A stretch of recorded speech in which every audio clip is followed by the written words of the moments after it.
esoteric leaders to topple my reform, to topple my moderation on Islam, which is why he has still muzzled them. And he's making himself a target, no question, but he understands that you can't negotiate with the extremist hardliners, which is exactly what's happening in his country right now. And I wish him all the success as he has announced that he is looking forward to normalizing relations with Israel. Thank you. Thanks, Cherry. Who's next? Oh.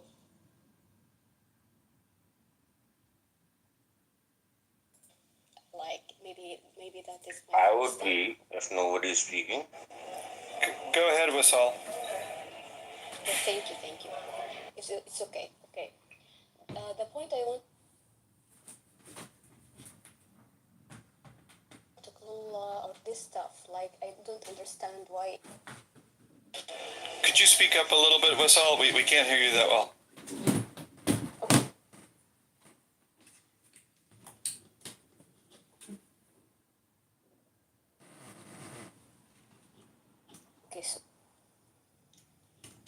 Okay, hello? By the way, I cannot hear it. Yeah, Wissal, I think you're just far from the mic. My friend, can you tell me, this is the very first hour I've been using this application. Fix it, I will go back. I just do not know how to use it, so I might be doing many things wrong. Mike, what's your question?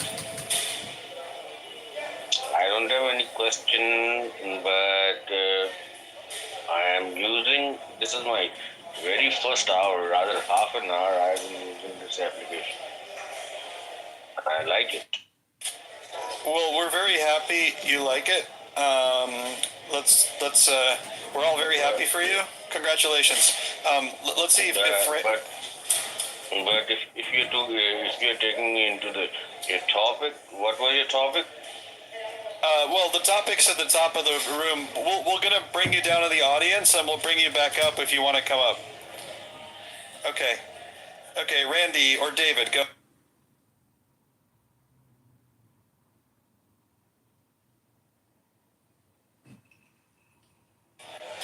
Randy or David, would you like to speak to Israel and Iran against the Iranian regime? Well, I think ultimately, if Netanyahu's going to want to do something, I'd rather see him start it sooner than later as we inch closer to the election. So, I mean, where are we at now, Gabriel, with regard to, are we in a pause with this conflict, a wait and see? Things seem to be off of the headlines a little bit from all that had happened. No, my impression is the opposite. Here, Dave, if you mute up for a sec, I'll reply. So my impression is the opposite. There's Israel is daily taking out Islamic regime terrorists and Hezbollah terrorists. They took out Nasrallah. Then they installed a new guy in command of Hezbollah, and 2 hours later they took him out. And then they installed another guy whose name, ironically, was Hashem, which for Jews is like a euphemism for the name of God. So they installed Hashem, or God, and then Israel took him out 2 days later. And then they started to install a new guy. And then Israel was like, fuck this. So they actually took out the brother of Hashem, and then they took out the Shura Council, who nominates. Israel's like, okay, enough. We're going to go to the source. So then they took out the whole Shura Council, which is the Hezbollah council that nominates their leader. So that's daily. That's like every day. I've been, instead of like drinking a glass of Manischewitz every time Israel takes out a terrorist, I've been eating, and so I've now become Fat Gabriel, and I need to slim down, and that's just been from 1 week of eating. I think my prediction is that Israel is going to take out the oil facilities, and they're going to take out the nuclear reactor, or the nuclear program, and on top of it, they're going to take out Khamenei, and then it's up to the Iranian people. That's my guess. Watch if I'm right about any of these three Yeah, things I over hope- the next 2 months. I hope that Israel actually doesn't do that right now, to be honest with you. Who is here with I have some certain numbers in Pew I report. understand, Mike. Can you please mute yourself? In Pew report, it has been said that Mike, can you please mute out yourself? of 70,000 mosques in Mike. Iran. Mike, can you please mute yourself for 1 second? Okay, sure. Okay, thank you. Gabriel, okay, this is actually a good, and I'm sorry, I just came back to the app, although I wasn't active in this room. And I gave Roya all of the responsibility to mod this room. So, Gabriel, what do you think about the topic of what is the tactics or what Israel should do regarding Iran? Can we? I think it's a great topic. I definitely have a view on it, but I'm totally open to other views. Yeah. So the Marshall theory that Israel is using, and it's used it since '67, and also it uses it right now, is to focus on one line of fire at a time, right? We saw that they used it in '67. They were focusing on Egypt, then on Jordan, then on Syria. It gave them huge successes. And the same thing, what happens right now, that the main of the concentration of power is attacking in Gaza, and then in Lebanon. Right, for almost a year, Israel didn't almost do anything in Lebanon, a few skirmishes, but in the last month and a half, they basically destroyed all of their command structure. They destroyed literally 3 layers of leadership, confiscated a lot of weapons with the ground operation, destroyed between 50 and 80% of their artillery capacities based on IDF numbers, and also based on a lot of other military experts, and so on and so forth. Now, the problem right now with Iran is that Israel is still focusing mainly on Lebanon, meaning specifically Hezbollah. Right. So what I think Israel should do is, first of all, finish off Hezbollah, make the Lebanon situation more maintainable with less forces, and then attack Iran. But if they attack Iran, I don't think they should just do small damage, meaning that maybe hit a base here or maybe destroy there, because Iran has 3,000 ballistic missiles. We also saw specifically what they did with only 200, which did a lot of damage to Israel militarily. Or sorry, it could do a lot of damage militarily, but they have 3,000 of those. What Israel should do is either attack them dramatically with a lot of forces. 1 second, please. Let me just finish. In 1 second after I finish. Thank you. What Israel should do is either do whatever they did in Lebanon, just in Iran, right, with a lot of firepower, and destroy a lot of their military and political capacities, either targeting a lot of leadership and targeting their artillery capacity, or, to be honest with you, not do nothing at all. Why I'm saying they shouldn't do nothing at all? Because Iran said multiple times that if Israel will do anything, they will attack very forcefully, and we also have a lot of reports of them literally ready with launchers and ballistic missiles that are aiming towards Israel. Someone wanted to say something. Who was it? And this year. Well, I agree with everything. Was it you, David? What's that? No, I was not. I didn't interrupt you at all when you spoke. No. No. Okay, so someone else. By the way, if anyone wants to speak, please raise their hands, because there are a lot of people in the room and I don't want it to be a shit show. Okay? Okay, I'll let you speak right now, David. Go ahead. Well, Iran's run out of, looks like they've run out of bandwidth with regard to projecting power through its proxies, and Israel has obviously destabilized, and they underestimated the capability of Hezbollah to carry out without their own involvement in a way that would have. Wait, David, you say underestimated? They underestimated. They didn't. What I mean is they didn't the outcome, the disastrous outcome that their perceptions of what Hezbollah is capable of has left them in a lurch with regard to either they're going to have to step up and use their own firepower, their own manpower to continue the campaigns that they're so happy to. Wait, sorry, could you clarify? Do you mean, just so I understand, do you mean Israel underestimated Hezbollah? No, I'm saying Iran underestimated Hezbollah's capabilities to carry out, their reign of terror, their ability to beat back. Do you mean overestimated? Because Hezbollah has been destroyed largely. Right, overestimated. There you go. Thank you. Thanks for now I totally understand what he said. Yeah, no. What I'm saying is that these developments have, and of course, you've got this moderate new leader in Iran, and I don't know what his agenda is or long-term game plan is, but I think he's trying to tap dance around catering to all of the problems that are obviously impacting the people, and then also trying to cater to the Ayatollah, right, who's the main guy behind all this. And I think the West is like, well, either you put up or shut up. And of course, if they take out the oil installations, Gabriel, this is going to take out the world economy. This is going to take the oil to heights we've never seen before. And then of course they're going to rain down on the Saudi installations. And then what? And then we have Iraqi Gulf War I oil fires all over the place. So I don't know if that's a strategy that's going to work. But by the way, I actually think that Israel overestimated. Nathan, I'll give you the time to speak one more. I actually think Israel overestimated Hezbollah's capacities.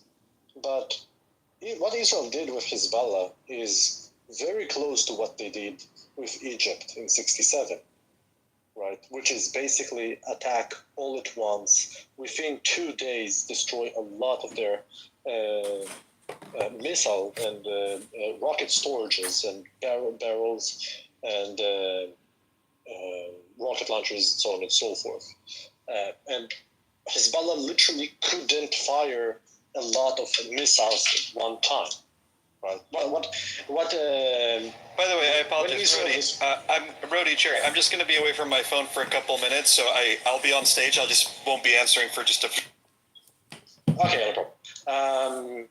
So the military advantage of targeting barrels is that the frequency of the firing is much lower, and when you are destroying their rockets and missiles arsenal, is basically destroying a specific capacities, specific missiles that can reach very long distance in Israel. Again, if Israel does something, is exactly what they did to Egypt in '67, exactly what they did to Hezbollah right now, exactly what they will do, hopefully, to the Ayatollahs. And I agree with you. I don't think they should strike the oil refineries, because it seems like it will prompt more countries to, like the Russians, for example. Well, China's buying the oil. China's buying the oil. Yeah, and exactly. And China as well. Yeah, this is why Iran's been able to stay alive. And then Russia's back channeling all kinds of stuff into the Houthis, into the Iran. They're not fair actors either. They're benefiting off of this as well. So, but again, I think if what I'm reading is correct, this moderate new elected person in Iran, I guess, is trying to get people back to the table with regard to that nuclear agreement.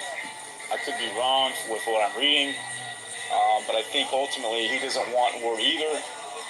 Because look, the economy's in shambles. How much more are you going to put it in shambles? I mean, it's To be honest with you, I don't think that it has anything to do with the oil refineries. I think all of the money that comes from the oil refineries, Right, the money. literally just supports the IRGC and the Ayatollahs. I like to say that. I don't think any of this comes to the people. What I'm saying is that I don't think Israel should do that, not because it will not hurt Iran, but it will give some casus belli to other countries to also get involved, like China and like Russia. That's the only reason why I think they shouldn't do it. The other thing I think you have to keep in mind with the general election in the U.S. less than 30 days away, or 30 days away, even if Trump wins, he's not going to be able to come to the table until after January.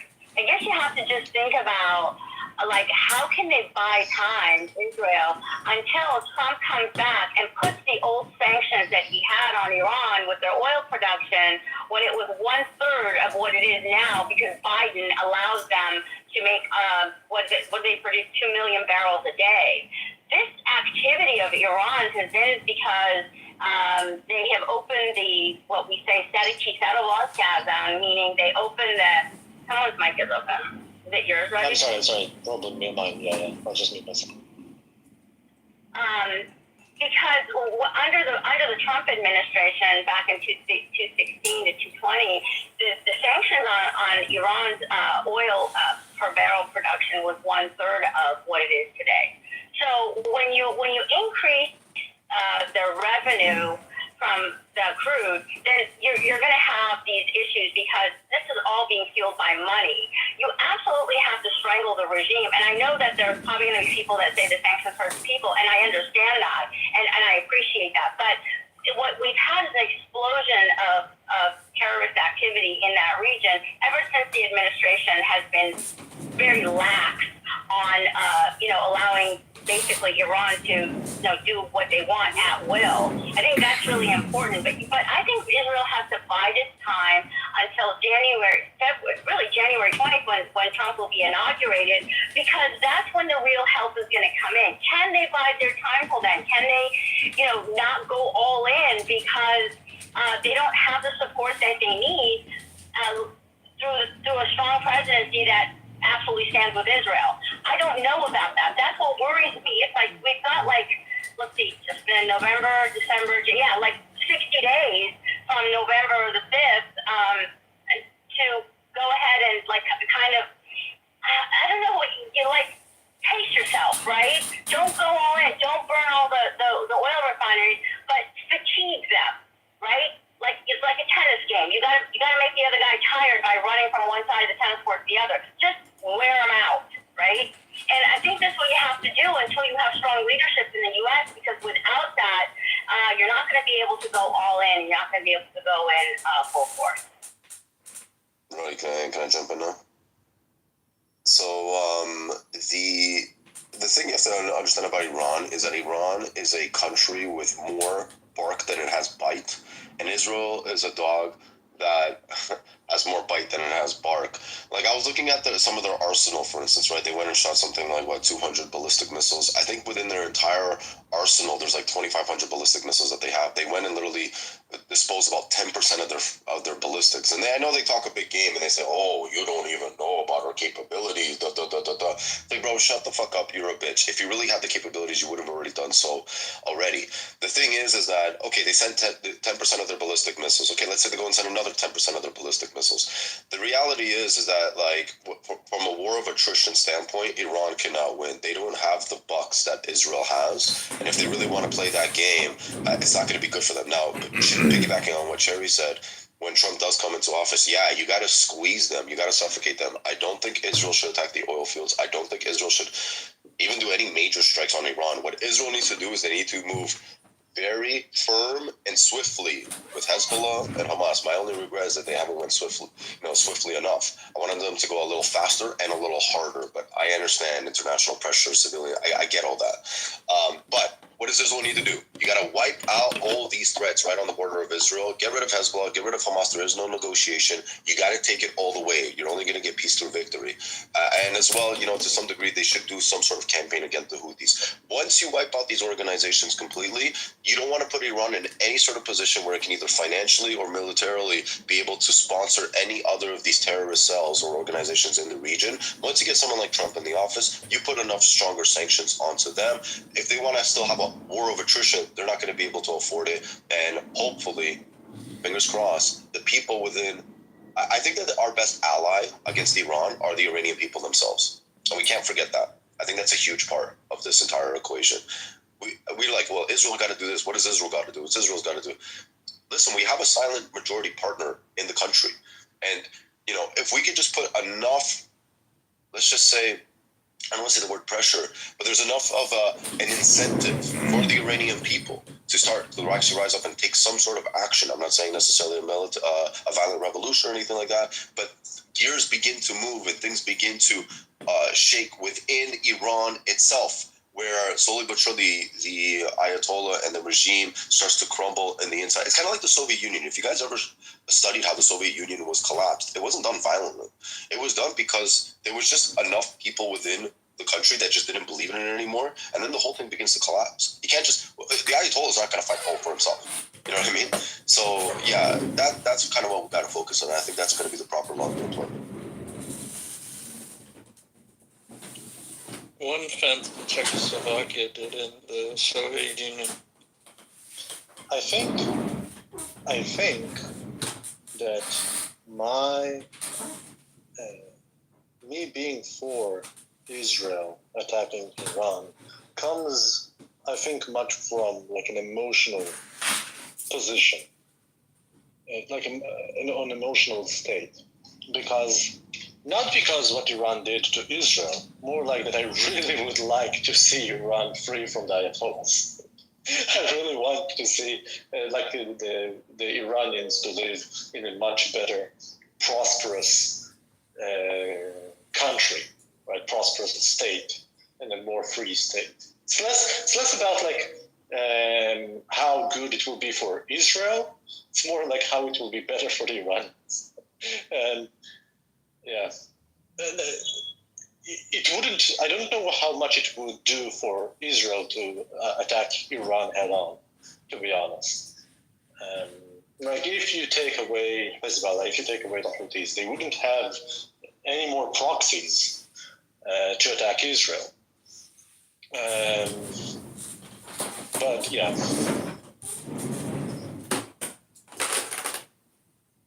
I just wish for there to be some type of an alternative, some agreement between Israel and the alternative party to the Ayatollahs, because it seems to me like there isn't any strong political party in Iran to oppose the IRGC.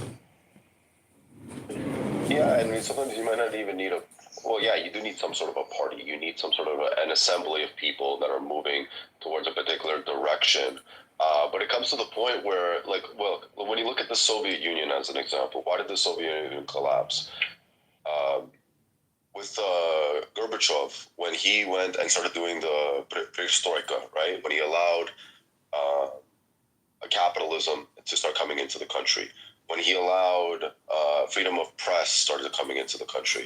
Once you started adding these elements that are going to be antithetical to the very principles and in terms of what the regime actually stands for, the house of cards begins to collapse, and most people start unsubscribing from the system. They start unsubscribing from it. I think in Iran, I know it's going to be hard because it's authoritarian and whatnot in a lot of ways, but that's why I was saying the gears, it's not going to happen overnight. But within Iran itself, there's going to be, and by the way, from even a leadership standpoint, there needs to come a time when the IRGC members or people that are in military, they're like, no, fuck this shit, man. I want them to become corrupt. I really do. I want them being corrupt in the sense of going against the Islamic Republic regime's principles and start opening up to new things that are kind of against it, right? It's kind of what happened in the Soviet Union. Can that happen? Yeah, of course. People would have said that would have never happened in the Soviet Union. Well, it can happen in Iran as well. The only $1 million question we need to ask ourselves is this. The people in Iran And it's not just on the base level. I'm talking about once you start going up the hierarchies, right? On every plateau. To what degree? This is where like the ultimate like, how deep is your love kind of thing. Where it's like, how much more important is Iran in your future for you versus how much more important is the destruction of Israel for you? That's ultimately what it comes down to. Because they're going to get suffocated so much, as I was saying before, is that they have no more allies in the region, right? They're completely cut off from the world economy. Like, they need to feel it. Yeah, they still got oil. Should we attack the oil? Who knows? I don't know. We can talk about that down the line. But they need to be suffocated to the point where it's like, yeah, the system just has to collapse internally. It doesn't even need to be a violent revolution. And but once again, how deep is your love? Do you love Iran more or do you hate Israel more? And that's going to be the deciding factor.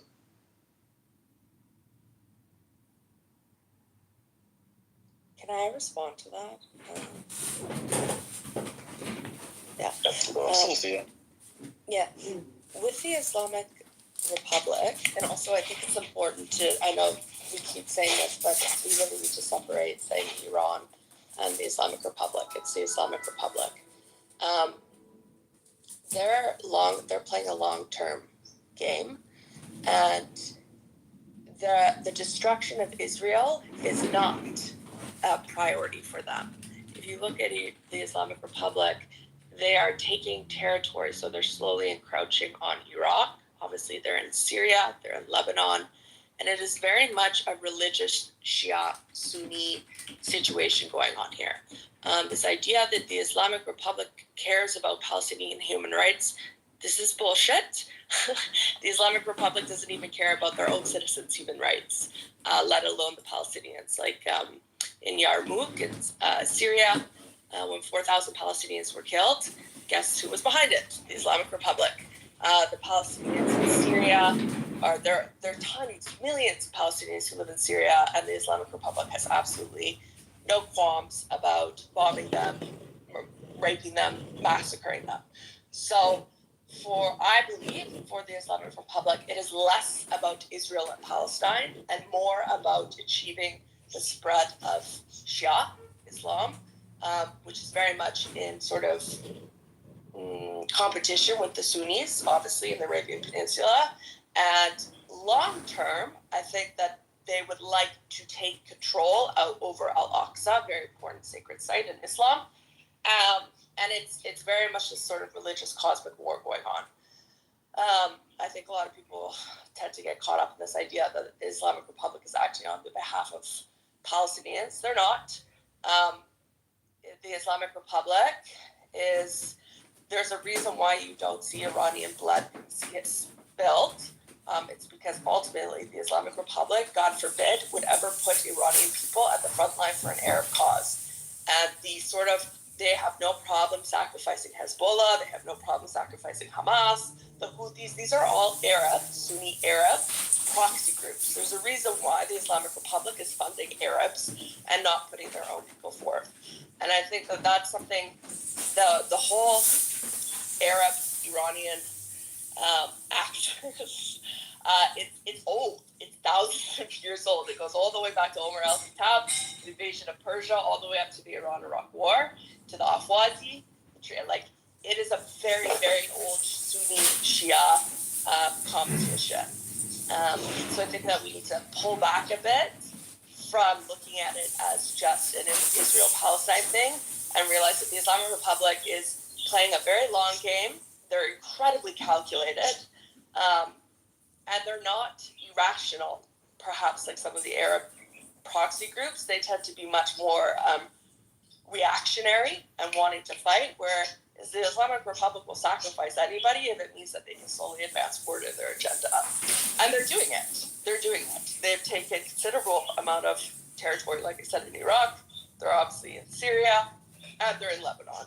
And it's a slow encroachment on these areas. And the Palestinians are sort of just this pawn in their bigger scheme to take control over the entire area and get the Shiite bullshit out there. That's just my 2 cents.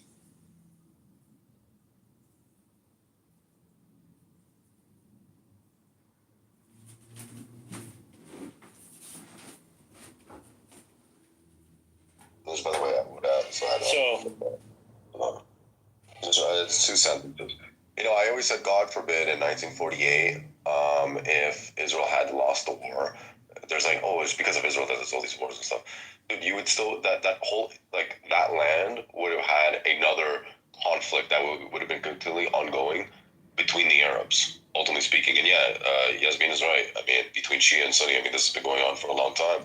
You would still be having this divide. It would just be another enemy and another boogeyman that they would tear each other apart. If they, if anything, I always say that to the Arabs. I'm like, if it wasn't for Israel, I'm like, you should thank Israel. Israel's like the only thing that unites you guys. Other than Israel, what else unites you? You can't even unite under Muhammad or the Quran or Islam properly. So, we'll be having these issues. It is a big problem.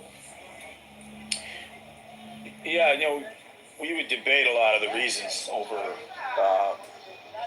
what was the long-term agenda. I mean, other than obviously, the homeland push that was made by the Zionists pre-creation of Israel, as the oil reality emerged, as the massive economic boon to the world that it was, the Western powers under colonial architecture did not want to see a pan-Arab world coalescing around this very valuable resource.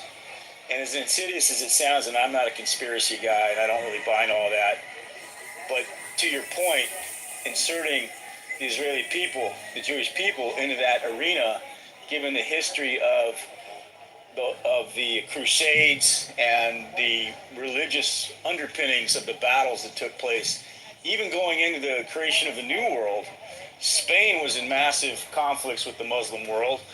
And so, the Jews have never really been a big Western power to fight the Islamic people the way that we've had the history of the Christians and the Crusades. But then you back the Israeli people with Christian governance and military and all that, and then all of a sudden you're reigniting a lot of these sticking points with that region of the world. And again, I'm not a conspiracy person, but I don't think we really understood, the Western powers really understood the implications of the world today that we're now faced with what went on 75, 80 years ago. And I'll land there. Thanks. I think when you look at Islamic expansionism, you can't extract and you can't divide the fact that there's a global left that's driving this. And I read something the other day that was just shocking. There's some philosopher in America, in the U.S., that said Hamas and Hezbollah are social movement. I kid you not. They're social movement. They're part of the left. Yeah. Oh, her. God. Yes, did you read that? They're part of a movement, and they're a social movement, and they're part of the left, and they're part of the global left. And so when you look at that, there's an anarchy in this movement that we're seeing with Islamic migration, mass migration to European cities all over the world that we're seeing. The culture is so rigid, it doesn't assimilate. It's an all or nothing proposition. They're displaced. I don't know why they're coming to Western countries. They don't like the values of the Western countries. They're coming there to essentially cleanse that culture and turn it into their own. Have you seen these videos of these people like eating their chests and chains? And it's almost like they're doing it even more than they would in their own home countries. They're doing it for effect. They're doing it to scare the people in those countries, and it's almost like an invasion of sorts, right? And this is they really are a real threat to every society because they don't assimilate. They're not a religion or a viewpoint that plays well with others. And so we have a really big problem. I don't even know how you would go about remedying this at this point. I mean, sure, you could round them up, and I guess you could deport a great number of them, but I don't even know where to begin. And I've asked this question because they don't assimilate. Because we Iranians, when we go to other countries, we assimilate, and that's why we're successful in other countries. We're successful immigrants because we assimilate, we adapt, we even have nicknames for ourselves in that language. Like our Farsi names. Soraya becomes Susan. It's how we get along. But they don't do that, and making a statement that we're not going to change, you are going to change for us. And that statement that's heard around the world is, this is the global left.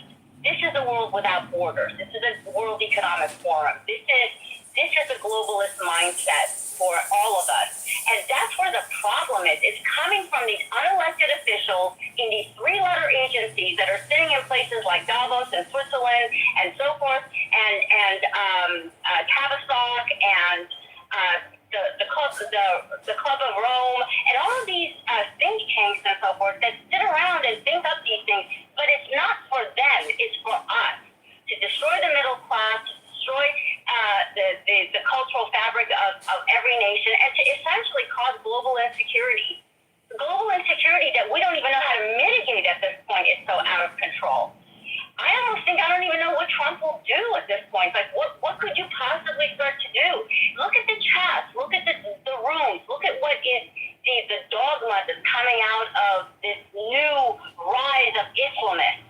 And these are Americans, for God's sake, you know? And all of a sudden, you know, Mitchell became Muhammad, and he starts using Arabic words in his speech. It's insanity. But a lot of it is fabricated, a lot of it is manufactured, and a lot of it is essentially the workings of the globalist, corrupt left that's basically going after everybody. And I think it's incumbent upon us and Israel to finally realize that Israel isn't just fighting Hezbollah. They're not just fighting one. They're fighting an ideology that's coming from a lot of world leaders and a lot of world organizations that are pushing this stuff on us. I think you have to. With all due respect, Cherry, just one moment. With all due respect, everything you said was fabricated as well. I have several friends that have actually immigrated, and they do not behave in the way that you said. Cherry, So what you said was a complete fabrication, and you mentioned Trump. So it obviously seems like you're a Trump supporter, and that's actually clouded your judgment in the matter. Oh, yeah. And if you actually want to pay attention to who the culprits are, you would have actually mentioned them. That's Vladimir Putin with his connection with Iran, Xi Jinping with his connection to Iran, North Korea with their connection, and that's with the IRGC. So you can blame it all on people that you want in an ignorant way, but my friends do not behave the way in which you express. Okay, so Cherry, there's one more reason you forget. It's that there's actually a direct. People always get confused. Why do these three countries who are so far from Iran, Russia, China, and the other one, North Korea? No, dude. No, there's a simple reason, dude. There's a dictatorship to the above Iran, which 99. Can any of you name which dictatorship is above it? I want someone to name it. Like someone who is not retarded. Someone who's smart. Name the dictatorship I'm thinking of.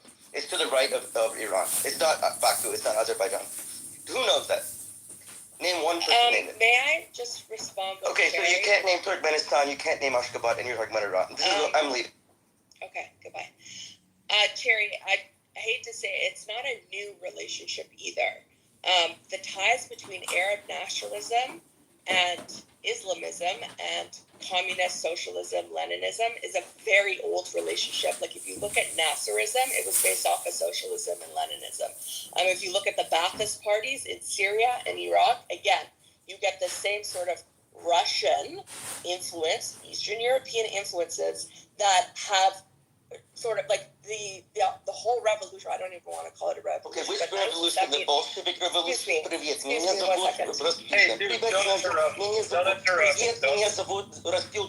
My name is Rasputin. Tell me. Okay, so 1979. Go ahead. 1979, part of the reason why it was so successful is because they were in the universities using the same rhetoric to poison the minds of young people that we're seeing today in the West. So the same sort of like marriage between Arab nationalism, Islam, and these communist, socialist, Leninist, Marxist ideologies all come together at some point, and it's basically the same thing that's happening all over again. We already saw this in the Levant. We already saw this in Egypt, in North Africa. The PFLP, for God's sakes, it's based on socialism, Nasserism, Baathism. These are all Russian ideology or Soviet ideologies. Khomeini, the reason why they were able to take over Iran is because they went into these young minds of these young people in universities, just like they're doing right now in the West, and they're using this sort of curriculum to essentially, it's brainwashing. I'm sorry, it is. It's absolutely insane that it's happening right in front of our very noses. And I think there are good people, dude. I think that you're probably a good person, but I think that you're a little bit blindsided. Like, I understand you have a relationship with your friends, and your friends are good people, and you believe you were doing the right thing.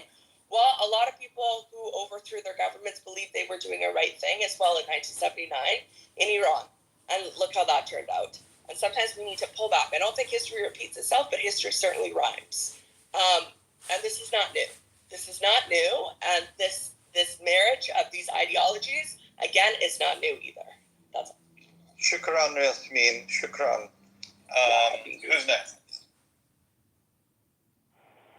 Okay, I don't know who the person was that said I'm a Trump supporter and my judgment is clouded. I don't know what that means.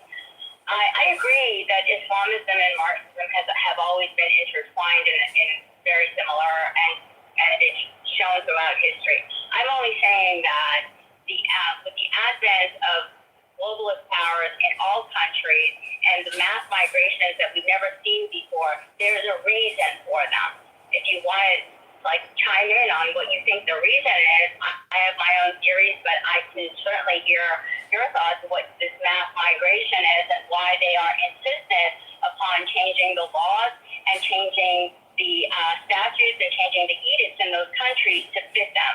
I wasn't talking about all immigrant assimilations, but if you look at the countries that we're discussing and the recent mass migrations to European countries, then and also there's to Africa. 80% of African nations are Islamic. So there is this absolute Islamic expansionism that is going on. What Like could Morocco possibly be or the reason Algeria, for that? those are African countries, and people forget that those people are spending night and day to. Okay, I'll repeat this again. I said to you in Russian. Не перебивай женщин, когда они говорят, а когда они кончат, ты можешь говорить, which means don't interrupt women or anyone on the stage until they're done, and then you can speak. Thank you. We'll bring you back. Откуда ты умеешь говорить по-русски, скажи мне? Anyway, the African countries, I'm not talking about North African countries, Moroccan, Algerian, yes, I understand. I'm talking about the sub-Saharan African countries. A Chick is someone who speaks a lot on this, very knowledgeable about it, and he has himself said this before. It's just that there's this very pronounced, very deliberate expansionism of Islam throughout the world. And I was just asking if anybody wanted to chime in as to why that would be and who is supposed to benefit from this. Who benefits from this? Okay, that's what I'm trying to figure out, and I'm just kind of putting that out there. Algeria is also another great example of that marriage of ideologies, because you have that Arab nationalism mixed in with that socialism kind of thing, like wretched of the earth, colonizer, post-colonial, this entire sort of curriculum. I think North Africa is probably lost to the Islamist ideology, but it's certainly the sub-Saharan African countries are absolutely feeling the wrath of Islamic expansionism. I mean, it is what it is. Like, over the last 10 years, 60,000 Nigerian Christians have been slaughtered by Islamists. Nobody talks about it. In a 10-year span, you have 60,000 dead Nigerian Christians. Well, okay. Why is nobody even talking about this? It's so bizarre. But here we are. Aya, you're probably best to talk about this. No, I just came to the stage because I agree with you 100% coming from Algeria. The worst cocktail is having socialism or communism combined with an Islamist belief that comes after. You put the country under a dome of propaganda, and communism, for example, does that very well. And you have also the crushing of the individualism, in this ideology, it's the group first. And so when Islamists come there, it's already traced for them. They can really, and those ideologies present themselves as an alternative to the West. They paint a very dark portrait of the Western civilization ex-colonizer, etc. And they present themselves as an alternative. Like, we have the Muslim version of the project, and we are also very, very ashamed that the Ottoman Empire collapsed, and we don't have like an empire that represents and can be a rival to the West, but in a Muslim influence, like in a Muslim ideology. So, and those two ideologies that Yasmin you quoted, they work in synergy. Like, people often say, no, communism is an atheist ideology. It doesn't have to do anything with the belief in God or not. It's having a delusional dream and demonizing anyone that's against it, basically. So it works with a totalitarian regime where you silence people who criticize it and you enforce the collectivism on the people. And there's a propaganda going on, and you're isolating the country from the truth in the world. So many things, like, they work in synergy and they combine very well. So that's why you have this association.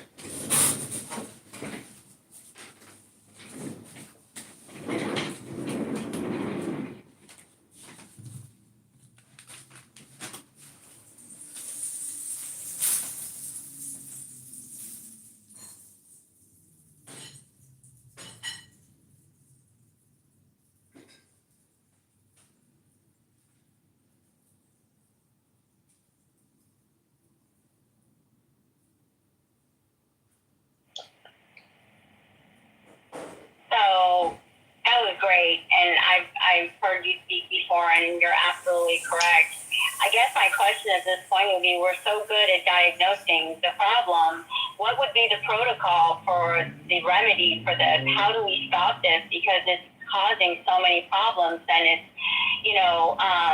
then it's fixing. In other words, when something like this, when a movement like this happens, you look at the cost benefit. Have the countries benefited from this Islamic expansionism? If they did, if they flourished, if they were progressive, and they were happy, then we have nothing to say, right? Then it would really be just, we have an animus and we have a bias, and we need to go fix ourselves. And I could understand the argument against the people like us from the pro-Palestinian and so forth people. But it hasn't. It brings misery and poverty and oppression wherever it goes. So why is it continuing? And this is what I'm trying to ask. Like, I keep asking this question and nobody answers. Nobody has an answer. I'm obviously not talking about us, but if there's anyone in the audience that says, yeah, I'm going to give you an example of how prosperity has come with ushering in mass Islamic immigration to a country, please tell me so that we can understand, or at least me, because I don't know.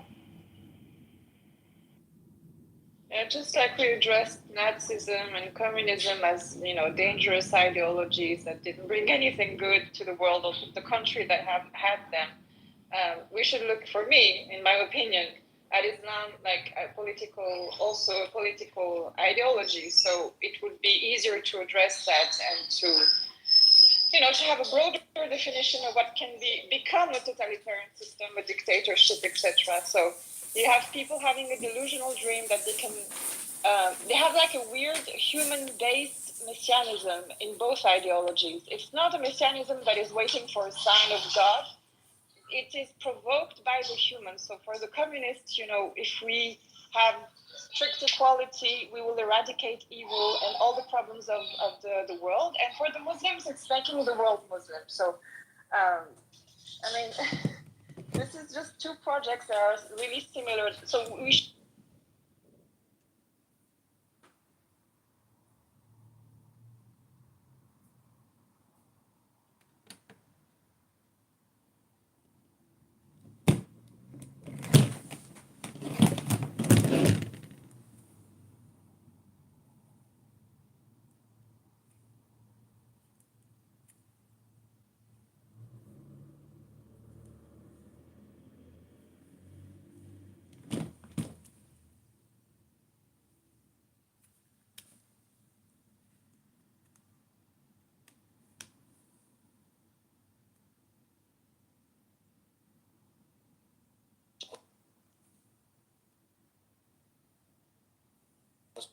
I don't know. Let's see what.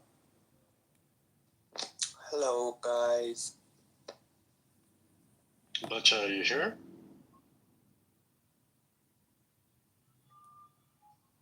Seems like he's... Palestine has become the greatest graveyard of Israelis. Okay. That...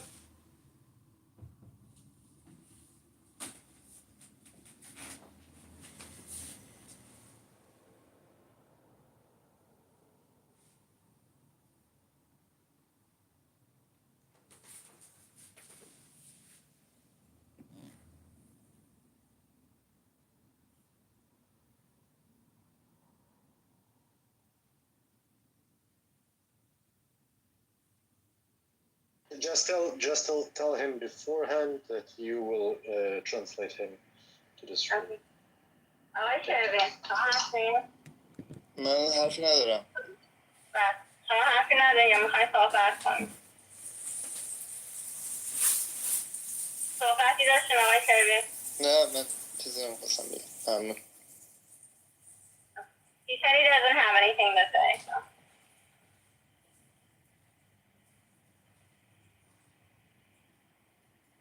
Okay, that's cool. Does anyone else want to tell us about their opinions regarding to what Israel should do with Iran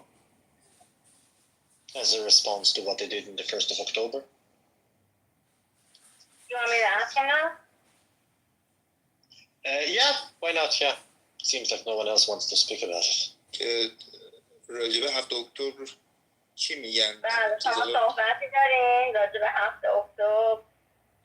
به عنوان یه آدم که چیز محکوم میکنم ولی فکر کردم پرسید که مقامات ایران چی میگن.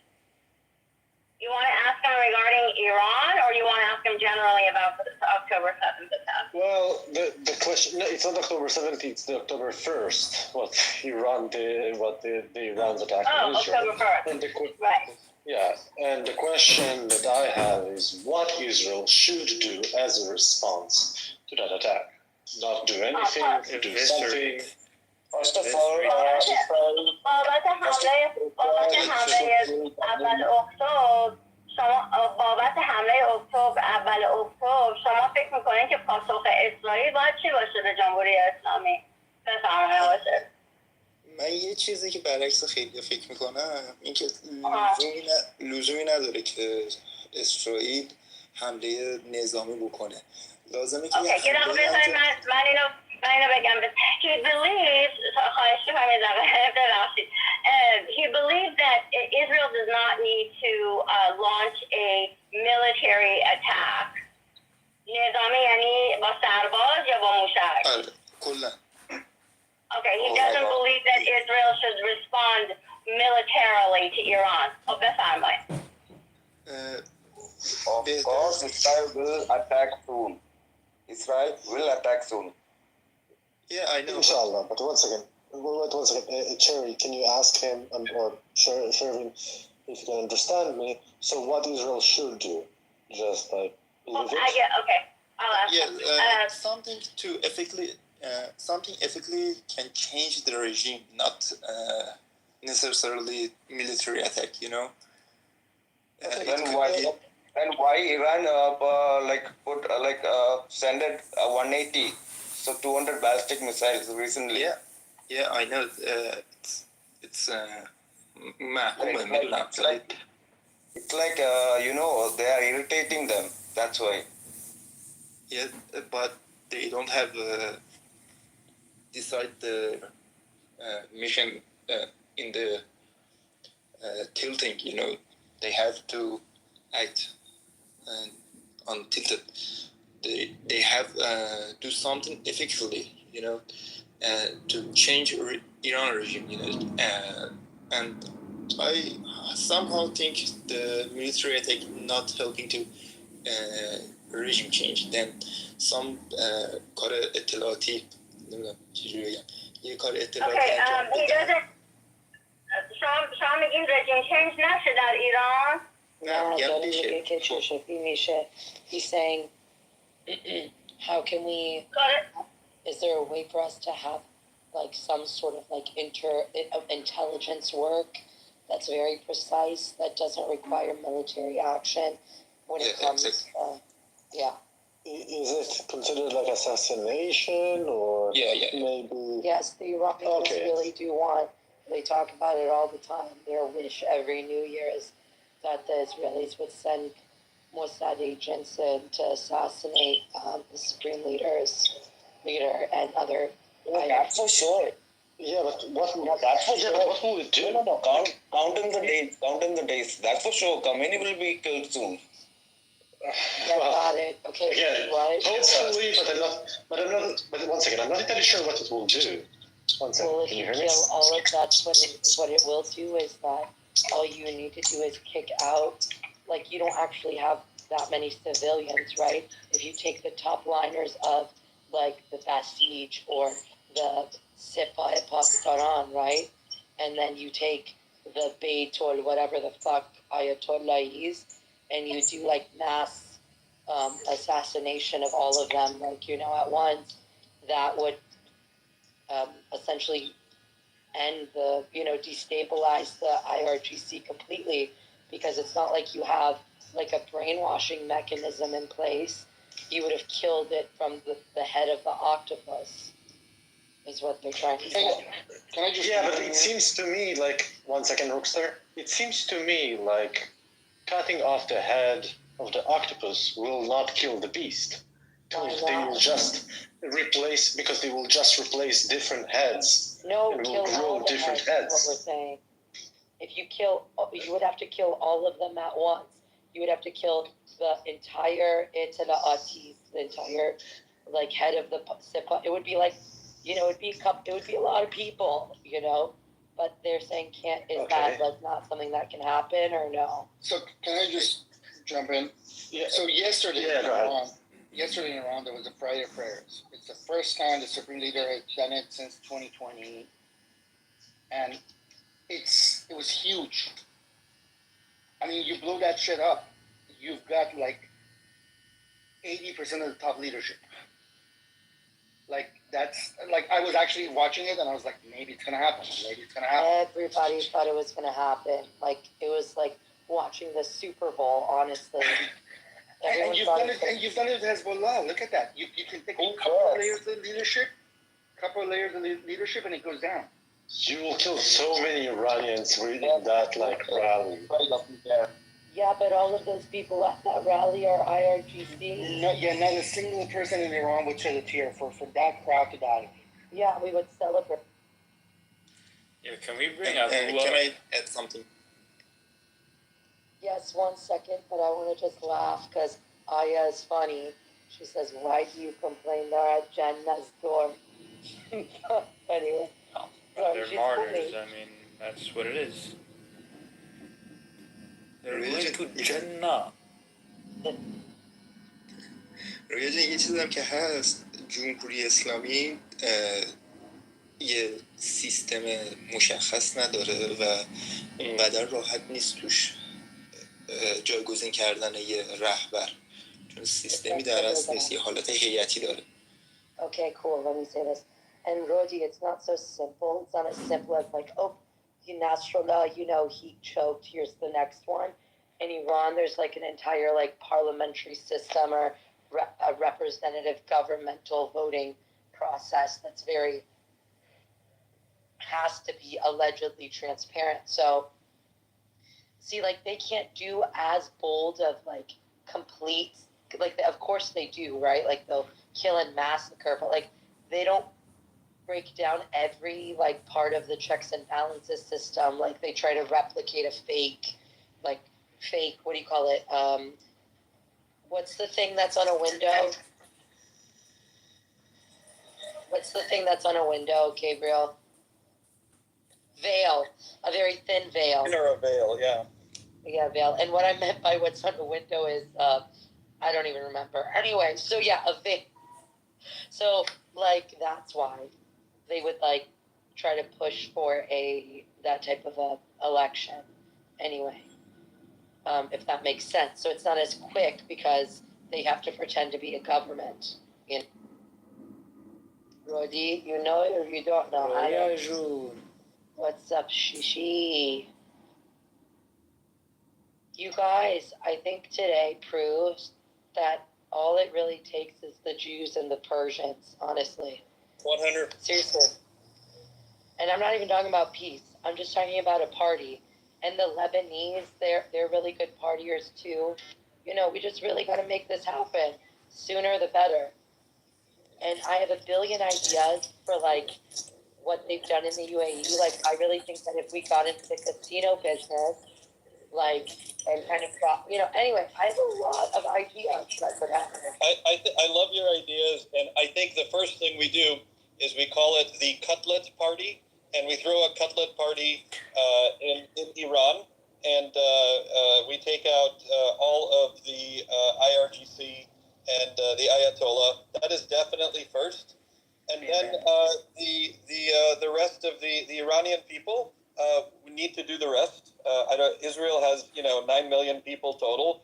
They probably couldn't hold a block party in Iran. There's just not enough Israelis to hold any territory.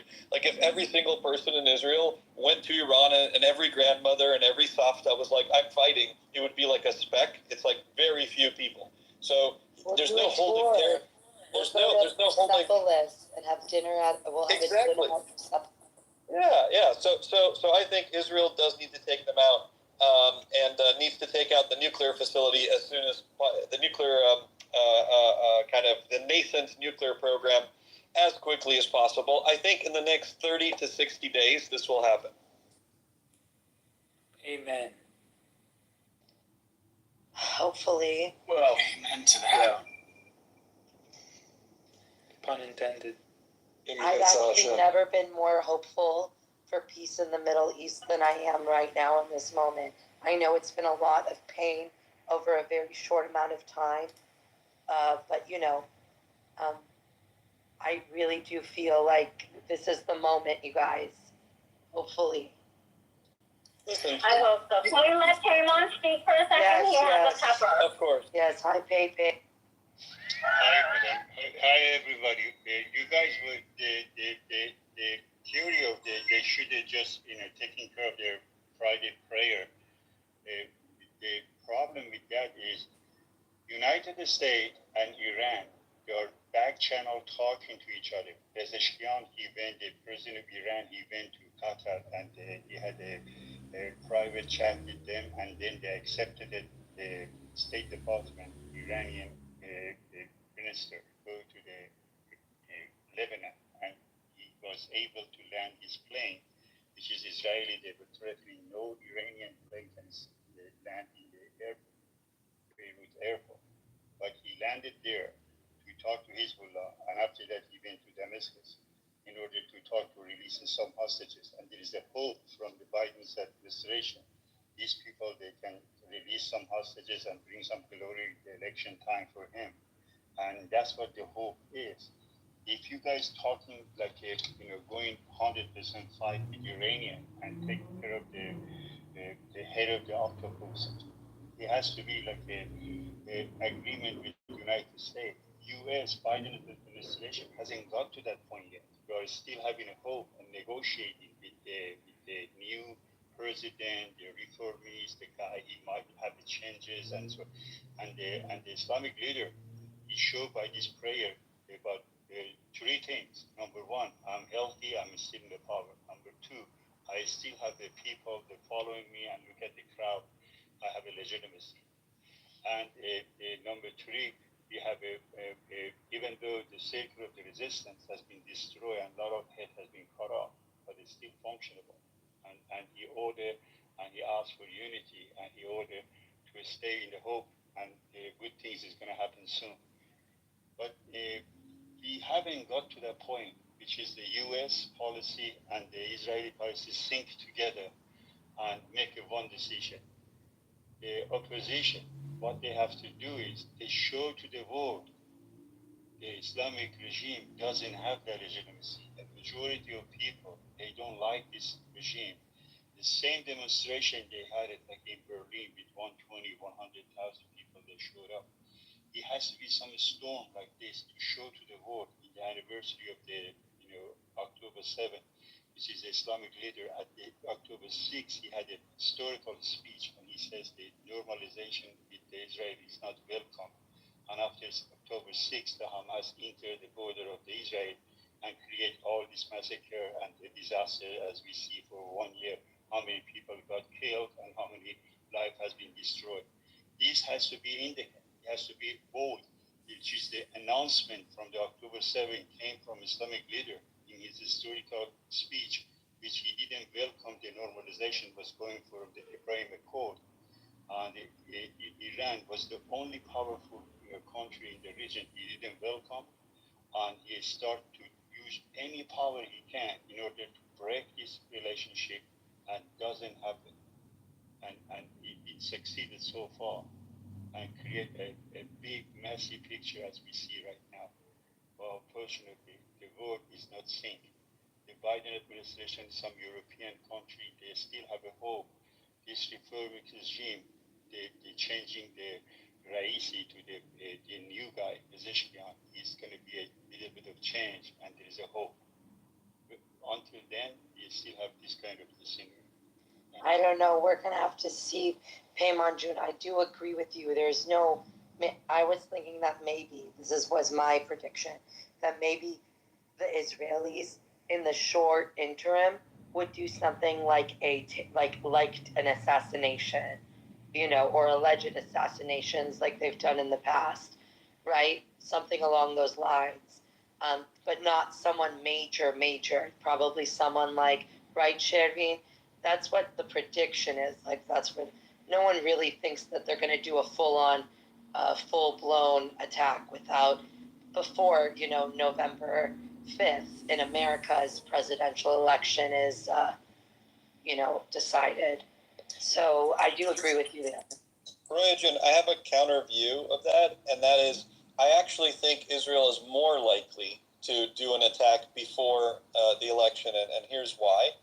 Certainly before anyone else takes power. But I think the best chance Israel has of having America support an attack, or even tacitly support it and pretend not to, is right now. And that's because Trump has been trumpeting his, strong stance against Iran and how the Islamic regime is trying to assassinate him. And Kamala Harris, in order not to kind of fall prey to the biggest weakness Democrats have historically had, right, which is they've been accused of being weak or weak on foreign policy or weak leaders. That's what Biden was accused of. That's what Obama was accused of. So in order to do that, to not be that way, she came out with like a super strong statement against Hezbollah recently, and she cannot afford to be seen as obstructing Israel before the election. She cannot. And so my prediction is the United States and Israel has the best opportunity. After the election, we will again have a year or 2 or 3 of breaks put on Israel and told, no, don't bomb here, don't bomb the nuclear program, etc. So I think Israel, if they go do it now, the United States will provide significant intelligence and logistical support. And then if it's successful, the United States and Kamala Harris and Biden will take credit. If it's not successful, they will say, well, we had no idea. We can't control Israel. They do what they need to do, which is what Biden said recently. So I think the time is going to be now. I predict 30 to 60 days is when Israel destroys the nuclear program and tries to take out the Ayatollah as well. That's, what? Honestly, maybe this new era of Israel, I joke about it in my mind, like, nothing is more Middle Eastern than this style of leading with an iron fist. A little dash of authoritarianism never hurt anyone.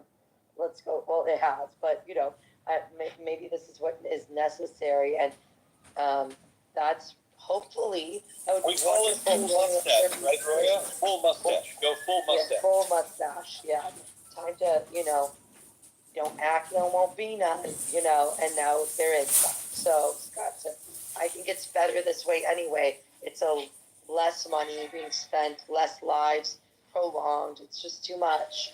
I don't know. It's a really, really rough world out here, you guys. I feel like we all know that. All right. Who was going to speak next? I think it was Dijet, Tovi, John, LaShawn, Othello. Hold on, I'm trying to get into this new, Taylor Swift's boyfriend is now an actor. Did you guys see that? He's in this murder mystery on FX called, Grotesquerie. Anyway, okay. Madam, I just wanted to say to that friend Madam. from Iran, and he was asking about Israel shouldn't do this, shouldn't do that. The answer to my fellow citizen, my friend from Iran is, my dear friend, Israel doesn't have any other choice except defend itself. It's not like he has a choice. There is a very short window, like the German says, until the election. These 30 days is a very important, and if they don't do it, they don't taking care of whatever they're supposed to do for their existence, then it's going to be very, very tough and rough. And it's just a matter of the to be or not to be. It is not the choice of the how. They have to do their best in order to taking care of this little window they have. I just love Persians. Like the gentleman said, it's just a really chic, very nice way to have dialogue, Anyway. Calling you madame. Madame, yeah. Madam.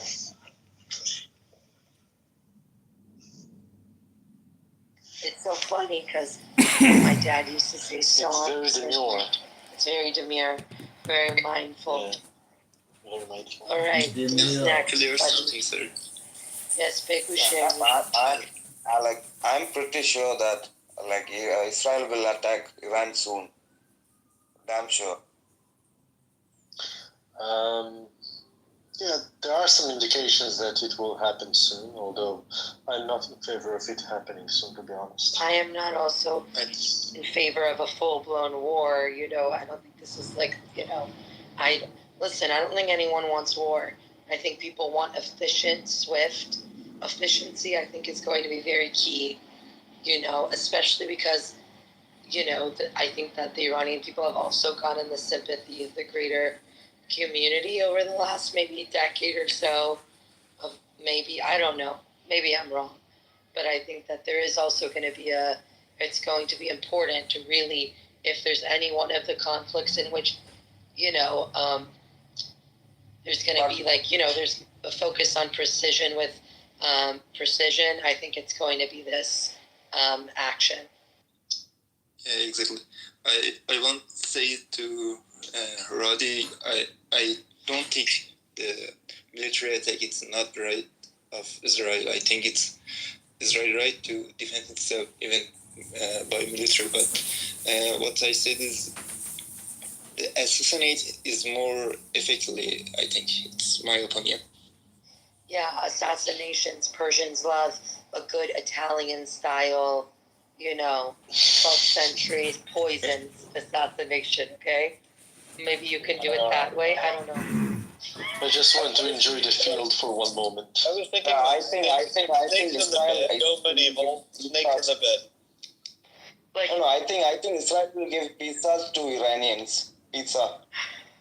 Cheese pizza. Gabriel, what's an old school whatever the Medicis were doing? That. Yeah, they were just they had a combo platter. It was like there were snakes in the bed, there was poison wine, there was and then you can go Greek and you put on a jacket and Hercules, you're poisoned. It's a poisoned coat. There's really classics. Yeah, or whatever what was that super corrupt family that were the bourgeois? Yes, the bourgeois. Yeah, the bourgeois. Yeah. Whatever the fuck those people did, that. Yeah. Listen, I honestly feel like if there was assassination attempt, the worst type of, most painful type of assassination, if you guys are getting if it's our opinion matters whatsoever, please choose very painful tools of assassination if possible. Something to do with the prostate, something to do with the brain, anything. Those type of things.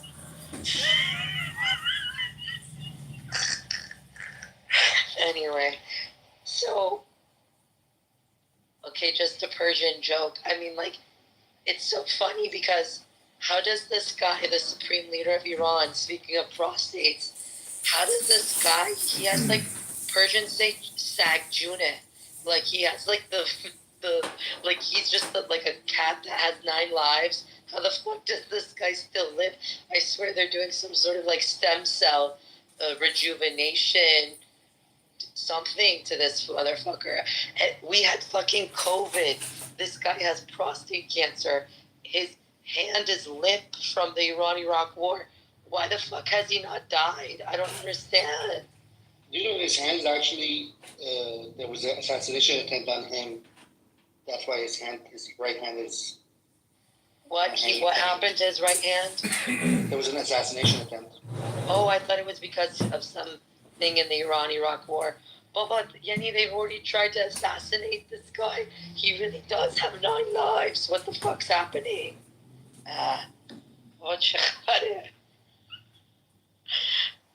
Oh my god, it's so funny. COVID, fucking global pandemic. Like, seriously, how did this guy live? Your PTR is amazing. Well, it's an ex-Muslim that made it the Abbasid prophet. It's amazing. He's making a song, like, he's making an AI song where she sings about Nasrallah. It's so funny. You guys, please share the link That woman's above. reaction was absolute gold. Please share the link above and follow Mandana Dayani. She's a Iranian-American Jew. Actually, she's first generation. She was born in Iran, so she's actually an immigrant to this country. And if you are dealing with friends and people who they're sounding like they've been poisoned by extremism or anything like that, which is there's actually like the National Institute of Health has a guideline how to target and how to recognize extremism of any sorts within people in your circle. And I actually think it's super helpful. I'm going to send it to whoever thinks it's interesting. But if you have a friend who may have been affected by jihadist extremism and somehow is supporting the IRGC, please share this video with them, and maybe that can help break through the dense glass that has encapsulated their brains. Can someone bring Badshaw up? Who, she? Badshaw is hilarious in the chat. He's like, all you stinky Jews, and Judaism is evil, but Islam is a religion of peace. We should kill all the Jews. Like, it's amazing. Like, it's like Islam is a religion of peace. We should kill all the Jews. Islam is a complete garbage religion that wants death. Shimon, we already kicked out Badshaw. Let Toby speak. Toby Jun, how are you? Shalom, Shana Tova.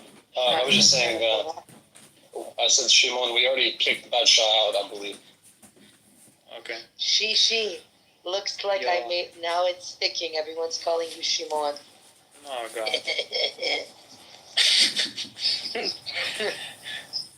Anyway. You evil Jew. Evil. You are evil. You are evil Jewish.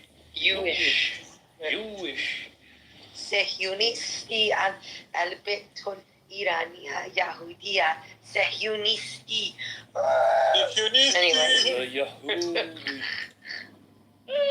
Anyway, let's keep going, you guys. Oh, wait, wait. Badshaw's here. Hello, Badshaw.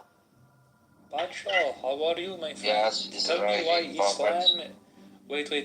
Make an actual sound argument. Don't say anything dumb that'll put you in the 6-0 gang. You have really high standards, Shishi. Yeah, well, I'm giving him the benefit of the doubt. Well, Just no. Listen to me. I don't want no free Palestine or fuck Israel. Give me legitimate argument, please, my friend, brother. Is this Israel's country? Is Israel's country? Israel is country, my friend. Israel is country. Where is exits? Where? It exists in Israel. Israel is nothing. He's like northeast to Egypt. Where is Israel? south- Israel is nothing. Wait, So what? what are you referring to, my friend? Israel is nothing. You Israel wait is and nothing, watch. but you're saying Israel. What is Wait, Israel? if Israel's nothing, then what do you guys keep crying about? You wait and Wait, if watch. Israel is nothing, then who beat you Let up? us become the greatest warrior in the world of Israelis. You wait and Okay, watch. Indian. Okay, my friend, bloody, my friend. Where is Israel? I don't know. You don't know. Okay. So what are you talking about? What is Israel then? What are you talking referring to when you say Israel, my friend? I'm talking about Jews. Okay, and where do the Jews live, my friend? What? Where do the Jews live, my friend? I don't know. Okay. What are you talking about? Then you asked me a question that you don't know. You asked me a question that you don't even know what you're asking about. Oh no. Where is Israel? But you don't know what Israel is? You don't know where it is? Shishi, I need you to stop. I need you to pick an accent, and you need to either do it full throttle Okay, or I'm just not going at with all. the classic Canadian accent. Just go with it. Just go with I it. will give you an answer, but I can't speak in English. Yeah, we know. You can definitely type in English, though. Okay. I love how this guy is like, Israel is a figment of your imagination. You are right. And also we have genies that are also magical, and they killed the Hezbollah leader and 3,000 Hezbollah members. We are magical. Nothing we do exists. Don't worry about it. Talmudic rituals are very No. It's all, listen, it's all magical and it's fake. Don't worry. Just relax. Go back to reading. That was my spell. The Persian Jews cast an E. coli spell, so it was actually in the water. Sorry, you guys. I just want everybody to understand. Yo, that's well put. Leftism. I'm equating leftism to all of Islam now. I mean, like, this is just next level nonsense. Come on. No one equated all leftism to all of Islam. No, I am. I am equating leftism to Islam. Listen, Shishi, You know why? I know that's your new thing. It's But not you new. always- I've been screaming it for a year. I know, but you scream it when we're talking about baboon assholes. You scream it when we're talking about. I love how you sneak in the leftism. I love it. I get it. Buddy. They do have a global alliance, and they do speak up for each other. They're aligned together. I mean, they're allies. Yeah. They've kind of merged a lot. Hey, Judith Butler, I would a say that both leftist, even agrees leftism with me. and rightism, and so everything from extreme populism all the way to extreme leftism, they start to kind of converge. In my No, opinion. hold on. Let's not get the concepts mixed up. Horseshoe Well, I don't even theory. talk about it though, because we're actually Horseshoe theory. Leftism She's right, is something horseshoe. very specific. It's when you reject logic and reason. Well, both the far left and the far right do too. I mean, it depends though. Well, It depends what I kind don't of know what far the far right. right is. LaShawn, I don't know what the you far say right because is. you like Shishi better than me, but realistically, you just said what I said. The horseshoe theory. Who's people on like the far right? People like Jake Shields or fucking, I'd be like, you know. He doesn't consider that. Nick Fuentes. Yeah, Nick Fuentes is a leftist. I don't know how you see. This is where you confuse me, Shishi. Now you didn't. If you reject logic and reason, you're a leftist. Nick Fuentes rejects logic and reason. I'm dead. Okay, Well, so they do reject logic and reasoning. I agree with you. The far right is.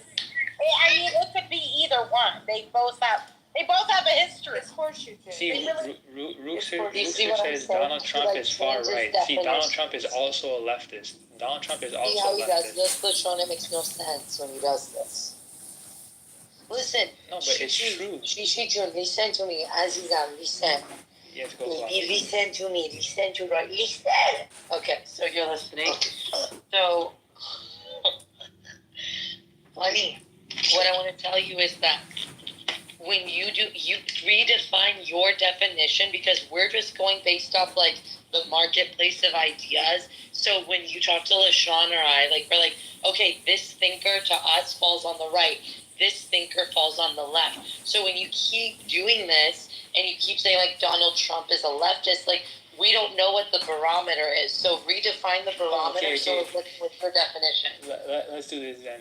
If you want to redirect, because I look at the spectrum as individualism versus collectivism, and Donald Trump is just as much as a collectivist. Like the left and right are basically the exact same party, but they just fight for different values. So like if you use like the power of government in the same way, and you view the state as like a battering ram, like just to push your ideas, you're essentially the same. You're just fighting for different like values. Like to me, like that makes you the exact same. It just Some people don't fight over values. Some people fight over demographics. One second. So I just want to report. Sorry, one second. So I have a friend that speaks Arabic that was in 2 different Arabic-speaking rooms on Clubhouse that are pro-Israeli. Literally, Syrians, Egyptians, Moroccans that are talking about like are pro-Israeli, and those rooms have 100 plus people. I was like super surprised by that. Let's go. Let's go, yeah. Literally rooms with 100 plus people that are like Arabs that are pro-Israelis. It's not surprising. It's been going on for the last couple of years. Yeah, but like Syrians, Egyptians, I thought that if it would, anyone would say something pro-Israeli, I would think they are from the UAE or Saudi Arabia. 1 second, Trump. From UAE, that was funny to say, to be honest. From UAE or Saudi Arabia. But no, they're from Syria, Iraq, Morocco, places like this. Egypt. I want to give a free suggestion to the Israelis. I'm sorry, I can't. I'm sorry, I can't. You had your chance. Rodi, I love you. I love you when you go like, I can't. Please, you guys, please.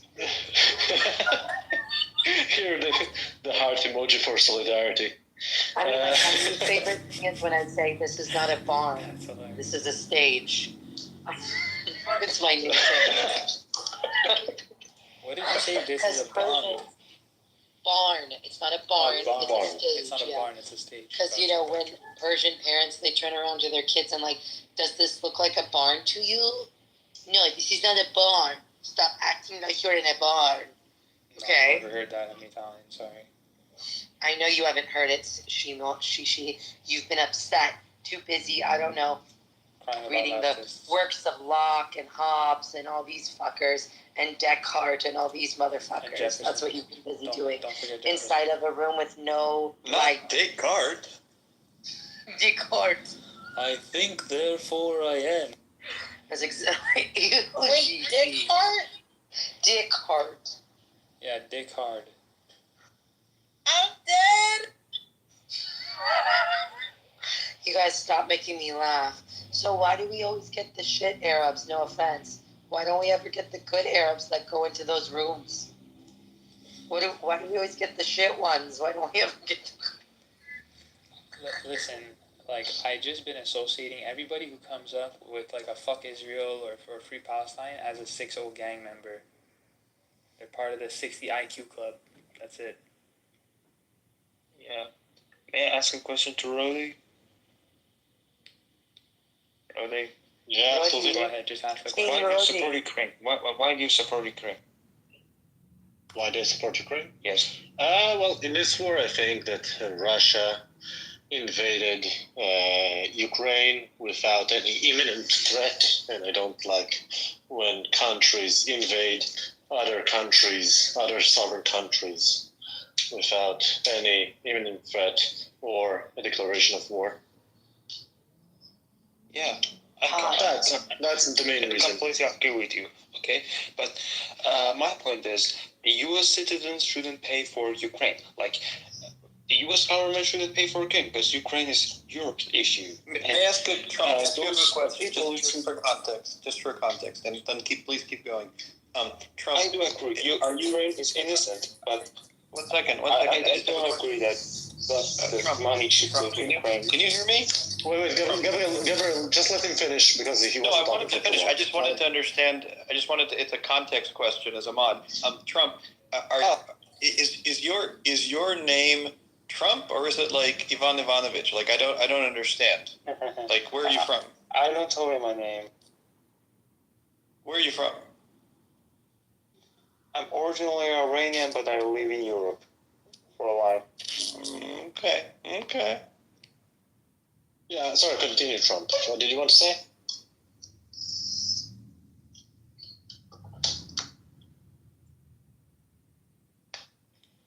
Trump. Persian Trumps that live in Europe, can you speak? Persian Trump. Trump. بگو دیگه بشنون دیگه بگو. تموم کن حرف. I just finished. I just finished.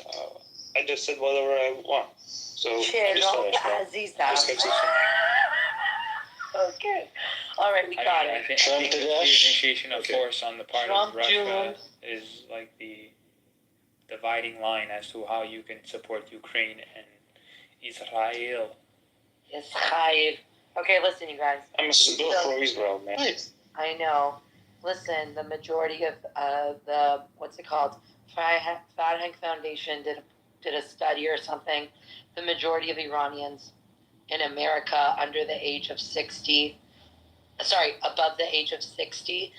are registered Republicans. Between the ages of 30 to 45 are 67% Democrat, the rest Republican. So, yeah, there's a very mixed, the majority though, the lines fall around 52% Republican and 48% Democrat in America. Guys, we need Kamala as the next president. Yeah, we no do. matter what. Quiet down, Shishi. Yes, Anyway, guys. We need can't Kamala. wait. Love Kamala. Let's go. I mean, we don't have to shill for Kamala. Like if Trump gets in power, it's going to be difficult for me to immigrate. I don't want you to if you're a capitalist, stay out. if you're a capitalist, why do you support Kamala? What? How does that follow? I said, if you're a capitalist, why? I don't share my personal. As opposed to what? If I'm a capitalist, I support Trump. Like I don't understand. Trump is not pro-capitalist. I'm just curious. How do you connection at all to the geopolitics? You guys, I can give you evidence. I can give you evidence by the Mises Institute. The Mises Institute was the most. Okay, you guys, we're not going to have a discussion over libertarianism and free market values. Okay, let's really stay on topic. But I promise that Rodi is going to throw an after party where we can talk everything from baboons, assholes, to capitalism, to Kamala's hair part. Yes, we will have an after party. Baboons, assholes. I'm sorry, Roy, I'm too introverted to have an after party. Simon can open this room. Let's do it. Talk about whatever Kantian, Randian thing that he wants to talk about. Randian thing, yeah, he loves that shit. Baboons and Kant, I'm down. So. I support Kant. Just never go full Heidegger. Never ever go full Heidegger. Definitely don't support Kant. I support Kant. Let's debate that. Okay? Okay, I'm right now. Kant for presidency. Holy Christ. Kant. I can't even imagine a world where that I can't. No, I'm kidding. He's a fucking racist person. Don't be a Kant. Yeah, don't be a Kant. Okay, I'll be Emmanuel, okay? Emmanuel. Emmanuel. Yeah, don't be Emmanuel Kant. Manny June. Kant June. You know. Manny June. Yo, Emmanuel. The wheezing kills me. Yeah, Michael, what do you want to say? Listen, Shishi, I'm transitioning. Yeah, peace and shalom, everyone. I hope everybody's having a great day. Yeah, I just want to say I'm for peace and a lot of people are worried about World War III, nuclear war destruction of America reality soon. And a lot of smart Jewish people are Mike, was that BHI troll that you booted down to the audience yesterday? Yeah, a lot. Jewish. Oh no! Where are you, Michael? He left. Are you in the gulag? Are you in the gulag? I'm sorry. I can't trust you. I believe I can. Stalin sent him to the gulag. No, but damn, that's wrong. Rudy June, seriously, you say you can't. I can't listen to this BHI shit. Okay, I'm not gonna buy a Pixie stick. I'm not gonna listen. I don't have like a. Oh yeah, I don't have like a BHI thermometer. Okay, I have like no idea, or radar. I have no idea who is a BHI and who is not. Who are the Jews? Who are the Jews? Who are the Jews? You're Jews. Jewish. You are Jewish. Jewish. Who says Jewish is smart? It's not make sense. 25% Nobel Prizes in science, heavily in economics and literature went to Jews, but they're definitely not smart. And our whole 2 billion population, we have whole 2 for science. That means we're that's smart. Propaganda. Because No, that's propaganda. 25%. No, that's propaganda. You guys just pay. You pay to get the awards. Is it like grammatically correct to say it's not make sense? No. No sense. What an irony! Who said Jewish are smart? But are Jewish you? certainly not me. It's not make sense. We are not smart at all. You are smart. We are not smart. You guys, please. Yasmin, can you please read Batsham Khan's messages out Oh, loud? wait, hold on. I think we might have a 6 Why member. are you yelling? Who said Jewish are smart? It's not. You need to. Okay, Benjamin, you need to learn English before you insult Jews. I don't know what else to say. But the irony of it. There's Who a lot said of the Jewish are smart? It's not make sense. You guys, I've never felt more stupid. Tafkir.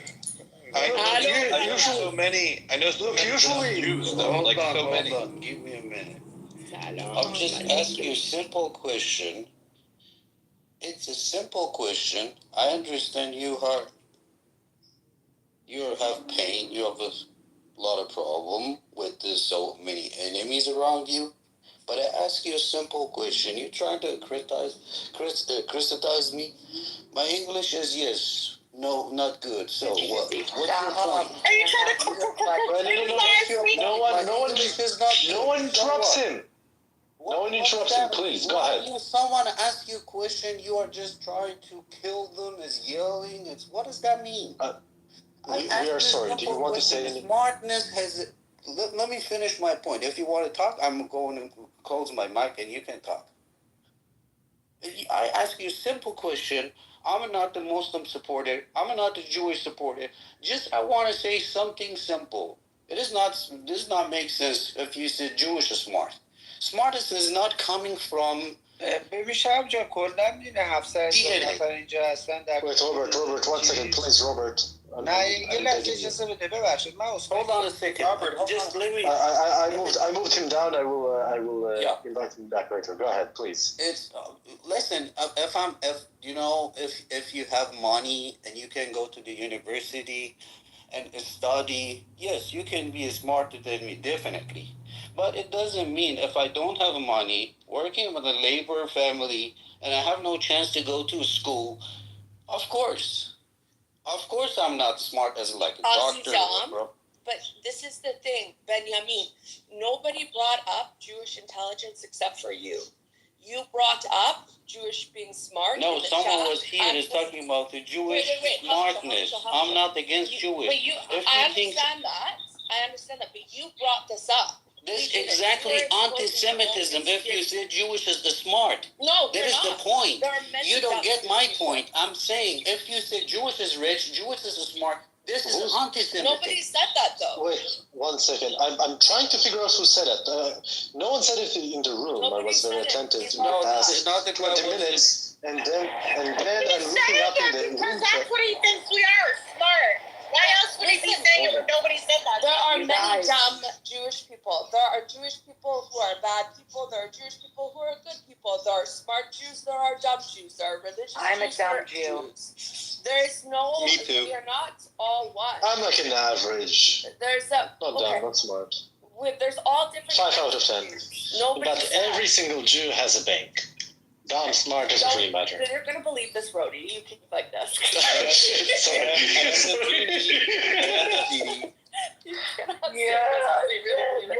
But Benjamin, nobody is saying that we're all smarter and better than not.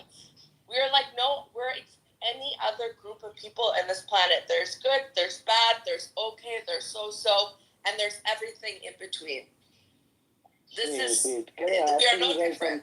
But I hear someone who was on the mic and said Jewish are smart, and all of a sudden he. And then, yes, you heard that, but then we all made fun of that person, and we all joked about it, because we all know lots of dumb and smart and in between Jews. Like, we don't believe. So that is why I wrote down that comment. Shahab Jew in the same way that amongst Persians, we have doctors, lawyers, and engineers, and then the failures within our families become real estate agents. It's the same shit with the Jews, trust me. It's the same shit, okay? So I don't know why we're going on this thing. No one said I fucking feel like a stupid idiot. How did you hit the jackpot of being a Persian and a Jew? Listen, Hashem smiled down, knew what he was doing. Let me just say that. I mean, seriously, anybody, please, if you need tricks and tips on how to be on the top 1%, go ahead and let me know. All right? You're like a W lawyer in this case. Holler at me. Holler at me. Please talk to my Jewish lawyer. Simple question: how can I prove it I'm a Jewish or not? Is your mother Jewish? Take a DNA Is your last name Green? DNA, Jewish is coming from DNA? No, it's not. No, it's not from DNA. Just ask your mom and dad. Maybe So maybe my mom and my parents who was under persecution and they converted.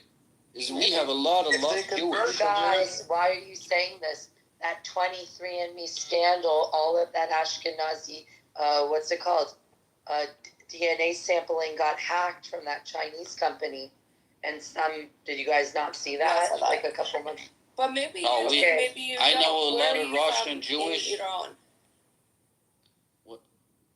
I know a lot of Russian, Ukrainian. I believe that half of Ukraine was Jewish, but since Half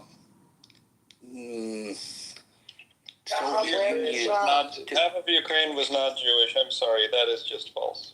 Shahab, where are you from? Because your name is Sayed Mohammad Petrosyan. Oh, that was for fun, just for fun. Yeah, that's Because I'm belong to all over the place, and I know. I was like, how are you a Shia Sayed Mohammad and then Petrosyan? You got it. That is the funny concept. I want to say it doesn't matter. Do you know? Well, of course it doesn't matter. Listen, I don't think people even really make it matter. This is the thing. But like when there's people that hate you and make it seem like that's what matters, because the root of their hate is,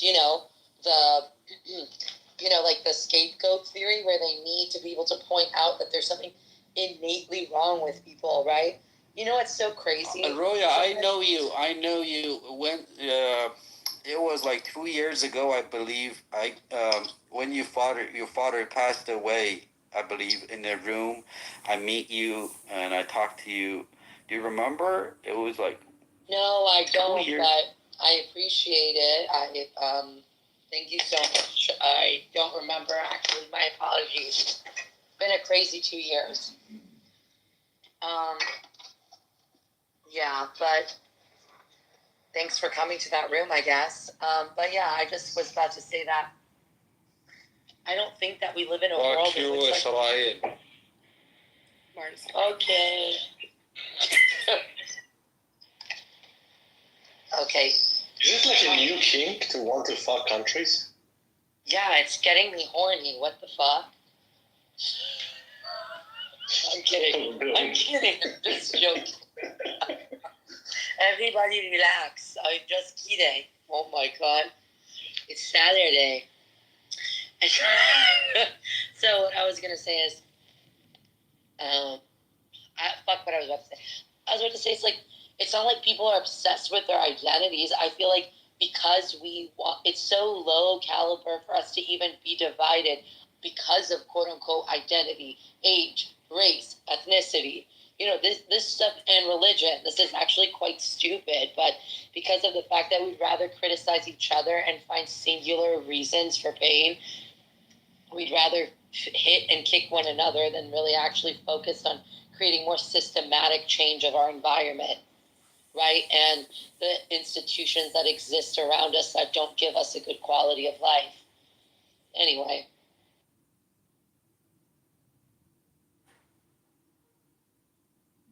But yeah, I'm so smart. I'm just a bill on Capitol Hill. Yasmin, what's going on? Not a whole lot. What's up with you? Nothing. I just flew back from DC because of work, and now I've lost my voice. Laryngitis. I had laryngitis all last. What should I do? Yeah. Nothing. Just rest your voice and drink. Oh, okay. Chai tea.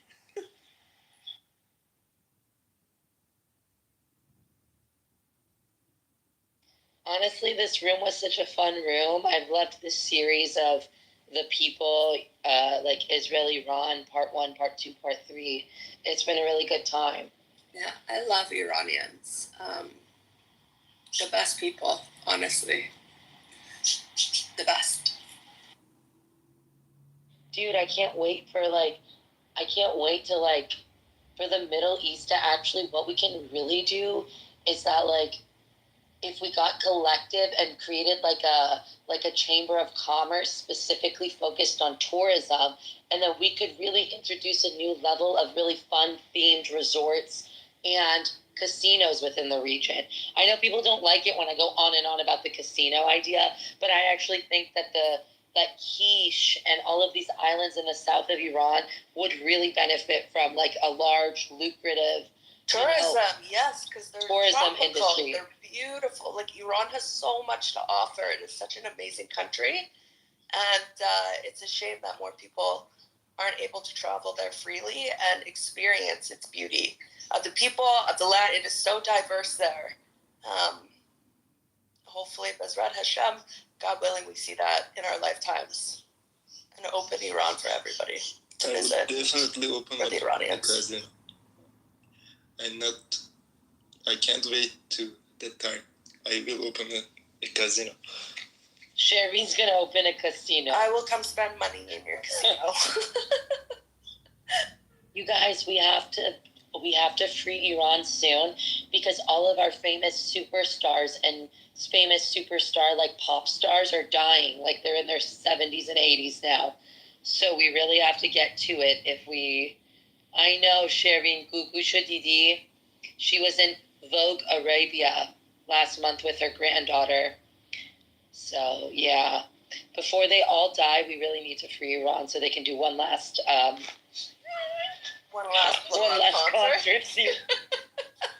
Yes. Azadeh June, how are you?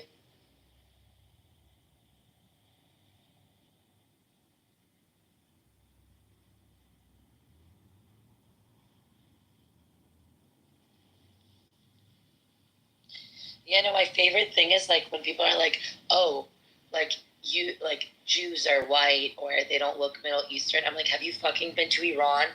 Look at Azadeh, look at me. I mean, seriously. Dude, I swear to God, my coworker guessed me to be Middle Eastern. My mom's been asking. Salam Azadeh June.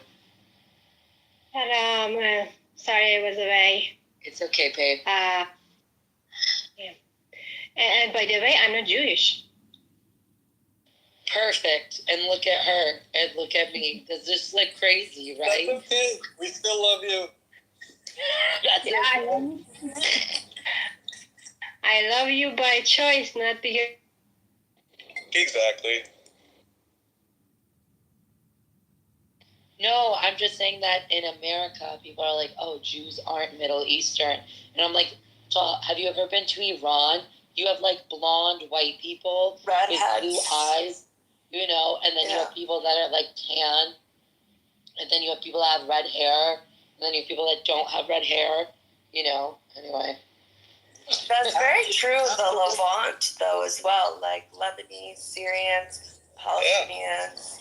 Well, it's a little It's even such a more spectrum, true. yeah. It's a little bit more true of not more true, but I'm saying it's Iran, extremely true in definitely. Iran because it's also got that ecological and biodiversity. So like the people that are obviously towards the north near the Caspian, who shared it with the Russians and the Georgians, and you know owned parts of those areas at different parts of the Persian Empire's time and stuff. There's a lot of influence in that. So like, you know the Persian blue eyes, like those ocean blue Persian eyes. I always think of them. I always Beautiful. get freaked out by green eyes because Persian green eyes are really like light, you know, and a lot of Kurdish people have it. Yeah. There's always been redheads and blondes in the Levant anyway. It goes back to biblical times. Yeah, it originated in the Middle East. The red hair. I mean, Mohammed. So many Palestinians are redheaded and blonde. Mohammed with was a blue redhead. eyes. The prophet, he had a rosy beard. I Allegedly, as legend has it, he was a redhead. Who knows if he even existed? I don't know, but allegedly, he was a redhead with white skin. Yeah. White. We are white. What do you mean? Ahed Tamimi is a blonde, freckled, Bosnian-looking, Ashkenazi-looking Jew. Like she's like she looks like a cousin of mine, except like a really violent Nazi cousin.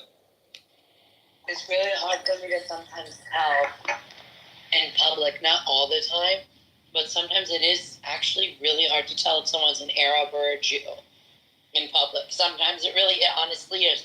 And I come from a smaller city, so like when I went to DC, and I've been going more for, it's sometimes difficult for me to tell like the different ethnicities apart, you know? This is the bane of my existence, is being called an Arab. Trust me, I know. Speaking Arabic to me is the bane of my existence. It honestly really helps in America in a different way when you're, like, you know, if you're like Persian, Mizrahi, or Sephardi in the American workplace, when you're dealing with like anti-Semitism, right? Because people get really confused when they look at someone like me, or probably Toby, or even you, Yasmin, like, and like they get confused because it doesn't fit like all of those white colonial mindset things. So it kind of puts me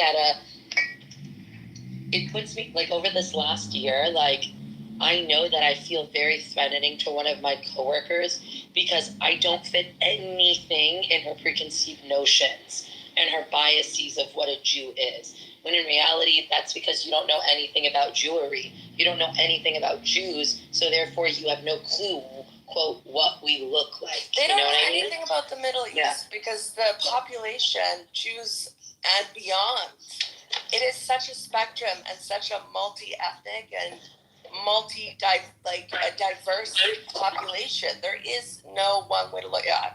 It's sort of this idea that the Middle East is just all brown and Arab and Sunni is so far from the truth, and it really just shows their own ignorance of understanding how diverse this region is. And it's a shame because also Arab nationalism has worked to promote that image of the Middle East. When in reality, the Arab, I know Americans like to use the sort of white versus black, colonizer, but the Sunni Arab is the white person of the Middle East. They're the dominant group there. They're the dominant religion, and they've had the dominant power for most of history. But I don't even like using these terms because you cannot use this Western ideology and apply it to a region that has an entirely different history, entirely different social organization, and an entirely different population.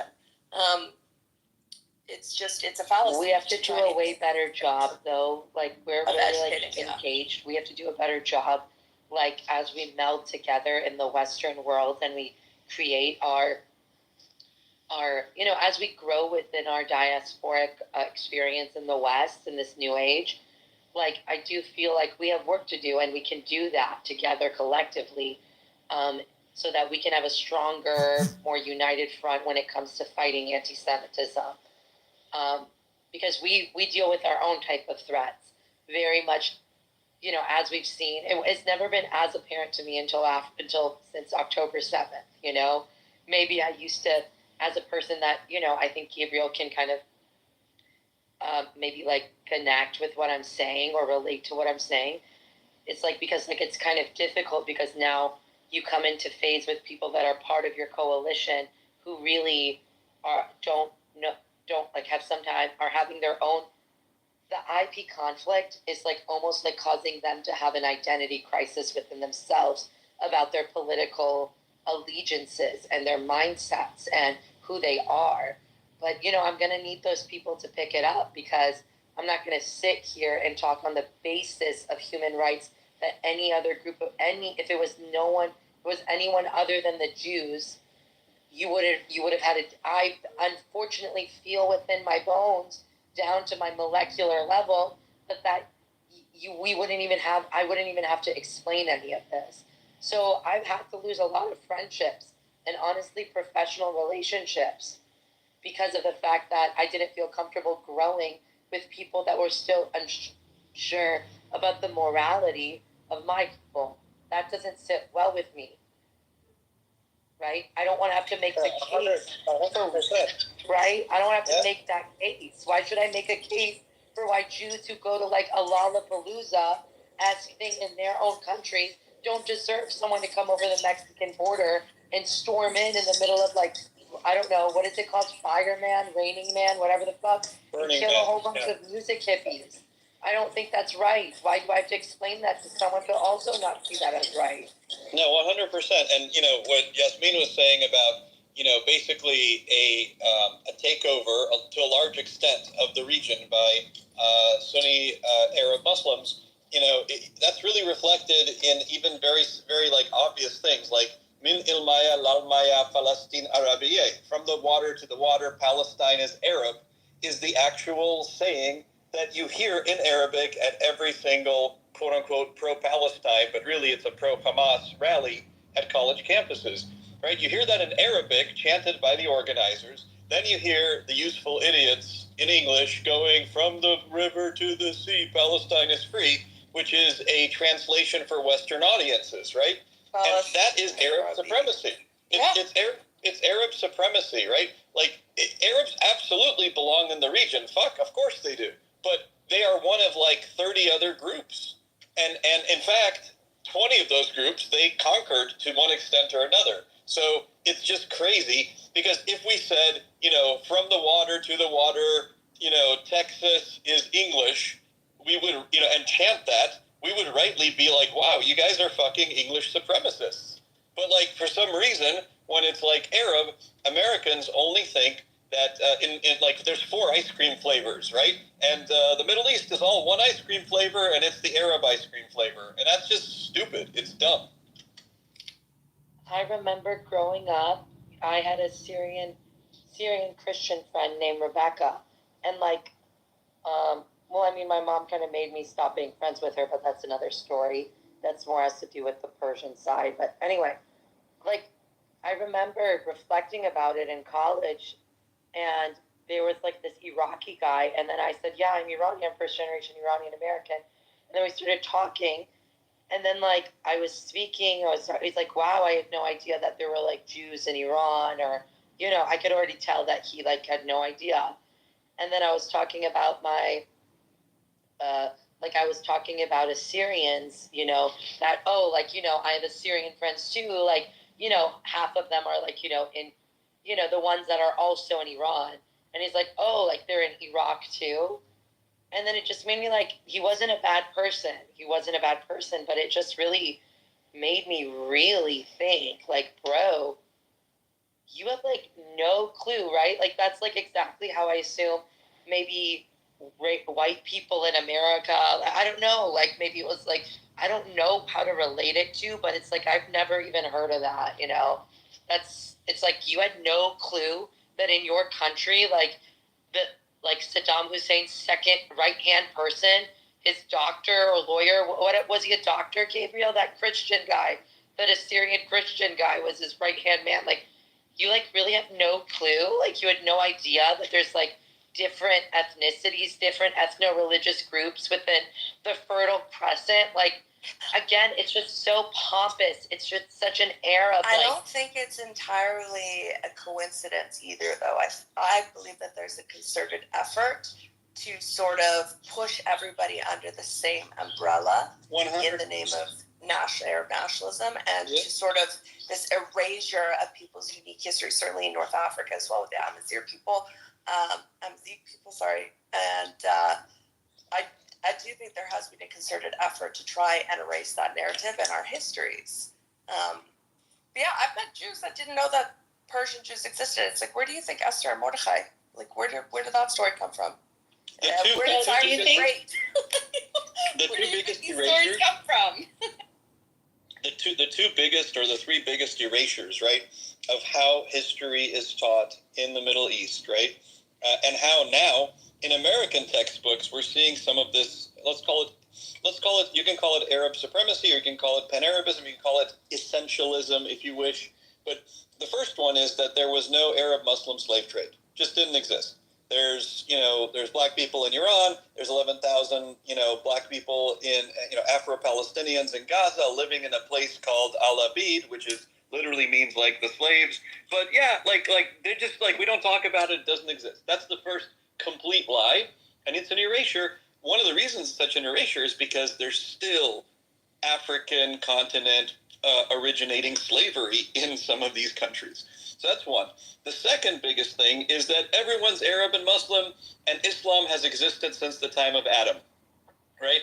Like, that is both a religious lie, okay, because Adam was not a Muslim, Abraham, was not a Muslim, Jacob was not a Muslim. Islam came after Judaism and Christianity, after Jews and after Christians. It's just a historical fact. Live with it. And then the third thing is that everybody walking around speaking Arabic who is Muslim has always been that way, and that they're not actually indigenous Amazigh or Egyptian Copts, and one of 20 other ethnic and religious groups who were Arabized and went through Islamization. Like, these three things are giant lies, and they're being perpetrated on like 1 billion people right now. They'll say that. Gabriel, I have a question. Muslim. Oh, sorry, go on. Oh, no, sorry. I just have a question, because Yasmin just basically said what I was trying to say, and I just want to ask you, don't you think there's a global agenda that essentially Islamism and Islamic expansion fits in? I'm just asking, because I'm seeing... Yes, there is. Okay. So actually what Yasmin... I don't know. Something's happening, because I've been agreeing with Yasmin for a good week now. It's a new year, new beginnings. Yeah, I don't know what's going on, but I like Zionist Barbie Yasmin. It's great. Look, the Ba'ath Party that she talked about, right, was that perfect concoction, right, of Pan-Arabism and communism, right? Pan-Arabism and socialism. And then when you look at Palestinianism, which I don't mean all Palestinians, I'm saying Palestinianism as a fictional movement that says that there were a people 3,000 years ago who were the Canaanites, who are actually today's Palestinians, right? And that the Jews are not like the real Jews. All that bullshit mixed into Palestinianism. The parents of Palestinianism are Nazism and communism. So you can pick. You can pick Pan-Arabism and Baathism, or you can pick Palestinianism. They're both toxic mixes, and they don't serve the people who today call themselves Palestinian. They don't serve them. Okay, and duly they don't noted. serve Arabs either. Yes, duly noted. But let me ask you this. Is this the weapon of choice that's being used against the West? Yes. in a global agenda. Yes, 100%. It is 100%. It's a wedge, right? Okay, it's a wedge. Right. It's a wedge to attack freedom of speech, freedom, Yes. gender equality for women, There you have it. LGBT, especially gender equality for women. But that's one of the things that threatens Islamists the most, more than anything in the world, okay? Because like half your population is women. So it's attacking the West, it's attacking those things, it's attacking freedom of speech, especially with Charlie Hebdo and those types of things, right? Yes. But it's attacking all the things that would emancipate Arabs, that would emancipate moderate Muslims or Muslims. Like Pan-Arabism and Islamism are really the enemies of civilization. Yeah, and when they go into free societies and they go into countries that are democratic, like in Europe and the U.S. and Canada, they bring that with them. Almost, it looks like intentionally, they want to say, if you insult Muhammad, or if you insult Allah, or if you do this, there will be consequences.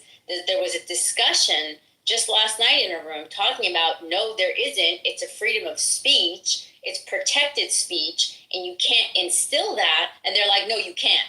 And that's, I mean, I was petrified when I heard that. And these were not old people. These were not like, the throwbacks of the 80-year-olds from the old Soviet bloc. These are like young-minded people. Like, I was like, are you kidding me right now? And I couldn't believe that kind of indoctrination has happened right under our nose, and they're only like 30 years old and they're talking like this. So it was really frightening. Sherry, you should have seen what happened. I don't even feel comfortable talking about this, but I'm dealing with this current situation in a place where I want to grow, professionally, in which I'm dealing with a situation in which someone is trying to put their moral perspective, anyway, I don't even want to say it, and I cannot believe that this person is an attorney. It's someone who's educated, someone who is moving, is a professional in my field. I just can't even fucking believe it, that this is actually the way that they speak, And I don't know, I follow Mandana Dayani.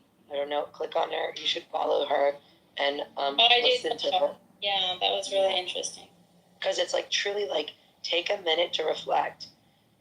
You cannot be a feminist if you support the IRGC. If you're not even listening to the wants and needs of the Iranian women, please do not call yourself a feminist. Please do not call yourself an enlightened person. Because to me, it's just social political virtue signaling to make yourself feel better and be part of a social in-group that's in style in America. And you think that that's your actual real value set and your real morality and your real values. That's not it. That's just the puppeteered, engineered smokescreen of ethics that you've decided to tie yourself to without any critical thought. And that's hurtful to people like me and others. Absolutely. I couldn't agree with you more, but this is even more reason to believe that there's a bigger agenda, that these are just little foot soldier operatives coming out and saying these moronic things. And you're like, what? Well, it's to create a state of lack of critical thinking and free thought to completely die. It's literally the war against freedom and tyranny. And it's actors around this age of false information, the false information age, and the type of wars we're going to have, not physical, actual military wars, but the actual, cold wars we're planning on having in the next decade. I can't even, it sets my bloodstream to, ice, because this is real. We're going to see more and more people. It's going to be harder and harder and harder for government to legislate in the technocratic age to be able to regulate this type of misinformation. By the time it's regulated, people have already been exposed to it, and it's spread like wildfire. So I don't even know if government is the right mechanism to fight this misinformation that is obviously being spread by the IRGC and Russia. It's being taught in schools. And China. My daughter just started middle school, grade 6. So I went online. I live in Canada, in British Columbia. And I went on to the school curriculum. And I was shocked to see that some of the lesson plans that are offered to teachers, the teachers have some sort of like autonomy over what they want to teach, if they want to use these lesson plans, are provided by Sami Yoon, which is this Marxist Muslim, it's founded by a PFLP guy. It's an option for my daughter's, she's in grade 6, for the schools. And so I contacted the school district and I said, what the fuck is going on? They're 10 and 11 years old. Why? Like, do you know who this group is? And then I started digging into it further. And all these groups, these lesson plans, they vote on it, at least in Canada, this is how they do it. They vote on these lesson plans, lesson curriculum, and they're uploaded if they're approved. Notably that they decided to axe all Holocaust education. That's out. They voted that they weren't going to do any more Holocaust education for middle school in our province.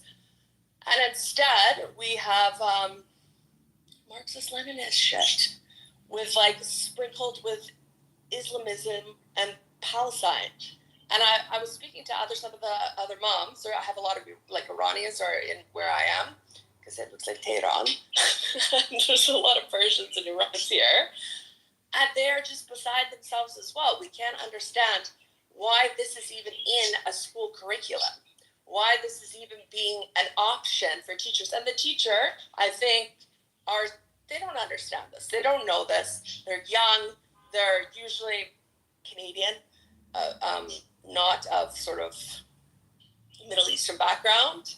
And it's absolute madness. I don't know how we go forward from here. But for my daughter's future, I'm planning on her going to Hebrew University or going to university somewhere else outside of North America, because I think Canada is lost. When you have actual PFLP curriculum in your school system, I don't know where you go from there. It's, I don't know. It's crazy. It's absolutely crazy what's going on. Hey guys. I honestly thought I'm being ghosted. What is happening in Iran is actually what is religion do to people. Like religion was meant to bring calm to people, but right now it's dividing people to different categories, and then also, as I think Rodi was saying, making the brain lazy so people stop thinking. But since 2 or 3 years ago, like after this movement, what happened is like some things have been normalized. For example, women are not wearing scarf anymore. So even that hijabi woman now is used to seeing these girls in the street, and they're not prostitutes anymore in her eyes, because she's seeing normal people wearing no scarf. And now she's understanding that this is not as bad as she thought. So if there is a power to reduce down that religious beliefs, and then just keep it for themselves, not bring it in to social life, that can make it healthy. And in my opinion, this is what all of religions do. Like, for example, Baha'is. Like, these people have their own thingy, and then they used to be famous for being so nice and kind people. But since this battle has started between Baha'is and Muslims, and they wanted to distribute their religion like around the world, they're being so aggressive now. And I was arguing with some of them in one of like these rooms, and I was telling them, you guys are famous for being kind, and because this is coming up from your religion, so you actually have something to like obey it, and then like you have this stronger than Islam. Islam doesn't force you to be kind, but your religion does force you. So it's actually nice. It's a good thing. But it bringing the worst out of you. So what is the purpose of this religion? So in my opinion, like even right now in Iran, the fact that these Muslims, like these really harsh Muslims, are learning English to just come and argue with some other guys, that is an improvement. At least they can learn how to search in English and like read some English sources rather than those shitty sources that like they have.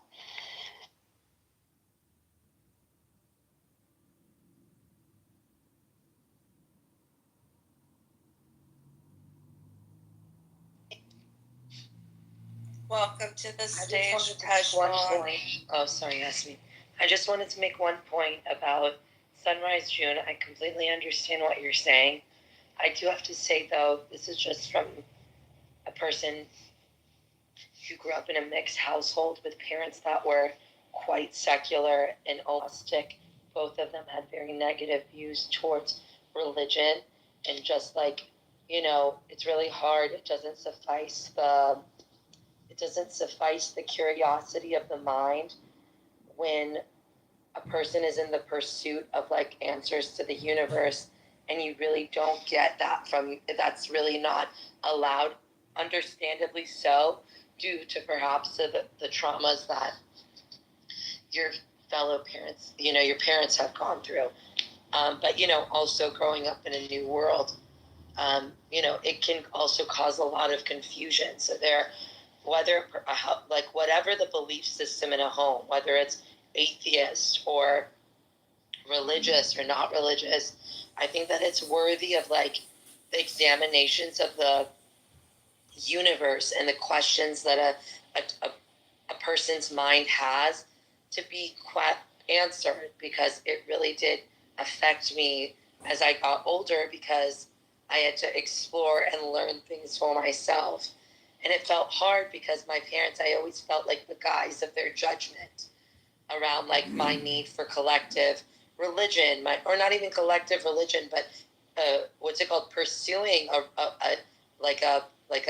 relationship of spirituality with even a God, you know? It was very difficult for them to deal with and caused a bit of a wedge in my relationship with them for some time. So that's something that I feel that I've also talked to other Iranian Americans, first generation Iranian Americans, and they sometimes deal with that issue as well. So just saying that it's not necessarily that, from my perspective, that I believe no religion is inherently good or bad. It has to do with the reality of the context of the time in which religion is being used for whatever means, and it's manifesting its time, you know, of when the people can, you know, where the people are at, where the culture is at, where the time is at, where the resources are at, where the reality of life is at. I do think that that's when we really see the true might of religion. It either collects or it fragments society. So yeah, June, I completely agree with you. See, although I don't have that, but for those people that have something to rely on, to go to when they need, it is actually really helpful. In my opinion, someone who has explored and researched and then find out something that answers their questions or they can rely on, that is really good. That is really good for their calmness, their success, for everything. But if you are born in a specific religion family, like myself, I was born and raised in a Muslim family, and then if you get used to it, and if you think this is the only thing that exists, you stop thinking, you stop asking, and you accept all of those answers without even asking. At the moment, like people at my age, sometimes when I ask some questions, they call me stupid. They call me, "You're a stupid woman," because you don't understand. These are obvious, because they never thought about it. Like if I'm telling them, I blame Even when my dad was in a surgery room, I had no God to call out and get help from. This is how, like, God doesn't exist in my life. They can't imagine this. Because they can't imagine this, so they think I'm stupid. They think I don't have, like, the necessity of reasoning. I don't have any any functioning brain to process that. But if I can find a way to just let them think about this for a second, that this can exist as well. It's not I'm not fighting anything. I don't see it. It doesn't make sense for me. It doesn't work for me. It doesn't help me. I still can be a human being. I still can have morals. I still can be a very nice person, actually. Without having a God or without. Of course.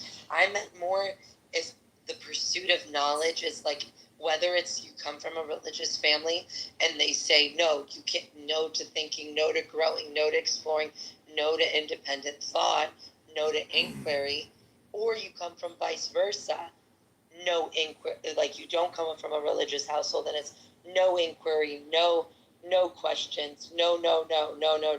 It could have adverse effects, you know what I'm saying? It could both, you know, the stopping of the pursuit of knowledge is always going to backfire, you know? That's what I was trying to say. Exactly. And unfortunately, this is a good tool for example, Iranian regime at the moment to inject this in people's mind and abuse them. Like these young people who are fighting for the leader or fighting for whatever the fuck decision he's making, they're free labor. Why not?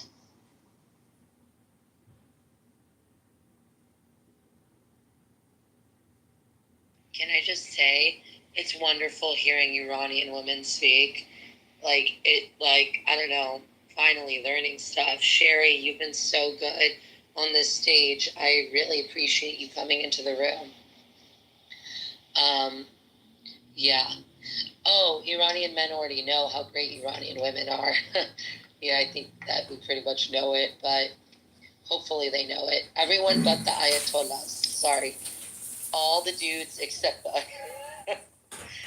the Ayatollahs. They're too busy gangbanging each other. I'm sorry, you guys. I don't mean to be so classless, but I just can't, because I mean that's what they do. We've seen the videos. We've seen the videos. Happen.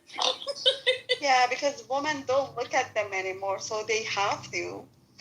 Or maybe they were like, dude, I was watching 40-Year-Old Virgin. Involuntary homosexuality. Seriously, you don't even need to drop soap in a prison for that, you know. But what I was gonna say, maybe the Persians in the room can relate. I was watching 40-Year-Old Virgin, and remember that scene where the horse, like, you know, sex scene.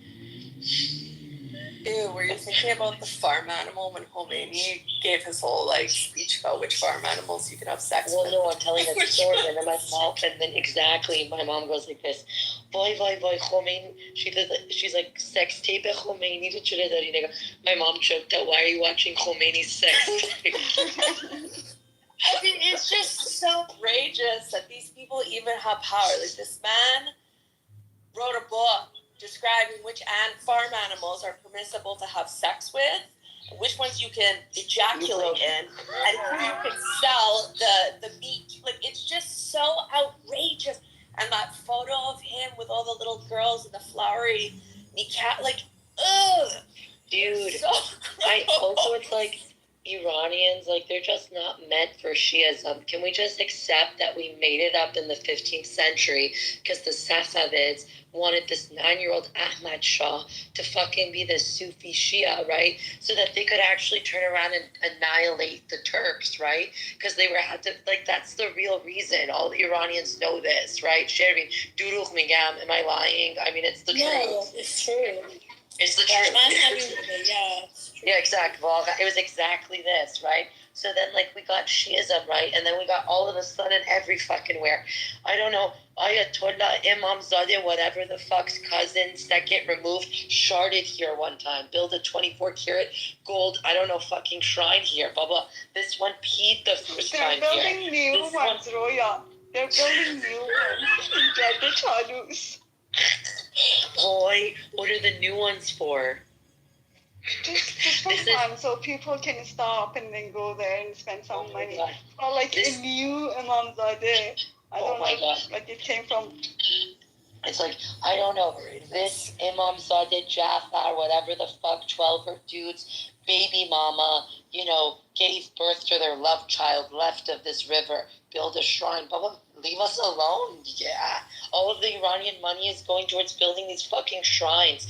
This is are Iranians Buddhists? No, leave them alone. I mean, what are all these shrines doing here?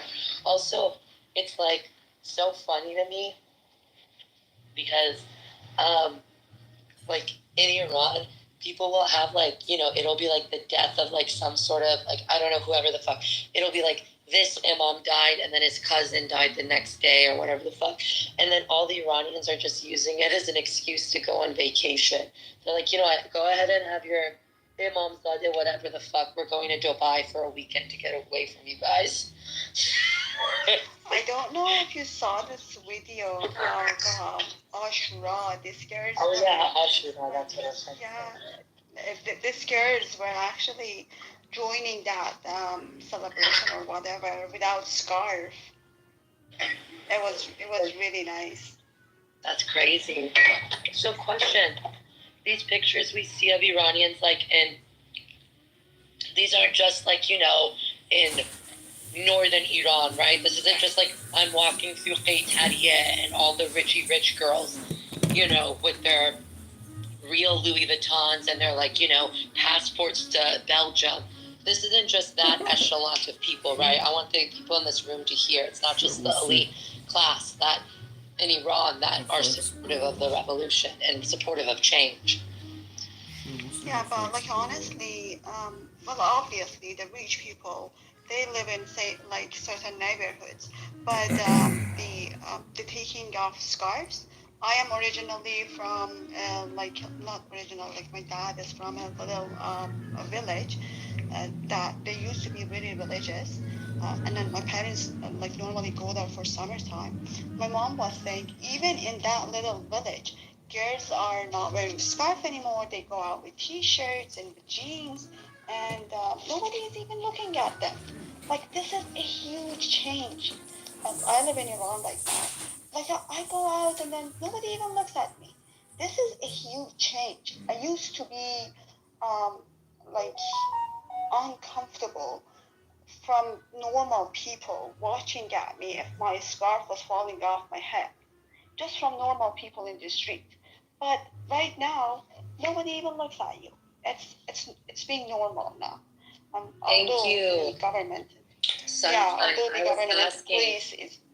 I was asking که منظورم این بود که فقط اینجوری نیستش که مثلا شمال شهر مثلا به کسی گیر نمیدن مثلا تو بیتن. Okay, cool. So even in little villages, small cities, people want change. Like, and then it's not forcing everyone to take off their scarves. They can still have their hijabs, but it has to be like by your choice. It shouldn't be forced. Hello guys, how are you? Sunshine. I'm living in Iran right now. I'm living in a religious. My name is Sunrise. Sunrise, sorry. I'm sorry. So I'm living in Iran right now. I'm in a, you know, religious city. I'm in Khorramabad, and the most of the people are actually poor and religious, and you know, the way of their thinking is actually, you know, way back in like ancient times. But you know, in the last months, things are actually changed here too. I see girls, I see women here that walk into the streets and don't have any hijabs, and nobody actually, you know, don't mind with them. Nobody care about it anymore. Things are changed here too, even in a religious city. Yeah, about Khorramabad, this is a city where it's not only religious, it's like they have their own traditions as well. So I think Kharamabad was one of the last cities to join the movement because their opinion is like the man should protect women. So by like their woman taking off their scarf, it is losing power. So if he's saying like this is happening in that city as well, this means like a real change. No, And then the reason and then that surprisingly, honestly, I see, sorry, Alireza, I see girls going to parks and jogging with leggings and tops, like actual top. you know, the reason that Khorramabad was one of the last cities that joined the movement is not is not about religious or is not about Islam. The actual reason is most of the people in Khorramabad are actually working in military or IRGC or organizations like that. They are, you know. Yeah, because they buy them most with money. of them. They buy them. Yeah, exactly. Exactly. That's what I'm trying to say. That's the main reason. For example, if you look at Baluchistan, look at, I don't know, cities in Baluchistan or even Tabriz or even Isfahan, they are religious. There are religious cities there. There are religious people there. But in Isfahan, in Baluchistan, or even Tabriz, they were one of the first cities who joined the movement. So it doesn't really have to do anything with religion. The reason is they bought the people here, but things are actually changed here for the last months, and that's surprising. And Roya, it's just scary. Don't think like we earned this easily. It's just scary because at the beginning they were actually really aggressive. Even right now, they stop your car, they fund you, like stuff like this. But it's not like it's not easy to fight against them. Never once did I ever think it was easy. I cannot even believe the level of, like, that's why I used to be so afraid of what people would think of me. My mom and dad always wanted me to just pretend to be like, you know, as white as possible, as American as possible. Don't bring up stuff, act this way, act that way. But I've never been more proud to like be first generation Iranian American and first American and a Jew ever in my life. In my life, I've never been so proud of my identity.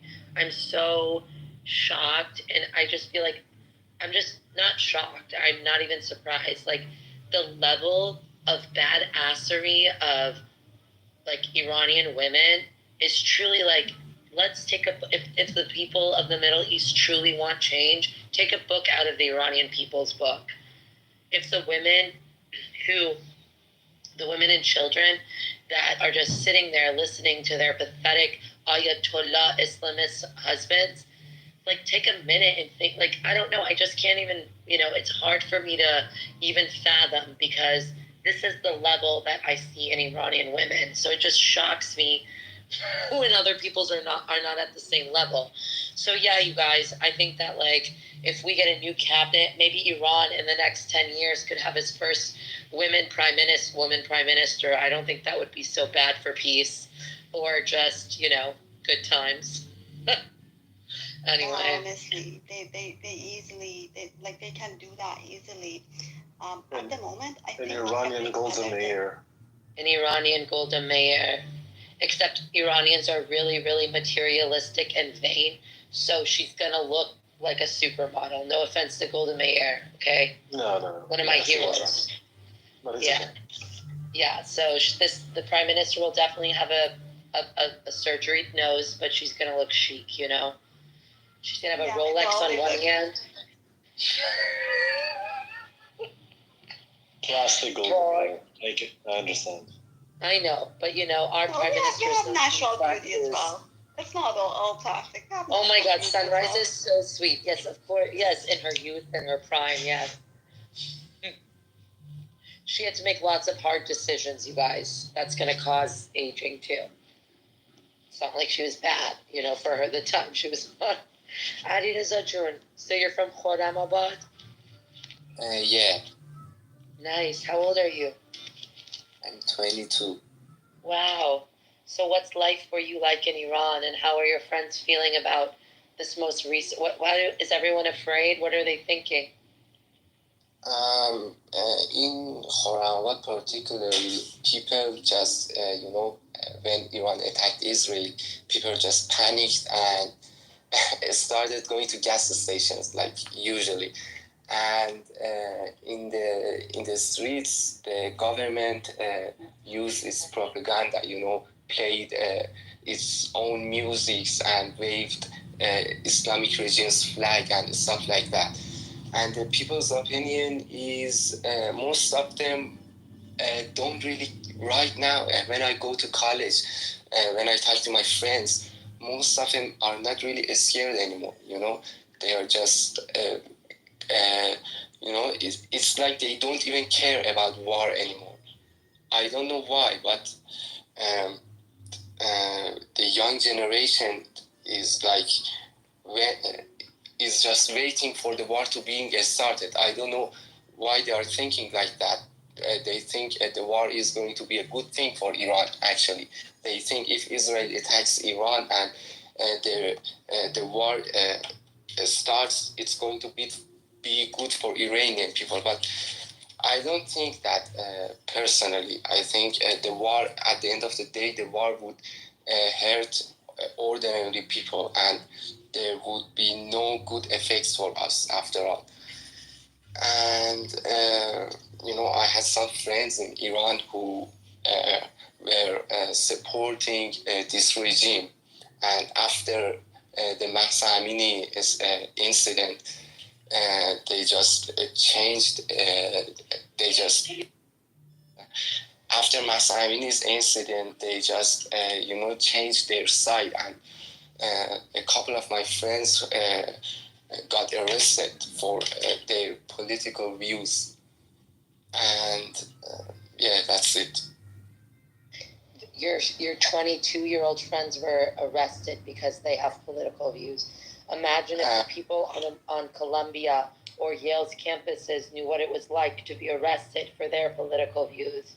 Maybe they wouldn't be so nonchalant about the way that they use their freedom of speech. How about that? Yeah. My friend was actually 20 when he got arrested, and he got sentenced for 3 years. 3 years in prison, only for just tweeting. Only for tweeting against, Islam and Islamic leader Khamenei. And so let that be a lesson. Let that be a lesson to the dimwits in the chat that come up here and tell us to stay quiet and don't talk. And what are you talking about? Things can get worse. Listen to this young person in Iran telling you the realities of the oppression. We are outside the country. I understand. And I have felt the frustration of those that say, oh, you're outside of Iran. Why do you even care? It's none of your business, and so forth. The people that are on the ground that have to live under this iron fist, this is what we're talking about. This is the oppression. This is the injustices. And and the Islamists that were in the room that were telling me that Islam is about justice. Gabriel, do you remember that word that was used? I almost lost my mind. It was 3 a.m. in the morning. I couldn't believe what I was hearing. We see Islam is about everything but justice. What's I'm sorry. It's my first time to be this place. I'm from TS, and I like to be this place to tell everything. Speak up. I say my name is Mr. Pole. It's my first time to be this place, and I like to greeting everybody. Nice to meet you. چی میگه این یارو؟ من نمیفهم چی گفت شری. It's his first time on this platform, and he just wanted to greet you. Okay, thank you, Paulin. All right. I want to add something to Rosa. The most of people think we are fucked up as we can already, and they don't care about war. It's why they don't care, you know. They think it's not gonna be worse than this is, and that's why they don't care about war. Isn't that so sad to have zero hope about your life's prospects? You guys, that is the worst part about the IRGC, is that they've killed people's ability to dream about their own life, about their own future. Like, and then I can't believe it. I'm really embarrassed by all these crazy American people that just say things without thinking and don't even pay attention. That's why I write, like, when I'm not trying to be like all UN or whatever, but when I say human rights are imperative, honestly, everything I'm saying is human rights based. I mean, seriously, can you actually call yourself a proponent of human rights if you are okay what's happening in Iran? I mean, give me a fucking break. You know what you should do to them? I think they should be sent, they should be sent to a Muslim country. If they can survive 6 months as living in a Muslim country, that they can continue defending what that they cannot really understand what it is. Really, they should send them as like a part of a college experience. Send them to see what it is really in practice, what it is. Gabriel, are you still here? Is he here? He's probably walking his dog. The most incredible thing about this room, Roya, and thank you for making the space, is that we haven't seen Soren around. I keep thinking he's going to show up in it. No, first and foremost, it's Rodi's room. Look at him. He comes off mic. Go ahead, Rodi. It's your room. No, because I have to say something. I think we have a replacement for Soren. I think it is Aziz. Let me make the case for that statement. So Soren in the beginning was somewhat intelligent in how he conducted himself. He was very inquisitive. He was giving some sources. We read those sources together, saw how it doesn't support what he said. Then I gave him other sources. Then he said, "Oh, okay, that's fine." And he held his, decorum in some sense, like he wasn't interrupting, and so on and so forth. And with time, for some reason, he started to interrupt much more. He didn't learn anything. He using the same exact arguments, and he became more and more, I don't want to say crazy, but I don't have any other words to describe him. And I think, annoying and crazy and he's a sociopath. But a sociopath, all of those things. So I think the same exact pathway Aziz is taking right now for some reason, and I predict that he will have this Soren psychosis. Okay, I think I made my case now. Dude, Soren is legitimately I hate to say this. Wow, I've talked so much today when I have laryngitis. Sorry, Nurse Yasmin. My apologies. You can't ask me. Sorry, one last thing, I'm sorry. And he's not in this room because I blocked him. Oh my gosh. Oh, that makes complete sense. Thank God. Oh my God. This is my thing. I turn around to him and he says, I say him, if you love IRGC laws of governance so fucking much, you go live under it. Yeah, get out of Australia. That's racist. Why are you racist? Men of God. On it exactly, because even the IRGC, what's it called? Children of the IRGC, beneficiaries of the IRGC, they want to just go ahead and bend over once a year like those poor guys had to do for P. Diddy, except these ones like it, right? So they get the P. Diddy effect, except Ayatollah remix, right? And then, Yeah, ask him to come to Iran. He will be paid $100 per month, and he will be treated in a specific way. Yeah, of course. فقط باید بعضی موقعی کارایی بکنه که نباید به مامانش بگه قلبش میشکنه ولی خب anyway, so he does a couple questionable things, but he gets to live like a lavish king in a society where there are Western values and freedoms. I'm so sorry if this Ayatollah bullshit stuff is so wonderful, it's so worthy of defense. Why don't you go fucking live under their rule? Why does Sunrise Bichara have to do it? Why does Azad have to fucking do it? Why does Shervin have to do it? Why does Ali Reza have to do it? If you like it so fucking much, you go live under it then, asshole. You like to take the money of our nationalized gas and oil, use it on prostitutes because obviously no one wants to sleep with your disgusting ass, right? So you have to go pay, a prostitute to sleep with you. So, I mean, what is it, Roy? These are all facts. Roy goes full ballistic on those people. Roy, just 1 second. 1 second. Breaking news in the Washington Post. They said that Israel will attack Iran in the next 48 hours, and the Americans are in high, and America is in high alert. Yeah, and probably they will just cut the internet, and we won't have internet for probably next few days. Which makes me very angry, by the way. You were asking about the last couple of days, what happened in Iran when the attack happened. Honestly, the normal people, for example, my mom, my dad, normal people who have spent their life in building this country. It was so stressful for them, and in their opinion, the history was repeating, and they were going to experience the same shitty days that they have experienced before. And it was so painful. For example, for me, I was a little kid when the war happened. But right now, I have something else to fight for.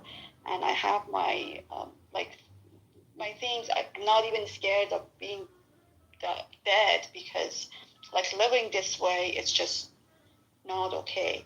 But for them, it's the amount of time that they should be relaxed, and it's their retirement, and now they just have to see to what they have built in their life and so on. But it was so stressful for normal people in Iran.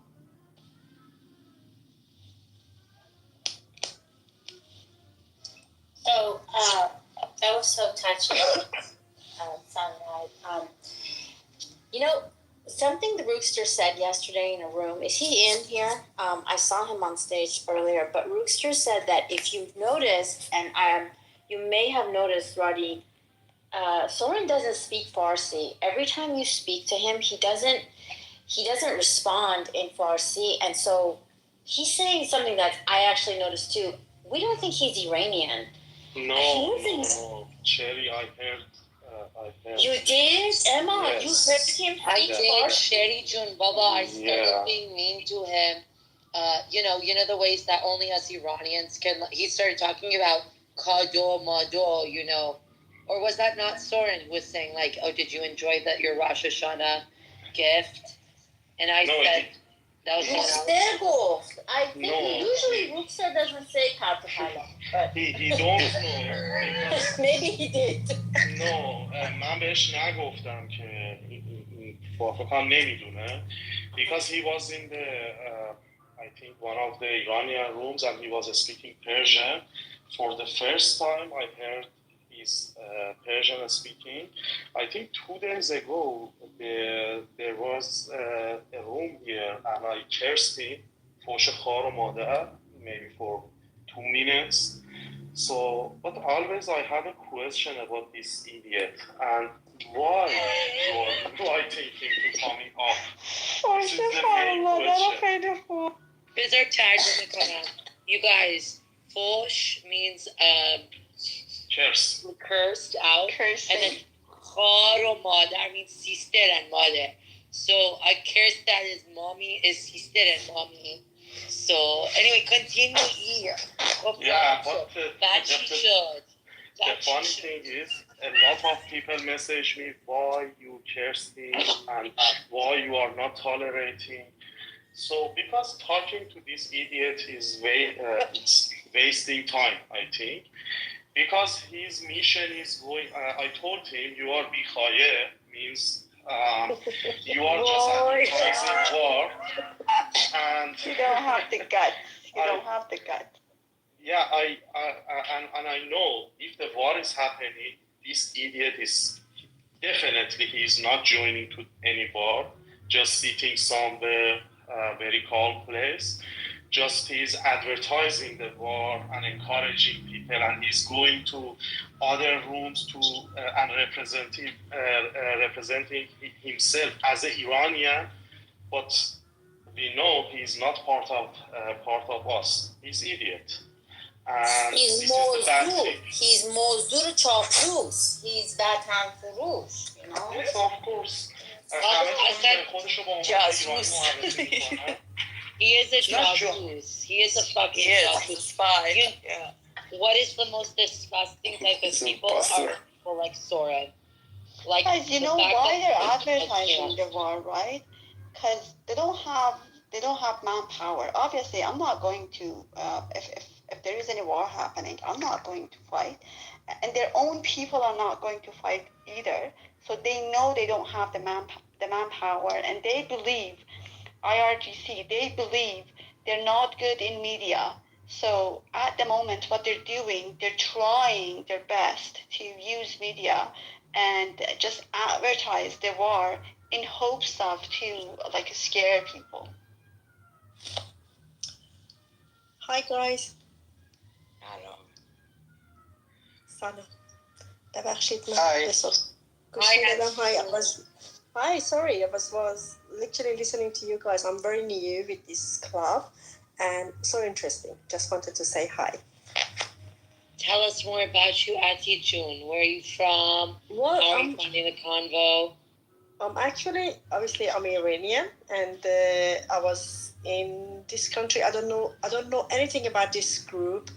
I just was like literally, my memory of my phone was completely full. I tried to delete some of the application on my phone, and I was like interesting to go on this and see what is this. And I found that I've got account. I don't remember how this happened, but I do remember one of my Iranian friends recommended me, and actually, it's very interesting because I could see there were like little rooms, every group, and I found that there's a Iranian flag, and I said, okay, interesting. Let me just see. And listening to you guys.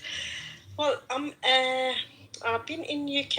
I don't know. Are you guys from all over the world, or is only from UK, or I don't know how it's worked? All over the world. We have friends from inside Iran, friends from Israel, friends from America, everywhere. Oh, interesting. Okay. Yeah. I'm from UK, and I've been here for around like 25 years. I haven't been to Iran, and my parent doesn't allow me to go. And I was literally protesting against this regime a while ago, but emotionally it does affect me a lot.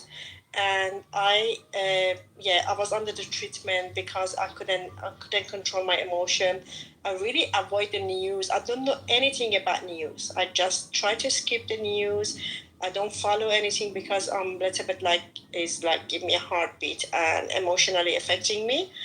And I'm a nurse in a hospital, and sometimes my colleague just texts me and say, oh, hi, Ati, how's everything? How's your family? I said, oh, gosh, what's going on?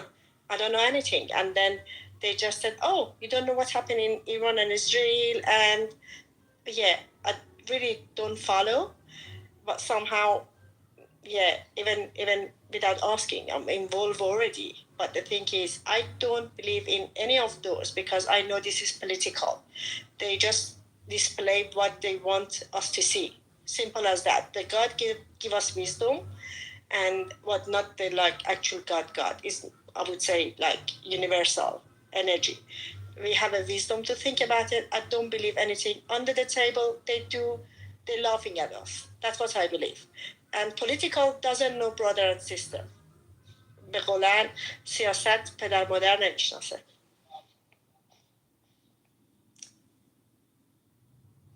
Guys, your room is blessed. Ati is the second person who is coming on this platform for the first time tonight.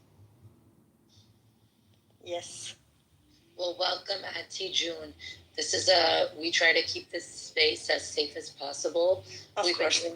We've been doing a series of discussions around the conflict, and now we've been doing a series of rooms in regards to the Iranian people in Israel against the IRGC, because that's very much something that we know to be true, that this is a fight that Israel and Iranian people have the same common enemy. So, yes, that's really, we've been in this room for hours, I think, at this point, but yet it keeps getting more and more dynamic and interesting. So welcome to the space, and please follow the club. Yeah. So Can I ask for excuses from this our Russian friend? He is kind nonsense in chat. Who? What? جواب کیو میخوای بدی؟ کسی میگم این روسه رو میشه بنش کنید؟ روسه کیه؟ Oh, the Turkmenistan, yeah.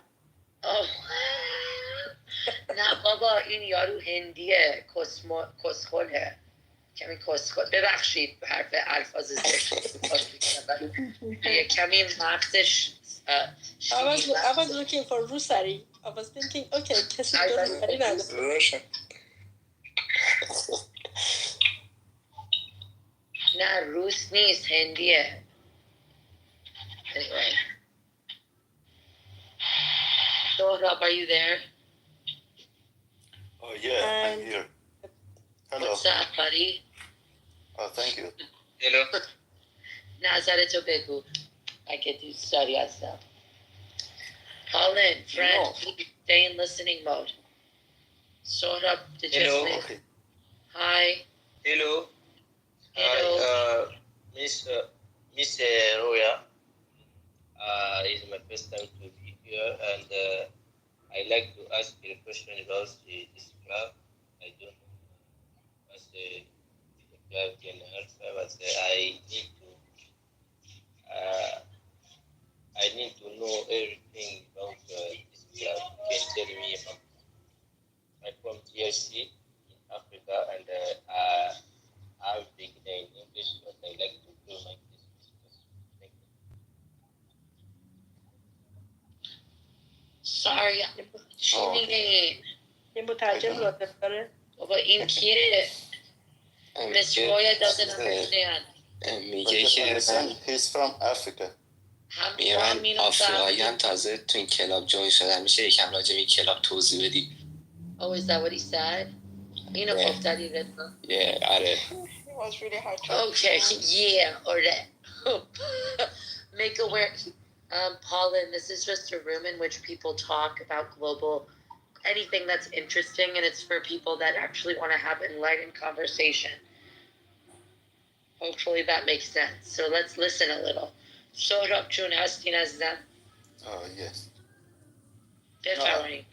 I have been living in Iran for 40 years, and I know the people of Iran. In Iran there are three group of people. One of them they are that support the Islamic Republic, and another group of people they are that they don't support and they fight against IRGC, and the third group they are Nusra, Nusra people, that they don't have any side, and they, I'm thinking about these people, this third group of people, that they are Nusra, by the time that at this time, and I don't know if war started between Israel and Iran, in Iran, in Iran country, and I don't know on which side they would choose to be stand for. And I'm thinking about these people. They are not. Some of them they are religious people, and they are Shia, but they don't support IRGC. They don't believe in Vilayat Faqih, and they are neutral people. I What do you that more than 80% of Iranians are against the regime. Less than 20% are supporters, and those supporters are even mostly because of their benefiting from this regime. And as long as they see, most of them, that they won't anymore benefit from this regime, they will stop the support. And for the 80%, the neutral people that you're referring to, they are not neutral. They are against the regime, but they don't take any action because they are too busy with the misery that this regime brought for them in past 50 years. So they don't take actions, but they are not neutral. I mean, I've been living in this country for more than 40 years, and wherever I go, like whomever I talk to, I can easily say that 80% are against this regime. But Yeah, according to their own stats, like the regime stat themselves, according to that, 83% of Iranians are not happy with the situation, of any kind. Okay, if we imagine that just 20% of people they are support IRGC, you know the number is 15 million people, and they As Azad support said, regime. And out of that 20%, 10% of them are like they have their life expense from the regime. They're benefiting from the regime, so yes, they're not they really are. supporting. Yes, they do. They benefit of the regime, and their life is completely depend on regime and supporting this regime. But 10 million people. So if I give them more money, it is not a less number. if I give them more money, they take my side. You know what I mean? Okay, he's talking about the rest 10 million people. Let me give you a very live recent example. I mean, we have some far friends that, I mean, my parents actually, they are so religious. The guy has been in Basij for many years, and he's now kind of a like middle-aged guy. And he has a daughter. She's too religious, too much defending the leader and everything. She's just practically an idiot. But in the same family, the mother and the son, they are against the regime.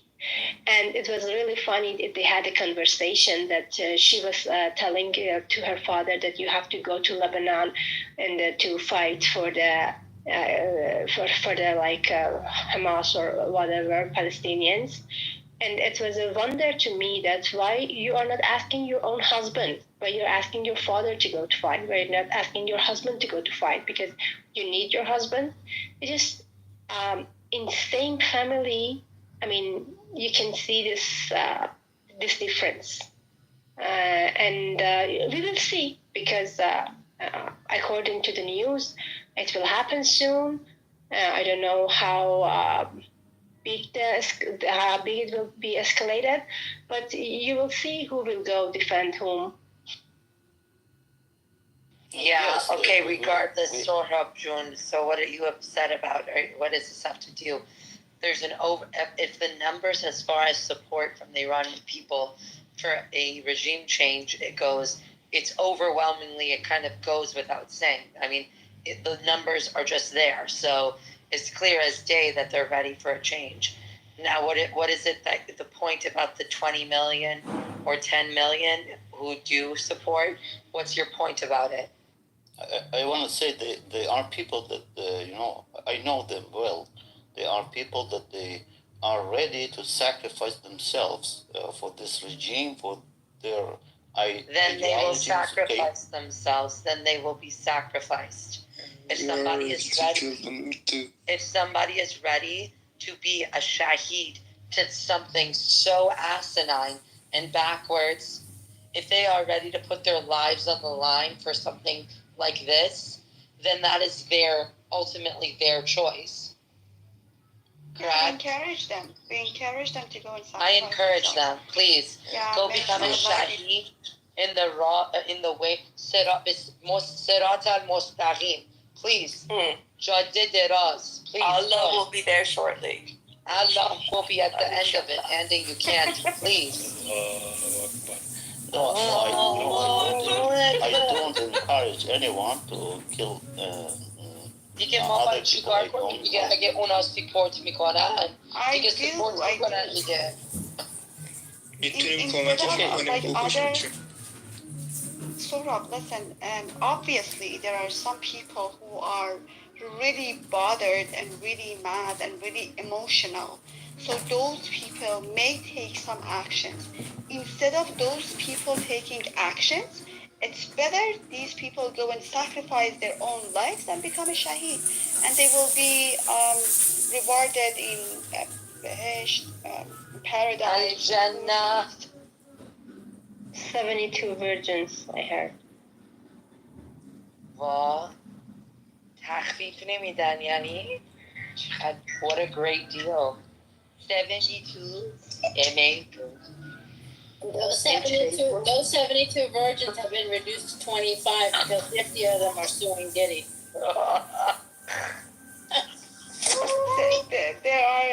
They're saying that there are like some cute guys as well, but apparently those cute guys are not even like used for women. The guys are taking them as well.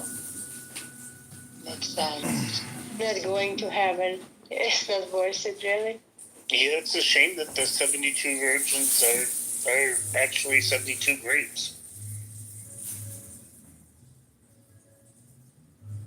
So listen سهراب جون فکر میکنی خب دیگه that's the point of open democracy if they want to go establish their own IRGC party to participate in parliament or whatever the hell be my guest and they can do the best that they can to garner votes but I really doubt that what is this supposed to mean I mean has the IRGC ever کجای IRGC تا رحم کرده به minority Okay, minority چی میشه شری توی فارسی؟ اقلیت. اقلیت. I am from a religious family, okay? And my father support IRGC, but I don't support IRGC policies. And sometimes we have some kinds of argument, okay, in home.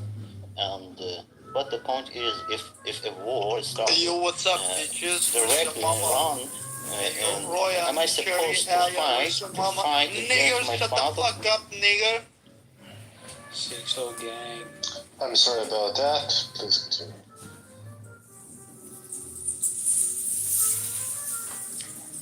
I think you removed Sohrab as well. But I think that most fanatic people are just fanatic in words. They are not going to take action because they've been saying that they are wish to go to fight against Israel anywhere, but you see that it's been going a war in Gaza for more than a year. No one went there. Even in Lebanon, it's started. No one is going there.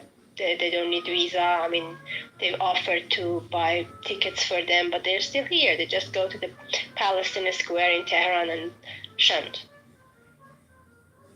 Actually, it's not that easy, Azadeh. They can't really go at the moment in the war situation. Like there is weapon policies. Not everyone is allowed to go. So, and honestly, these people, like I'm okay with these people. The people who are clear with their thoughts and their ideas and their opinions, and it's make it clear. So I know how many of them exist and how many of us exist.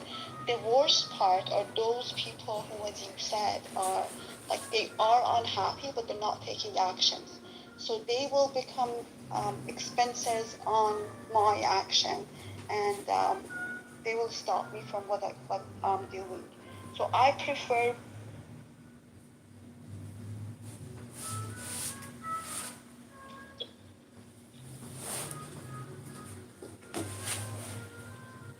those people who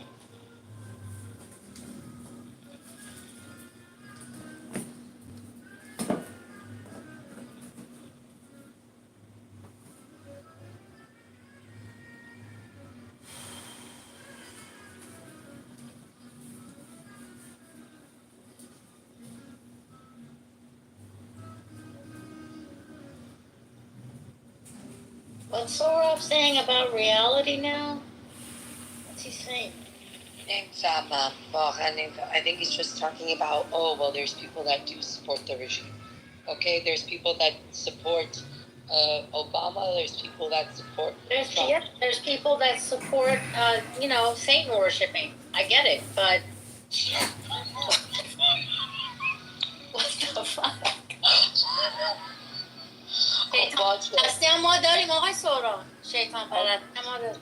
این دیگه چه ربطی داره؟ اوکی باشه 10 میلیون نفر سپورت کنن آیت الله ها 80 میلیارد یا میلیون نمیدونم همیشه You cannot kill millions of people. این پایین داره مینویسه از خودش.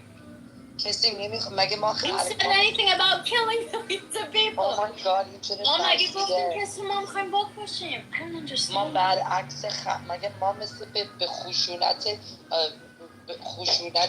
آیت الله ها رو ما نداریم ما آدمای معمولی هستیم. ما نیستیم که خرخالی گرفت بچهای انسنت مظلوم ایران رو کشت. ما مثل اون گوه سگا نیستیم که بدون بدون هیچ حرمت چون مرد نیستیم دودولمون به اندازه یه دونه سنجاق قفلیه گرفتیم بدون هیچ نوع چی میگن honor چیه شری وای چرا دارم فاک میزنم افتخاری مثل چی گرفتن مردم و نمیتونستن صاف تو چششون نگاه کردن از بس نامرد و ناکس بودن پشت سرشون کشتتشون relax nobody wants to execute style the way that these disgusting ayatollahs did to the children of Iran. Trust and believe no one is going to act like you. Act like them. Anyway, go ahead, Roster, Rooster.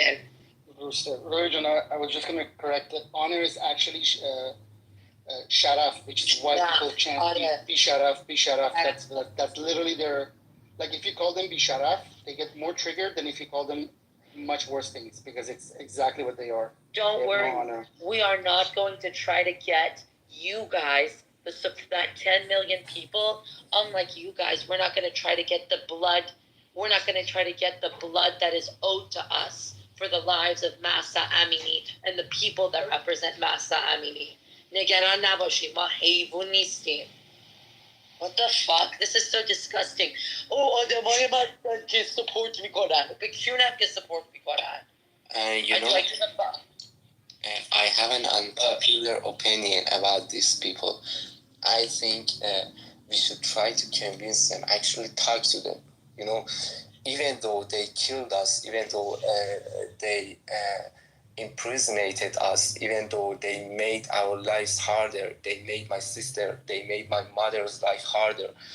I think we should talk to them with respect and try to convince them because convincing one passage means you are probably saving someone's life in the next movement. You are probably preventing him from making someone blind in the next movement. So I think in these situations when there is peace and when there is no movement in Iran, we should actually try to talk to them and maybe they change their side. That's what happened to my classmates. I talked to them and they changed their mind. So maybe some of them would change their mind as well. Which people are we talking about? We are talking about IRGC supporters. Yeah. The thing is, Ali Reza June, the support against the IRGC is so high that it's not even, we can at least rest assured because these are not our numbers. This is the IRGC's numbers. Okay, we can rest assured that the people do not support the regime. And so no matter what, you can create a relationship with, you can try to take over Iraq and Bichare.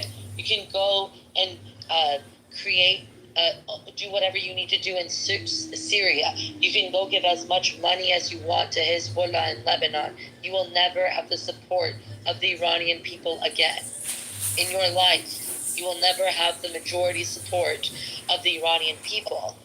So, based off your constitution, based off that reality, there is going to be change no matter what. Yeah. Dude, please, I'm not interested. I'm married. I have 2 children. Please. زنده باد زنده باد زنده باد سربازان حضرت موسی. Hello. I'm from Iran. I'm looking for a wife. Please. Yeah, next room. You're in the wrong room. I'm looking for a wife, please. Yeah, next room. You're in the wrong room. No. I want wife. 3 children from Iran, please. Does this seem like a good way to get a wife? No, Daniel, you're being so annoying. And first of all, we're Persian, not Arab, and we're not Hindi. So get the accent right, honey. My God. I'm from Iran. I need a wife. No, you don't. You need a brain. Oh my God. That's I need a wife. You know what? I told Well, you have. At least you're shooting your shot, you know. Yeah, look at your aim. Your aim is like really bad. I don't know how you can like.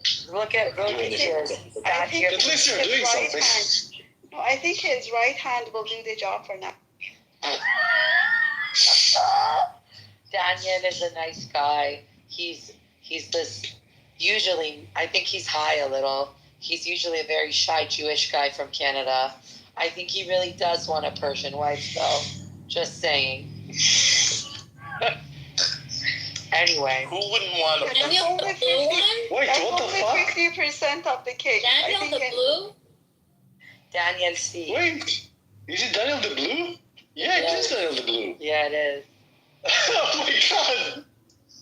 Change his picture. Daniel, you fooled me, you motherfucker. Motherfucker. Okay, Mayor Park said, wait, what was your prayer? What's it?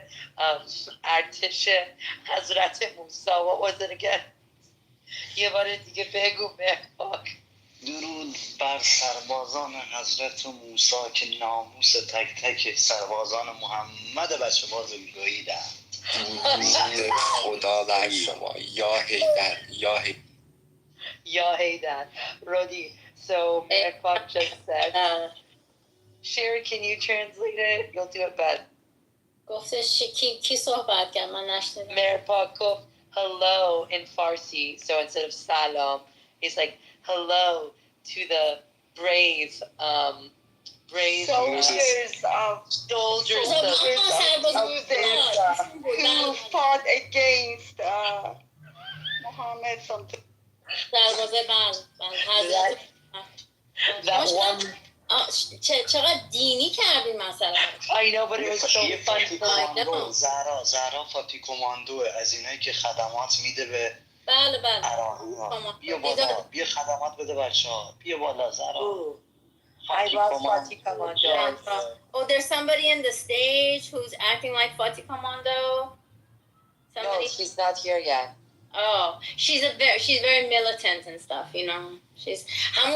They're like the same ones that go around in white vans, are part of the morality police, and they Bring her up. But yeah, what happened to Sohrab? Oh, I don't know. I don't know what happened. آقای سهراب بفهمین با Stop writing in chat. Come up and talk.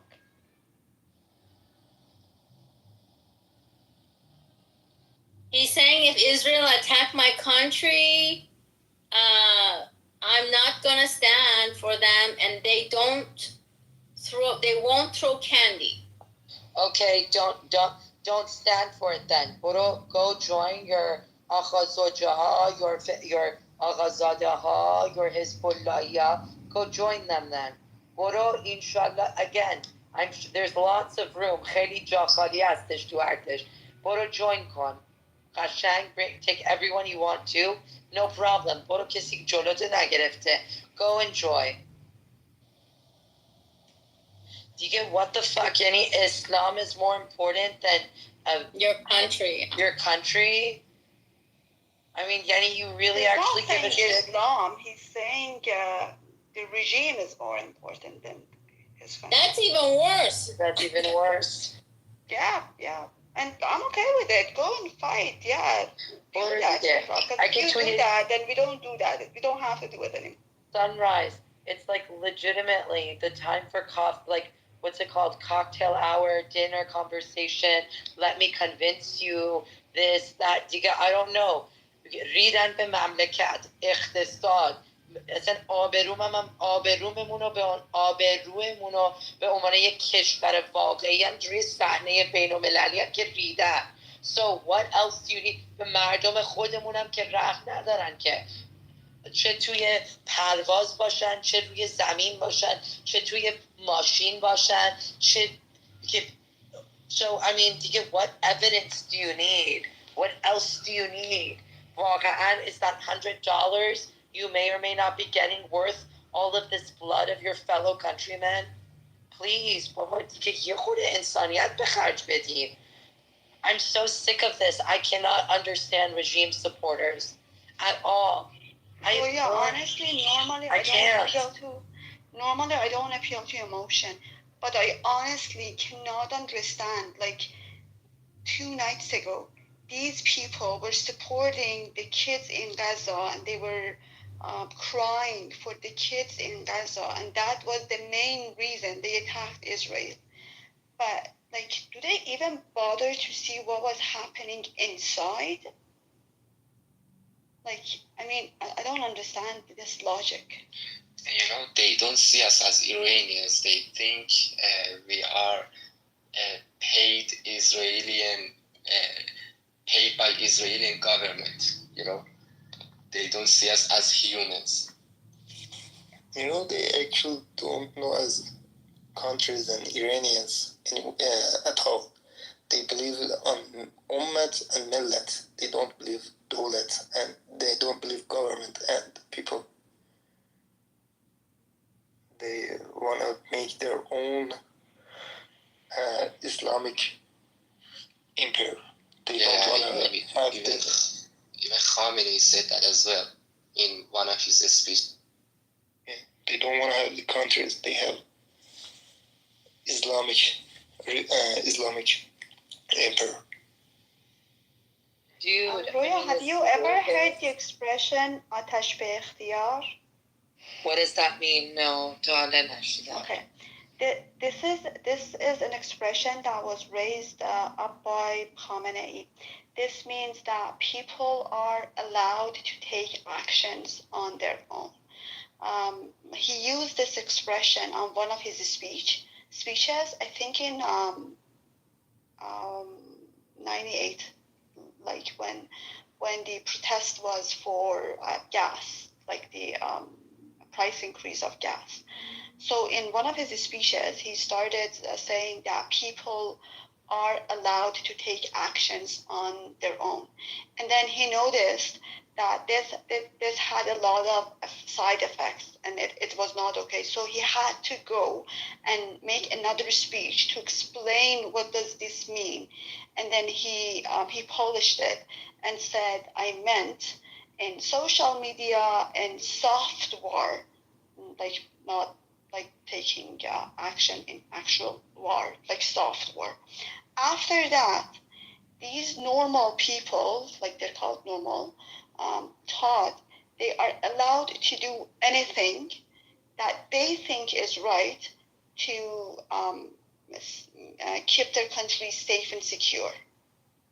This was like the worst thing happened to this country. Now, anyone in the street who thinks that you are putting the country in danger, they are allowed to kick you, to punch you, to kill you, just because the leader said.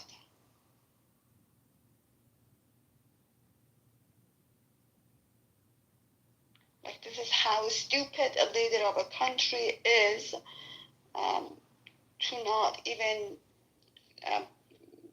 be mindful. Don't understand the effect. Yes. Be mindful about the words coming out of his mouth. I don't even have to look at this. Look at the fact that these idiots had 15,000 vials of, oh my God, vaccine. They had the vaccine, exactly. They are so stupid that they didn't realize that they have to put they need to do 2 doses. So Gidif then used 15,000 doses at once without having the second Pfizer dose. And instead, they let the poor people of Iran use that disgusting Chinese AstraZeneca or whatever it was. That now you see so many Iranians are dying from heart attacks of like in their 40s and 50s at a higher percentage. Have you guys seen that? Have you guys been seeing that all the Iranians are dying because of the aftermath of the cardiac issues? They don't give a shit. I don't understand. These guys are so obsessed with themselves that they were هول شدن گرفتن هر 15,000 وایل به خودشون یک بار زدن انقدر اینا ترسوان و مرگ ترسن.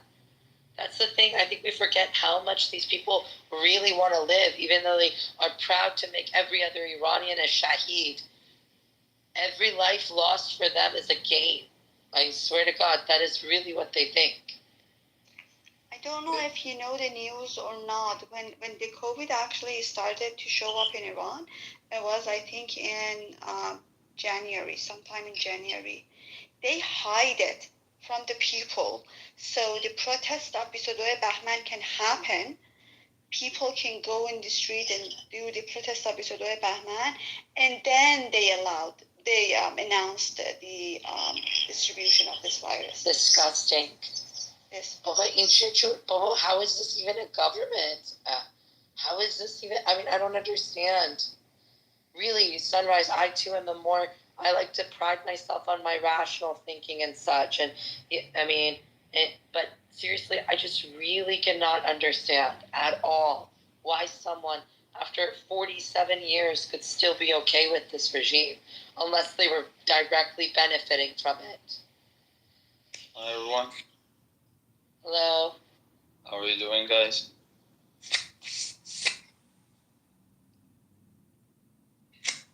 Just regarding the delay of the announcement of the COVID, I don't think this is exceptional to Iran. And even in the US, Trump started by denying it. All the governments started by denying the severity of the COVID. So I don't think it's an argument either for or against the regime, quite honestly.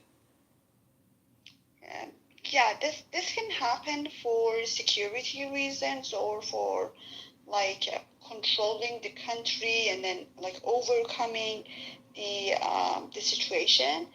But the fact that Iran's reason for that was the day after this specific protest that I'm talking about, the day after they announced it, and then if they knew, so the protest shouldn't happen.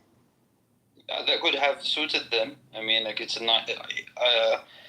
It makes sense that it would have been a good coincidence for them.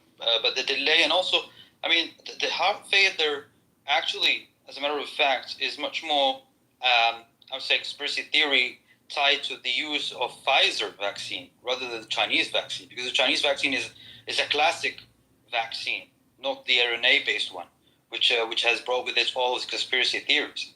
So, as a matter of fact, the people who had the Chinese vaccine are better off than those who had a technology that's proved not to be that much of a useful one. Okay, and you're making all these minuscule points. Yes, okay, whatever it may be, the government injected in the regime injected it in themselves first, when a governing body is technically supposed to be protecting the greater civilians of their nation, right? They're not a monarchy that should be shooting up the first dose of medication that hits the market and the nation for all of the Aghazadehs and Ayatollahs. Would you not agree? Or unless you don't agree with that. Okay, and all these minuscule things that you're pointing out, what is the greater point you're trying to say?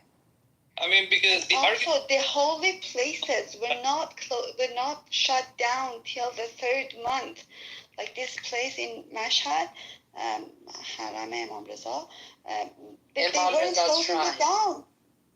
Yeah, they weren't closing it down. But that's normal. I mean, even in Israel and Bnei Brak, they wouldn't close. Synagogues refuse to close, so it doesn't make I any don't difference. fucking care like what other, excuse me. Yeah, but I mean, I don't care what other people do. Like, we're talking about rational. We're talking about, like, if you're talking about your nation's happiness and your nation's willing, so you should think rational. It is okay if your people don't go and pray in this holy place, just in case. I mean, even in the US, churches refuse to close down. So in Israel, synagogues refuse to close down. So how is it any different? Because Israel vaccinated their country before any other country. I'm pretty sure Israel they were on the second round of vaccination when we started in the US. Yeah, Israel vaccinated first, and of course, different religious minorities did not want to do what the government said to do for the safety of the people. But that is not the same thing as the government saying we will not shut down holy places. The government said we will shut down holy places, and certain people, because they believed in religious freedom, said we're not going to do it. But again, in Iran, the government didn't shut down the holy places. The effect is not the same. Because Iran is a religious state, Israel and the US are not. So yeah. No, that is ridiculous. Israel's government has a religious wing, and the rabbis of the religious wing said, because of the safety of the population, we must shut down the holy places. The most religious rabbis who are employed by the state said, no, the safety of the people must come first. And yes, some people didn't listen, and they opened up religious spaces. So I think it's a pretty good analogy, actually. It's a very different choice. And around religious holidays in Israel, they vaccinated first before they opened up the spaces, and required that the streets and the holy places be not until they saw the COVID rates went down. And when they went up again, they shut them again. And yes, individual synagogues and neighborhoods didn't like it, which is perfectly reasonable. Very different. There is a difference here, because the people who refused to close down synagogues and churches did not do it with the prior knowledge that there would be a vaccine. Again, no one gives a shit about these small potatoes arguments that you're making. This argument? Because it's a stupid one. We're talking about what is the point? The main problem is government being Get to the main point. Get to the main point. Yeah, all you can say is hold on, Sunrise. One second. The main point you're making, everything I've said, you've used the AstraZeneca thing. You've used this again. Are you trying to get to the greater thing that the IRGC isn't so bad? Make your real point. Or do you really just want to continue talking about nuance, or what is it exactly you want to talk about? Get to the main point. You're resorting to emotional arguments. I'm wondering what your dumb argument is. Get to it. All of it is about whining. There is no facts at all. There's no, okay, honey, no facts. No facts. I believe that the Iranian people going into the streets and protesting is fact enough. Do you not see? Or are you really that stupid where you still want to talk about the fact that Iran does support the IRGC? What is it that you need to see? What is it that you want, you dimwit? You've been on this app for years, and you just continue to be this Islamist swine that disgusts me. Wait, what did he do to...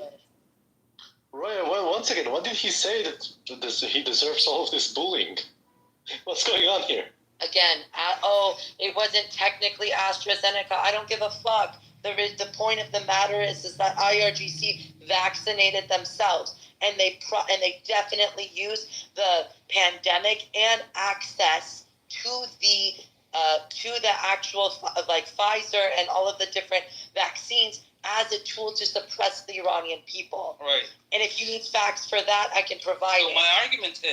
The main argument is that your point against the IRGC is not about the fate of the Iranian people who actually are suffering under the IRI, but as far as your concern is as far as the IRGC IRI is bad to Israel. So you're coming from an interested perspective, as a matter of fact. All of your critique... Restate that in a way that actually makes sense. It is detrimental to Israel's position geostrategically. Me talking about Israel here. So it's about me talking about Iran because I'm a Jew, because of the fact that I'm critiquing their... Far from Iran. I don't give a shit. I could live in Mars. I could live in Chad. I could live right next to you. It doesn't matter. I'm entitled to my opinion. Your allegiance to Israel. I could... My allegiance is to Israel. Freedom of... Yes, I love Israel. I love Iran. You're loyal to Israel. It's not about loving Israel. You're loyal to Israel. I'm loyal to Iran. I'm loyal to Israel. I'm loyal to humanity. Iran. What are you loyal to except for Islamist line? Hold on a second. Let me just interject real quick. Let me interject real quick. You are creating a false choice here. Dichotomy.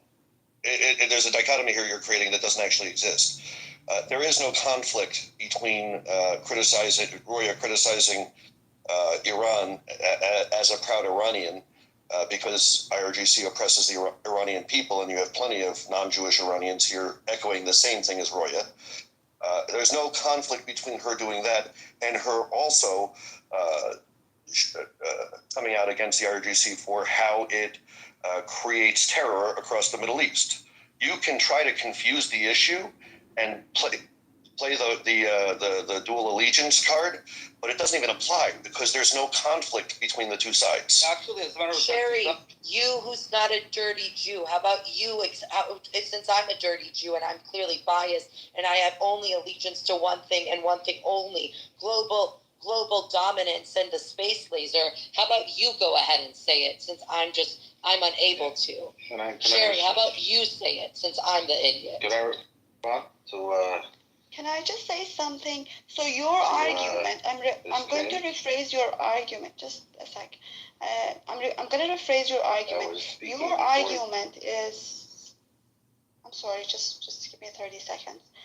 Your argument is IRGC is not so bad because Israel is so bad. No. This was how you put it. This was how you put it. No. I will say the Iranians are suffering from IRI. The IRI have caused a lot of trouble, a lot of problems, economic problems, corruption and stuff on Iranians. That's a fact, okay? My point is that the people who are pro-Israel are not interested. I mean, Netanyahu, when he speaks about Iran, he's not interested about the fate and the good destiny and the good conditions of Iranian people. He doesn't give a fuck about that. All he's interested in is that actually finishing any Iranian, even if it were the Shah in place of the IRI, having some sort of like an ambitious defense program and posing a threat to Iranian... Two things can be true, though. There's two things can be true. Johnny, wait your turn. Let this piece of shit finish. Let him get everything out, and then you can respond. So the position for Israelis is interested. They have an interest in having every country in the region, including Iran, weaker than Israel, so that they could not dispute the supremacy of Israel in the region. As simple as that. As simple as that. No, it's not as simple as that. Go ahead, John. But yeah, you can make the same point that the RIGC is not actually trying to help the people of Palestine, but instead push their own political agenda. Yeah. But let's put that point aside. At the end of the day, two things can be true at once, right? There's people that support them, and there's people that don't. Right? As every nation, they're not going to find a nation where everybody supports their leader. However, I think the IRGC should, leave because they're not doing the job. They oppress Sunni Muslims. Whatever people are claiming Israel does, the Iranian government is doing the same thing. They were committing whatever Israel is doing and killing innocent Muslims inside their own region. So before they talk about Israel, they need to worry about what they're doing to the people in their country. Iran is not saving the Palestinians. Iran is pushing their own political agenda, causing chaos in the Middle East. I agree. Yeah, I agree. Hold on. I'm going to respond. I do understand your argument to some degree because I think you relate very well to it. It's just like, I'll use this as a metaphor. It's just like how you don't actually care about Palestinians and you don't actually care about dead Muslims. You only seem to care about them when Israel's involved. We never hear you. I'm not talking to you, Johnny. I'm not talking to you. I'm talking to a piece of shit. Okay, fair. Piece of shit. I can. Yeah, hold on. I'm not done making my point. But it's the same sort of thing. Because Roya has got another interest, we have to discount the first interest. And it's the same thing with you. Because you don't give a fuck about the million dead Muslims in Syria or the 180 dead Muslims in the Sudan, we shouldn't give a shit about what you have to say about Palestine, because you don't give a fuck about Palestinians either. You just want to make sure there's... You're putting your mouth in your words. Can I respond to the piece of shit too, please? As a matter of fact, you should respond to the piece of shit. Rooster, please respond. Okay, so here, I'm an Iranian. I'm not Jewish. I don't believe Netanyahu cares about freedom of Iranians for the sake of Iranians being free. I actually don't like Netanyahu very much, but he just wants an Iran that doesn't threaten them. It's a rational thing to do. He doesn't want a regime in Iran that promising to wipe them off the map. It's not really complicated. So we just happen to have the same goal, the same sort of our interest. The reason that so many Iranians are feeling pro-Israel is because our interests are lined up right now. That's just a fact. It's just because the Iran that I envision as an Iranian who is not Jewish, who is a real Iranian, not like Roya. I'm a real Iranian, right? The Iran that I like is Muslim too. Is the kind of Iran that's not going to threaten Israel. So we just happen to have that point in common. Don't worry. We're going to make Iran... Yeah, say that again. A real Iranian should be Muslim? His lineage is nice and 12er Shia. So you can believe that you can trust him. You can trust him, Altair. He's not a dirty Jew. He's Kashang Shia Muslim.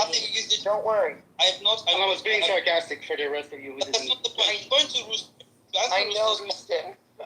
to answer Rooster's point, actually, what you're saying is not a precedent in the region. In the Lebanese civil war in '82, the Christian phalangists also supported.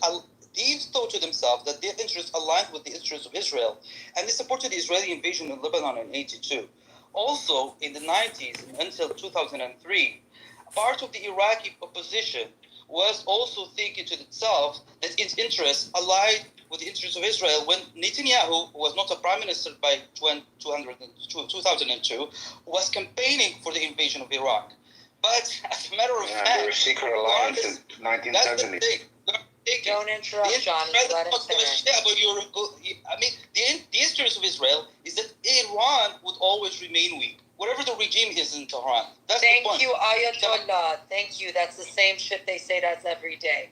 Go ahead, Rooster, and then Johnny. I was just gonna say, what you're missing out of those examples you gave is the historical alliance between Iran and Israel. It was in fact Iran and Israel and Turkey. And 30 years ago, my dad almost went to jail for saying this, and that's why we left Iran. But the fact is that Iran, Israel, and Turkey are the three non-Arab countries in a region full of Arabs. So there was always that natural alliance because we were the other. In fact, I always make the probably horrible joke that I say we should thank the Jews because if they weren't there, then it would be Persians they go after. So we're just the second most hated. But Rooster, why haven't you do know to yourself? You do know that Israel never had an ambassador in Iran. Iran has never had official relations with Israel. Do you know that to yourself? Even at the time of the Shah. They had a multi-million-dollar desalination project that was happening in Iran. Quiet down, imbecile. Quiet down, imbecile. Quiet down, imbecile. You need to put IRGC. Go ahead, Sheriff. I say even IRGC buy weapons from Israel when he fighting with Iraq. And why did Israel allegedly bomb those missiles that were coming out of Iraq? Give me a fucking break. If you want to make the point for why the IRGC is not that bad for the Iranian people, please sit here and talk to Adi Reza Shervin, Rooster, Sunrise, Sherry, and me, the fake Iranian, right? And go ahead and tell us the merits of IRGC rule. Please get to the actual thing you want to say. Look, the point is not saying that the IRI is the good guys and the Israelis are the bad guys. That's not the point at all. The point is that actually, from the point of view of somebody who's for Israel, when they critique in their critique of Iran, they don't have the interest of the people of Iran at heart, which makes sense. You are saying that I do not have the interest of the Iranian people at heart. You are saying that an Iranian, of course not. You are done with your anti-Semitic, disgusting bullshit for this room today. Yes, you are, you piece of shit. I don't understand. I don't really understand. Sherry, because I'm a Jew, I'm unable to truly be invested in Iranian people. Why is this conflated? You can remove Israel. You can remove Jews. Yeah. Okay. Okay. But why let that happen? Do you think the IRGC made good decisions on the 2 points made? There are actually 3 for the people of Iran. Don't talk about Israel. Don't talk about Zionism. Directly talking to me real quick about. Of course you. So I just want to finish. If I could finish, sorry. Just let me finish my back and forth with this person. I can defend myself. This person, you heard it all, right? Sunrise, Ali Reza, Sherry, Rooster, you guys heard it, right? Because of the fact that I am Jewish, I can never have the... Shut the fuck up, you piece of shit. I need you to shut up. I know it's really hard for you to respect me modding as a woman, as a Jew, as a filthy Iranian Jew. I know it's really hard for you to listen to what I'm saying. And I don't give a fuck if you trust what I'm saying. I just want my fellow compatriots to know that, Iran, and my blood will always defend both my motherland and my fatherland, just in case that was a point of contention for anyone. But you piece of shit, anti-Semitic piece of shit, what allegiance do you have? What allegiance do you actually hold? Is it if I, the Jew, cannot be aligned with the wants of the people of Iran, you, their Muslim brother, their Muslim brother, right? What justification for your point of view is there? That they should live under the oppressive existence of the IRGC? That's what they should do. They should bend over backwards and have their kids killed by the IRGC because of the fact that, Israel is always going to keep Iran weak. Iran is a failed nation state. Iran is already failed. And guess what? It's more embarrassing because it's not in the hands of any foreign power that makes us this weak. It's because of the Ayatollahs and IRGC that has made us a failed nation. You stupid bitch. No, you're the stupid. But anyways, I don't. No, you're the stupid. You're the stupid, honey. You're the stupid. The Chinese, you're stupid. The IRGC is not for the Muslim people, anyways, because we see what they do to Muslims that are not Shia, anyways. Another thing also. Of course, we know that, Johnny. I was telling him, but another thing also, you could be against the Israeli government and the Iranian government, but not its people, right? As a Muslim myself, I don't curse Israel because the word Israel is in the Quran, and Jewish people are people of the book, and they're believers in God. So I could be against Netanyahu, but not Jewish people. I could be against the fact that Hamas is targeting innocent people and the IDF, right? But however, a majority of people don't understand that they're just political pawns. They just argue, debate with each other all day long, while innocent people on both sides are going to be dying. Got it. Thank you, John. Guys, I'm so sorry. Can I say something? I'm driving. I don't have a time. Please. Okay. I want to know, if somebody tell to Roya, I'm not Jewish, but I'm 100% Persian, and not like you Jewish, I'm Persian. I want to know who said that, guys. Who said that? Rooster, you said that? Dariush. Now, I want to say, all the Jewish Persians are more Persian more than us. Clear. We are nothing different. We are same people.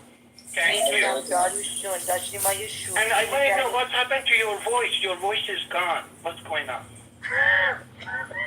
Dariush, first and foremost, فرداتون بشم شما آواز خوندی؟ نه گوش نیستم. داریوش شما یه گلی کاب زبون بخورید فداتون بشم انقدر ناراحت نشید No, but no, guys, I don't want to tell to my. I want to make sure, guys. I don't want to show to you I'm patriotic. I love Persia. I'm very good guy. No, I'm piece of shit.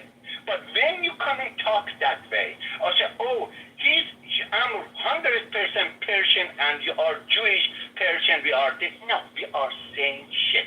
Nothing different. We are saying all shit. people. I promise you. Thank you. Thank you. But I want to know what happened to your voice. I don't know. I'm sorry, guys, if I say something bad. I'm No, sorry you about didn't. that. Well, yeah, can you tell them I was joking because now I'm gonna get like. I was joking, Dariush. That was being sarcastic. We were fighting this anti-Semitic. I'm sorry if I didn't know you are joking, guys. I'm sorry, I didn't know you are joking. But just guys, I love all of you. We want to tell to Baha'i, we want to tell to Jewish people, we are same people. We are not. Right. To be told, What would you like to see one at a time. One second, Johnny, 1 second. I just want to understand something. I'm so sorry, Roya. Like, really. Please forgive me. I wasn't concentrated at all. Can you tell me what he said? Yes, I It was can. so bad. So you can know that I'm not just a silly woman that requires ethos. I will never take you as a silly woman. My premise is that you are correct and you are justified with your anger. But what was the reason? This person said that I'm incapable of truly ever being vested in the interests of the Iranian people, and I'm not an actual fair or good actor in this conversation due to the fact that I'm pro-Israel and that because I'm a Jew, I'm never truly able to be, able to contribute to this conversation because my intentions are never purely about the Iranian people. Did he try to wait 1 second, just for me to understand? Did he just try sorry, let me try again.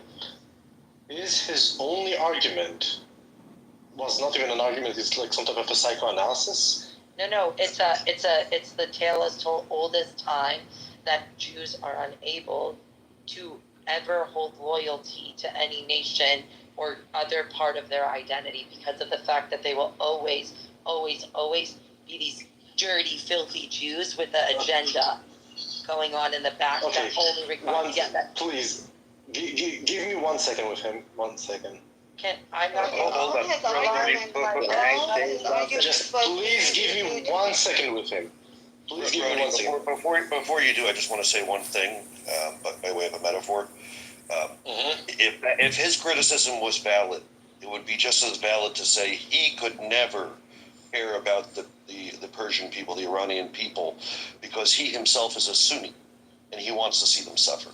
And all Sunnis are incapable of doing it. That's what he said to Roya. Except I'm actually Iranian. Exactly. Okay, cool. Okay, I understand. And he said it more than once, and he repeated it more than once, even after multiple people on the stage told him that. Okay, I will bore everyone here. Wait, okay, he's here. I will bore everyone here. Please give me a few seconds with him. Fyodor, אתה שומע אותי? ערב טוב, מודי. ערב טוב. מה אמרת? אתה תוכל להסביר לי חצי שנייה מה אמרת? אני אמרתי לה שהיא, מבחינתה, זה לא אכפת לה האינטרס של העם האיראני. למה אתה אומר את זה? לא משום שהיא יהודייה, זה לא הדבר. הדבר היא האינטרס הלאומי של ישראל. היא תומכת... One second. So, can you add me as a friend? I'll talk to you in a private room because I don't want for everyone here to listen to our Hebrew. Add me as a friend, I'll just talk to you. Yeah, sure. Okay. بدون مشكل. أنا فارسي بلدم. But that's why actually Roya is very pissed off actually because she doesn't. No. I don't care. I don't care about your psychoanalysis. از لازم نیست که تو این فارسی میتونم بهت بگم مادر جنده کثافت آیت اللهی برو گم شو. Roya, I love you. Roya, I love you so much. You are really Christian. I love you. These people, seriously, give me a fucking break. It's like saying this person is Gilaki. This person is Gilaki. Therefore, they can never have the vested interests of Iran. Give me a break. He was Chinese. Have you seen his picture? Ching, ching, chang, chang, chang. He was a Chinese. I don't know how he speaks Hebrew and Farsi and his English. I have no idea. This motherfucker was a somebody. Lanatullah. Muhammad Lanatullah. Can I say Okay. something? To Yeah, Johnny. Phoenix, go ahead. And then So- Sunrise, hold on So real Johnny quick. said, 1 second. Phoenix, Sunrise, Johnny, Lali, Leo. Okay, let's go. Phoenix. so Johnny said that in Islam we're not allowed to actually insult people. Well, the Quran in 98 verse 6 says I that the never Jews said. I never said that. Don't quote me on something I didn't say. I said the word Israel is in the Quran, which is why I don't disrespect the word Israel. Yeah. Okay, well, your Quran disrespects Jews and Christians in verse 98, verse 6, which calls them the worst of creatures. We're not having a religious debate. It's political. Yeah, we're not quoting scripture. Yeah, exactly. Because there's context behind everything. Got it. Okay, What you guys, context this would is it be not from gonna If I were to read the Torah, there's many verses where if I just read it, I would take it the wrong way without obviously doing my due diligence and actually reading the entire book. So before you just pick up one You part guys, of the book, we're not going to read the make this entire about context. Islam. We're not going to make First this of all, about I'm an Islam. Arabic topic. speaker. This is my native Okay, language. read the entire book. After you read the entire book, and then you could debate me. it says quite Back to the top. All right, you're apparently not listening to the mods. This is completely outside of the topic of the room. The topic of the room are the things that have caused the Iranian people and Israel to have the same interest currently.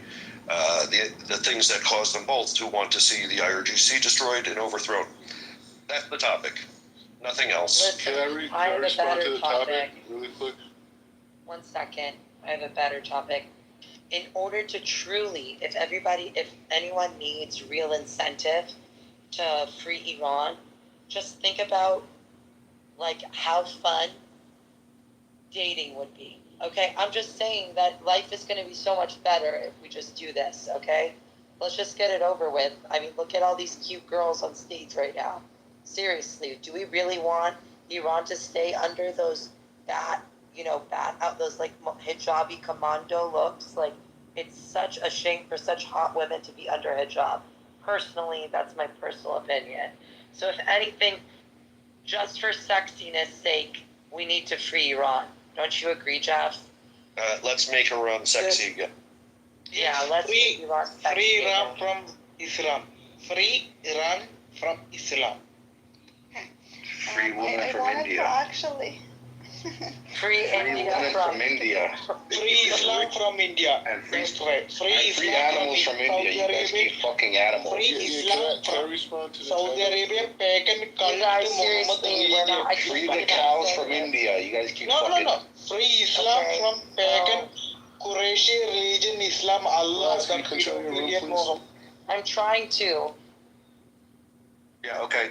We're done with the jokey jokes. So sorry, I started guys. This is like, we don't stand for anti-Semitism, Islamophobia. We're trying to have an actual conversation. If you don't know how to have an elevated conversation, then leave. Let's have a real one. Leo, are you gonna? Okay, whose turn is it now? Sunrise. Mine. Yes. It was mine. Sunrise, June 5th, Sunrise. And the black rabbi, you can go after Leo speaks. Okay, go ahead, Sunrise. First of all, what he was doing was all U2 fallacy. Like, his argument started with U2 fallacy. Second of all, me and Roya can have different interests, but we can have a common argument at this very point. And like in conversations, we can like argue that. Well, later on, we might have different interests. Third of all, as an Iranian who lives in Iran at the moment, my point is rather than thinking about political views of how to deal with other countries, secure my immunity in the country first, and then show me how you want to pretend like future enemies, protect me from future enemies. At the moment, what you're doing, you're putting my life in risk and dangerous, and I'm not feeling safe in my own country. So this was all like my point to him. Can I go? Is there a back and forth? Can I just go? No, you can't just go. I clearly said that it's Leo's turn and then your turn, Rabbi. Oh, okay. I didn't hear that. Sorry. I thought That's it was fine. Chris No, it's okay. And I wanted to say one thing to the person in the chat.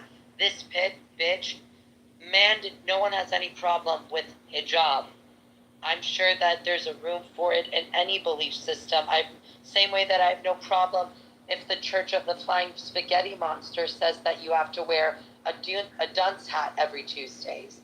But I do have a problem with mandatory hijab, where people who do not want to live under Taliban's rule, for the Iranian women who do not want to wear mandatory hijab, I don't believe that it makes me Islamophobic to say that I don't think they deserve to die because they don't want to wear hijab.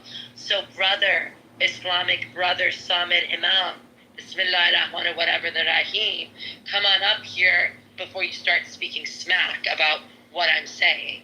Yeah, I don't stand for Islamophobia or anti-Semitism. I don't stand for any forms of hate. I believe everything is nuanced and is up for discussion. That's that puts me in the most liberal bucket on this stage. And I'm not talking amongst the Jews. I'm talking about amongst the Iranians. I'm probably the most liberal as far as that goes. You're not going to get any of that from any of the rest of them here. So chill out. Roya, even in Islam, you're not forced to make non-Muslims wear the hijab. Dressing modestly is one thing, but you can't force. Exactly. So the IRGC, what the IRGC is doing in their Islamist Shia propaganda is definitely not that, right? So Roya, even if you Google something called this idiot in the fucking chat who is turning around and says, if your face is beautiful, hijab will only enhance that. I don't care if it increases it, decreases it, makes it good, makes it bad. I don't care. It's irrelevant to me. What's irrelevant to me is that the women of the Iranian women, my sisters, my compatriots, do not want to be forced to wear hijab. Open your stupid mind, bro. Can I respond to you? And I just want to say, as a Muslim, right? If someone is not a Muslim, there's no obligation to force them to wear the hijab. That's between them and their maker. So when you guys see in Iran, they forced them in Iran. Okay, let me just finish. So when you see leaders doing these things, judge these leaders. Don't judge the religion, because if you guys actually research the religion, you would know that you're not supposed to force people. Johnny, I'm sorry. I'm gonna say this to you right now. Please be a little bit more self-aware that you're talking to people that are literally living under Islamist I'm rule not right speaking now. about you. I'm speaking about the people in the Johnny, chat. I'm not talking you. about the Iranians in the room. Like, it's a little bit ridiculous to ask someone like Sunrise to now, hey, please use your critical thinking skills to understand that Islam isn't bad, while in the meantime, in the name of Islam, that her fellow compatriots are being killed. So be a little bit contextual and don't really I don't want to make this about Islam, because I too am very well of my prejudice and my biases, and I have a threshold for how liberal I'm willing to be. I really don't give a fuck about Islam, dude. Please, I can also. I wasn't gonna make a point about Islam right now. I thought it was next. Johnny, they're not that Let me just finish my point. I'm just saying what the IRGC is doing. He's going out of order, though. I was literally talking. I'm against the IRGC. I'm agreeing with you, but I'm saying what they are doing, they're doing it against Islam. That's all I'm saying. Yeah, I know. They I are got it. We all got it. themselves. We hear it all the time. We hear it all the time. To Iranian, it's irrelevant whether it is or isn't Islam. It's being told to the Iranians. I just want you guys to Google anti-Sunnism in Iran and what they do to the Sunnis. They do it to their own Muslims. They do it again. I think what IRGC is doing is actually pure. Explain to me who they're doing it to. You don't need to explain to me. I am Fuck the IRGC. Just one moment. Johnny, what about Saudi? What about Saudi? A woman needs to cover everywhere. They can't drive. They can't do a shit. Who said it's in Iran? Like I said, Islam is a religion of the controlling of women. Like That's the only thing. Just like don't. I said, these leaders, I don't support these leaders. I already say this all the time. It's not about the leader. Again, you guys, I don't need anyone to help, but Rabbi, with all due respect, I can moderate the room myself. Thank you, though. Second, Begu John, I'll add you to the queue, but we're not going to be doing rebuttals. Johnny, thank you so much. We understand that from your perspective, that's not the real Islam. We understood. Point made, and you don't need to keep repeating it, because frankly, if you do keep repeating it, it's going to be a little bit insensitive to the Iranians. In the room. No, I wasn't saying it to the Iranians. I get it, dude. Stop. I got it. Anyway, next person, Leo. Go ahead, and then we'll go to the something to Johnny. No, my point's done. My point's. ول کن بابا اینم میخواد بگه او اینم اسلام نیست بابا هر چی بگه بذار ول کن. Leo, go ahead. So I just want to say one thing though about Saudi. So in Saudi, because there's a lot of foreigners currently living in Saudi, it's a lot of expats that they've opened up Riyadh, and there's a ton of business and investment going on, especially with PIF, the Private Investment Fund, which is the private equity fund of Aramco. There's a lot of foreigners, even Iranian foreigners that are American, of course, are living in Riyadh. The hijab is used as a symbol of Saudis versus non-Saudis. You understand? It's not even like, because there's so many foreigners and they live in like their own designated area, because you really can't live with the Saudis because most people don't speak Arabic and whatever. They live in something called the diplomats' quarters, and it's like an area in Riyadh where a lot of the businessmen and the expats and so forth, they have homes. It's like a gated community. But really, the Saudis use the hijab as an indication and as a symbol of like the Saudis, the people from there, and the foreigners. And the foreigners walk around with really nothing, just regular business wear, and like you dress modest because you're in an Arab country, but you don't ever cover your hair. And even in their soap operas and shows, they will show a person wearing a Emirati dress, for example, but then they will be without hijab inside the home. That's so great, because that's showing that the reforms of bin Salman is really taking effect in the social culture, and it's promulgating throughout society, and everybody is like, they have such a bright hope for their future. Look at us, and we're still talking about things that from 1700 years ago. There's still people in this chat talking about things like they just came out of the dark ages. I mean, I'm sorry, it's astounding. It really is. It's like, oh my God, can we let this go for a minute? Worship whatever you want. Just let's move forward, please, for the love of God. Islam is bad for business. That's all I'm gonna say. It's bad for commerce. It's just bad for business. It doesn't excite people to come into your country and invest. Tomorrow, a free Iran has to do the reforms that bin Salman is doing, or the world won't come. They won't bring their investment. They won't bring their intellectual capital. Why would they? So I guess I can't respond, right?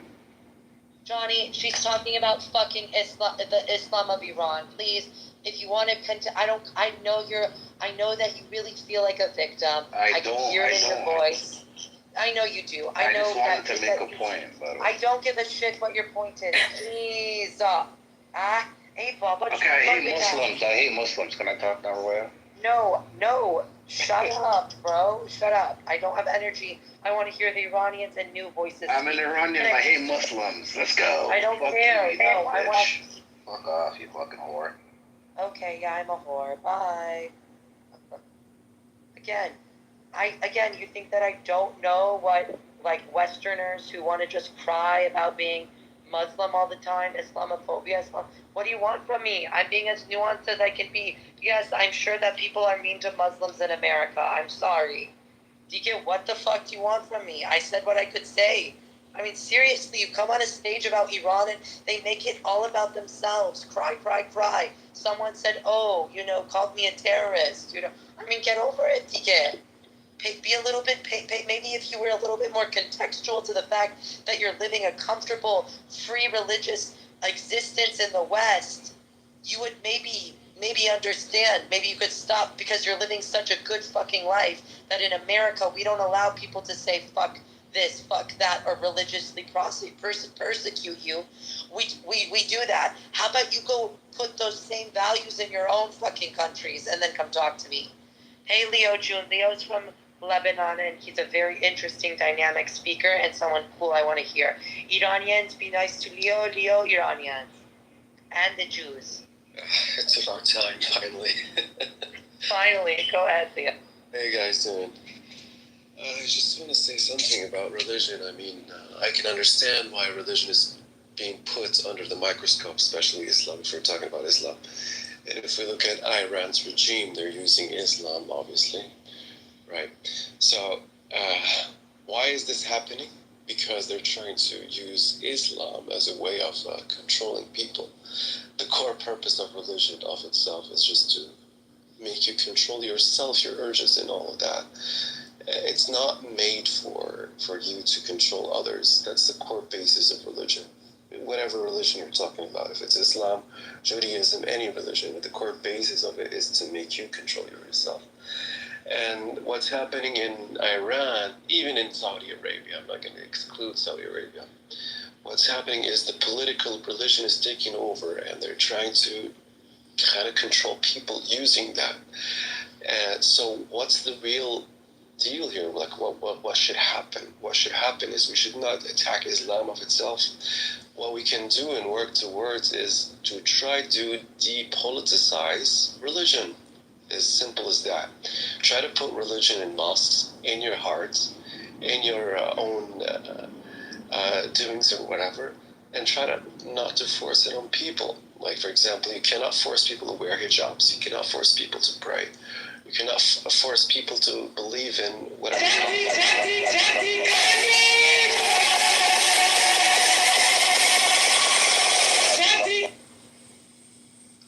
Thank you so much, but I'm too sleepy to dance, but okay.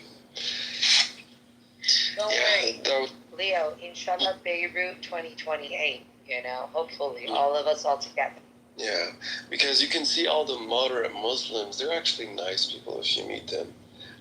They try not to really control anyone, and I can see their point, and I can support them, because you can't really just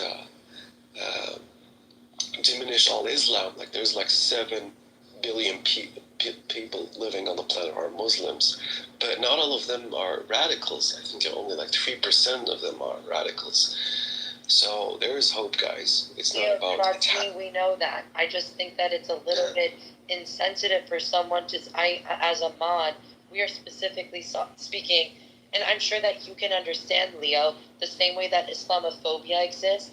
Islamotrauma PTSD also exists. So it's that you need to, I feel like it's fair if there's a space to be a little bit sensitive to the fact that you have people living under actual Islamist rule that have been traumatized to it. So maybe it's going to take them a minute to become a little bit more, show a little bit of empathy and downgrade from their, traumas that they've undergone in the name of religion. We can't just expect, with all due respect, these are things that were interculturally transmitted from my family to down to, generationally. And it's also something that exists. It's very hard for, to make the case, hey, Iranians, listen, Islam isn't all that bad. Islam is not bad. When they're in the midst of actual Islamotrauma, right? Islamism, unfortunately, has left this imprint on the people that have suffered at the hands of it. So if you have people day in and day out being told, Bismillahir Rahmanir Rahim, this is what Islam is. This is what Islam is. This is Islam, Islam, Islam, Islam, Islam, Islam, Islam. It's not as simple as saying, hey, you guys, that's not the real Islam. That's not actually Islam. Real work actually needs to be done by the Islamic world to rectify this in a real way. I wanted to say, don't you believe that So when you define a trauma, you have something that's traumatic, especially when we talk about Islam or religion, which has been like a huge problem historically. I mean, there have been, multiple places around the world where Hey, Samer, religion has been used. Samer, I would love to hear your perspective, but I promise Sunrise, and then I can go to you, and then I'll go to Mohammed, okay? Is that cool? Yeah, for sure. Thank you so much. So sorry. Sunrise, go ahead. Yes, thank you. First of all, I can bring enough reasons to show how Islam is not good by itself. It's not only about Muslims. I have enough reasons. Second of all, when we're talking about a law, if it's a civil law, I can actually disagree with it. But when it's put under Sharia, there is no disagreement. And until lately, hijab was put under Sharia, and then lately now they are sending SMS, short messages to people without scarf. So they actually had to change the content of these short messages to that you have banned the civil law of not wearing hijab. Before it was saying you were not obeying the Sharia law. But with the movement and the actions of recent actions, they had to change this. And now they are trying to make a clear law about it. It wasn't set as a clear law with a clear instructions. Thank you so much. Let's move to Samir. I think it's your turn, man.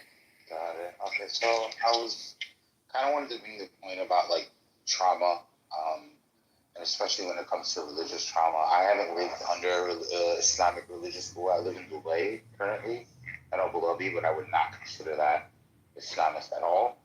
I have been to Saudi Arabia many, many, many times, and I know it's starting to change, and I noticed that, and I also see people. There's so much trauma that I know a lot of people in Saudi that had issues with that, especially women with the hijab and stuff. And it just brings up the idea of, whether something is, you can define it as wrong, right? Like an Islamic thing. Like when you talk about Sharia, which means law, it's just means law in Arabic. But so people know Sharia law is can be used the same way the Catholic religion uses it consistently. Against a lot of Catholics, for rulings. Islam uses it a little more kind of openly. But per se, I don't think by saying protecting the religion of Islam, or by doing that, or saying something of Islam, it's separating the two, you're actually helping, I think, the cause. Because the reason why is because once you separate the two, that then you're defining why it's so terrible. So if the religion of Islam at its core isn't bad, the same way the religion, let's say Christianity, at its core isn't bad, but during the 1300s it was bad. There's a time now where I think it's important for all Muslims to do that. So, but I do understand what you're saying about being sensitive to people living under a rule that is doing so. Because it's just the truth. Now, we could talk about religion. I see Sunrise putting a thumb down. I know she probably has a billion reasons to hate Islam. And the same way as a Muslim living in a Christian country, I have a billion reasons to hate, Christianity. I mean, there's a lot of things that have been put upon me. So, what Christian country are you living under? I live in the U.S. Most of my life. So, question. In America, are we living under, are we living Handmaid's Tale? Blessed be the fruit. Everybody has to take the body of Christ every Sunday. I mean, so in America, are we forced to read? Are we forced? No, there's a big difference. The Islamic trauma I'm talking about is not from the religion of Islam. As a first generation Iranian American. Answer, though. I would. It's a very big difference between saying you just said America is a Christian country. It absolutely is. George W. Bush when he went to war with Iraq. The reason he went to war with Iraq is because he has a dream that God told him to go to war with Iraq. Honey, He said Jesus Christ told him to go to war with Iraq. Look it up. Honey, the fact that you view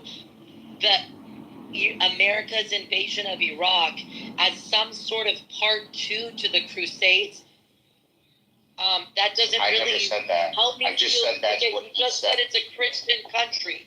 America's Absolutely not it a is. Christian country. By definition, it's not, but I can argue that it is for sure. Okay, but by definition, fair enough. I don't want to get, okay, cool, fair enough. But we are not living under a Christian constitution. We are not living under Christian law. We're not upholding the laws within the Torah or within whatever the fuck the Protestants believe in. We are in Iran. The people are actually beholden to the rules of law of actual. What's it called? What is it called, Dad? You should get Islamic law. Sharia law. Sharia law. Sharia law. Sharia. For you to view yourself as someone that's living under exact same circumstances as the women and people of Iran is ridiculous. No, I never compared it that. All I said was that it's a Christian country. That's literally what I said. And you asked me, I said the same way that under certain circumstances, living in a certain area, people have done it. Me being a Muslim, going to fucking certain areas of the world, absolutely, it's very unsafe. And I'm not saying that. My only point that I was trying to say was that it's okay to separate the religion at its core from a government that is using that religion to control its people. Right, but that lesson is something that, everything Persians have this saying that Hamichi's Jaiga. So the only time here that Islam and Islamism needs to be separated is when we're specifically trying to have a conversation about the trauma and detrimony of actual Islamism. It's fishy, bro. It's fishy. And it doesn't feel good. And it doesn't I understand what you're saying. I know it's really, yeah. Shia law, for instance, the Shia is the smallest, Sunnis are... Honey, Taliban rule is not Shia. I understand what you're saying, but you're talking about Iran. So you see how I'm confused by where this subject's coming from? It's confusing me because it's we pick and choose what we want to talk about, and that's what's confusing me. So we say Iran, and then you say no, but we're not talking about Islam. We're talking about Iran. But then I say, okay, let's talk about Shia Islam and what's going on. You say, wait, but what about the Taliban? And I'm like, wait, what? That's not even connected. They hate each other, arguably. Sunnis really love to do that. We really love to say, oh, no. Only Shia experience that. No. That's not what I said. That's not what I said. Because Shia Islam. When I speak, you listen. But you know this from Shia Islam that you know Khomeini. You understand the way this works. You understand the Imam. In Sunni Islam, listen, I don't know.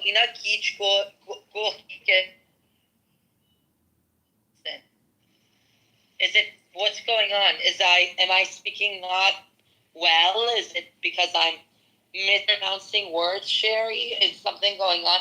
Am I not speaking English? No, it's you gotta look at the room. There's all kinds of trolls just flooding in. Dude, it makes me sick. Arabs only want to come talk to me. I know, it's about like, dude, look, it says IRGC. It has the flags you can see, and we're speaking a very small sect of it and how it affects Iranians. And that's what we're speaking of. And you don't have to listen, and you don't have to give it context to all of Islam if you don't want.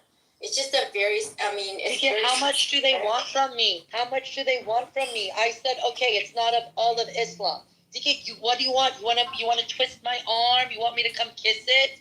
Give it already. It's so annoying. We got it. Islam isn't bad. We got it. فهمیدن اینکه یک چوپون بی سواد 1400 سال قبل بهتون دروغ گفته اینقدر سخته؟ آره دیگه So اگه اینقدر Shervin نبود said- ما الان رها شده بودیم از دست این پی آره بابا fuck the shepherds. So Shervin is saying that Bro, yeah. because Bro, yeah. shepherds This is 14 Darius. years ago. This is Darius. I want to say something very fast. Guys, future of the Iran, all of us, we can have a religion. Judaism, Christianity, Islam, all. But you should not be that much religion. Religion should not invite in the politics. Fuck them. We want a law running in my country, not your country too, guys. Not fucking religion, not fucking Quran. Cut his hand, fuck his legs, take his eye out. Fuck them. We are not going back to 1,400 years ago for Muhammad. Fuck them. Guys, I'm sorry if I say bad word. I don't have the time. I'm working right now. God bless all of you. We need a law. We need a law, not religion. Religion, they have to sit back and let the people live. Have a lovely. Dude, this guy is making the case. I love Dariush. Okay, seriously. Again, when I hear Dariush speak, I'm already thinking about my casinos. So anyway, again. Like, Okay, there's the Fati Commando, I think, is here. Her name is Vera. Tell her to come up. بیا اینجا خواهر اسلامی. Come here, Islamic sister. Salam Muhammad. Yeah, of course. Hello to all the group's member, and I want to tell you that why you generalize religion to our life. I'm the person that I'm speaking with you from inside Iran, but why you generalize the religion to our life? All the people in 2024 know that the religion will be separate from our lives. Why you generalize it to our lives? I want to ask you this question for all the members. محمد جان یه بار دیگه میگی برام تو فارسی میتونی بگی؟ من میگم که چرا همه چی رو تعمیم میدیم به دین. ما اصلا داریم میخوایم زندگی کنیم، نفس بکشیم هر جایی که هستیم. چرا همه چیز رو به تعمیم میدیم به دین؟ اینجا شما مخالف دارین، موافق دارین. خب اونایی که مخالفن کاملا تکلیفشون مشخصه. چرا اصلا خودتون خسته میکنیم با این آدما؟ خب برای اینکه دلیل اینکه ما نمیتونیم آزادانه زندگی کنیم همین دینه دیگه، همین حکومت کردن دینه. خیلی ساده است قضیه. Can I answer him? Yeah, go ahead. Yeah, but can you translate in English for Sunrise so that the room knows? Yes. So Muhammad is asking, why is religion being involved in our daily life? This is his question. He's saying in 2024, we want to have a free life. Why does religion has to be involved in our daily life? In my opinion, it doesn't matter if the religion is run by the government or not. Religion is a tool to control people like any other tool. For example, it can be money, it can be power, it can be a lot of things. But the more powerful is the religion, and when it comes to ideology, this is the strongest tool that a government or a power can use, because it is less expensive, it is touching like people's emotion and people's way of thinking. So it is a really good tool. So in my opinion, even if religion is separate from the government or the politics, it is still a very good tool to have its own followers, and it is still a manipulating tool to abuse people. So it is two ways. I'm sorry. Like two group of people can have religion. One of them are the advanced people who can use religion for their own good, for their own well-being, or the other people who are dumb enough that they can't be controlled, or they can't think. So for them to have a certain book to rely on, where they don't know what to do, they can't think what is good or what is bad, they can go back to that book and see what the book has said. Or you have to be really advanced to take this as like a tool for your own well-being.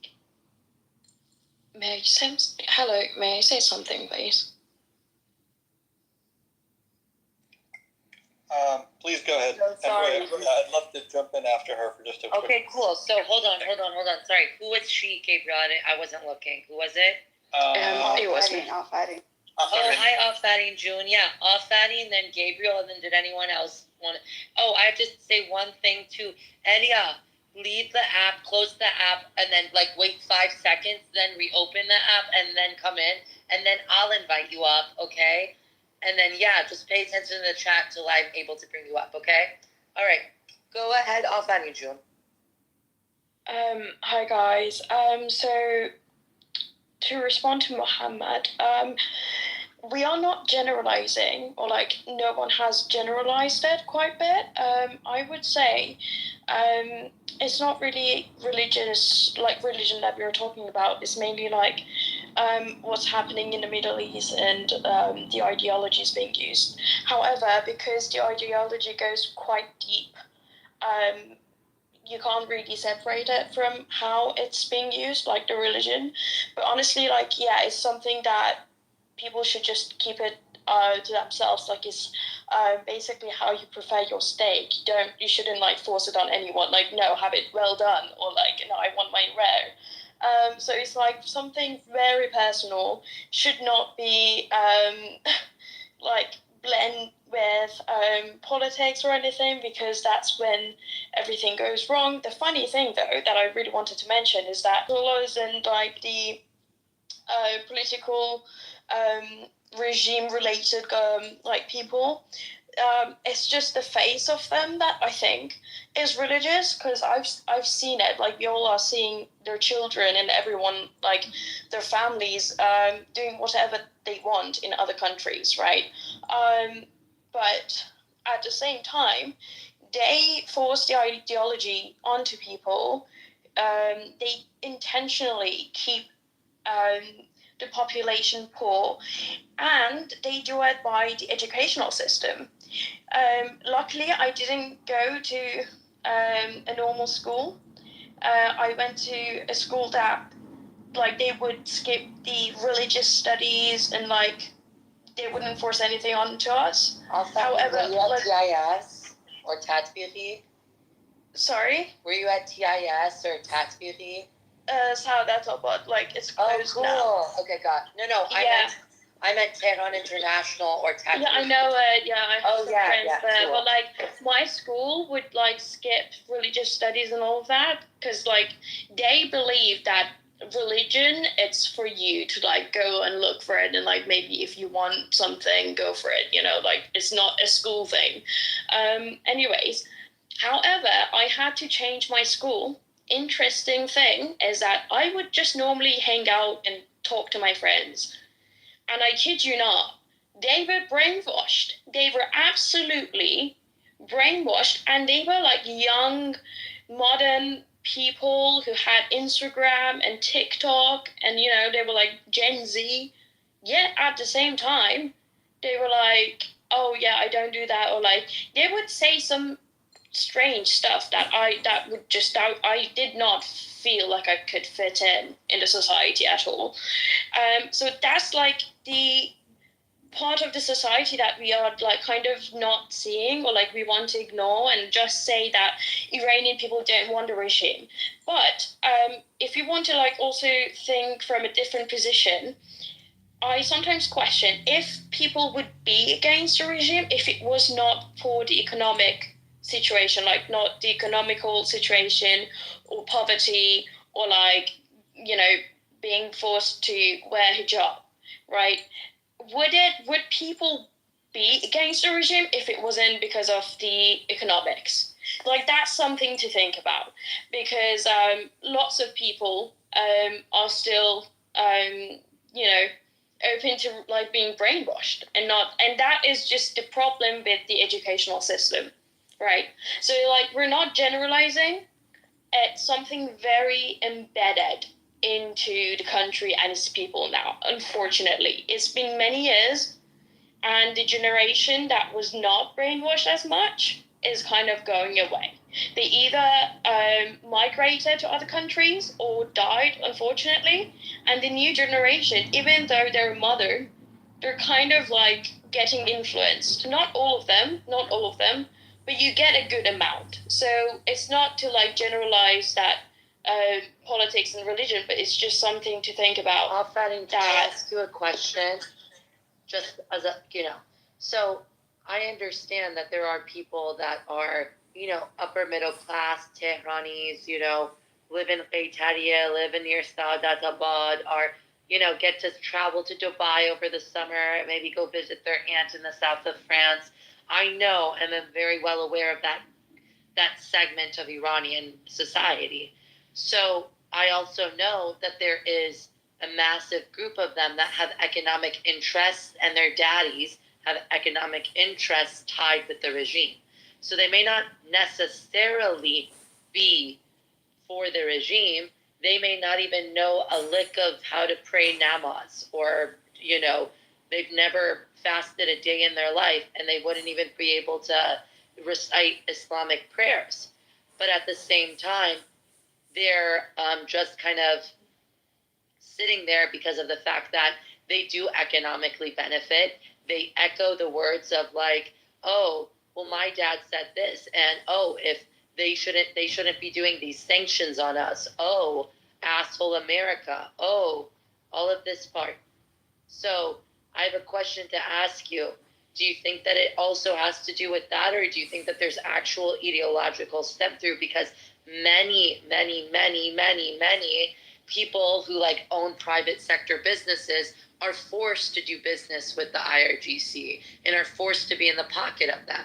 And many people choose, many cowards choose to do so. So I also just wanted to kind of point that out and ask, is that the sect of people that you're speaking of?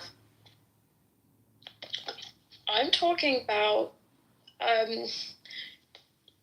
don't know, like I haven't really seen,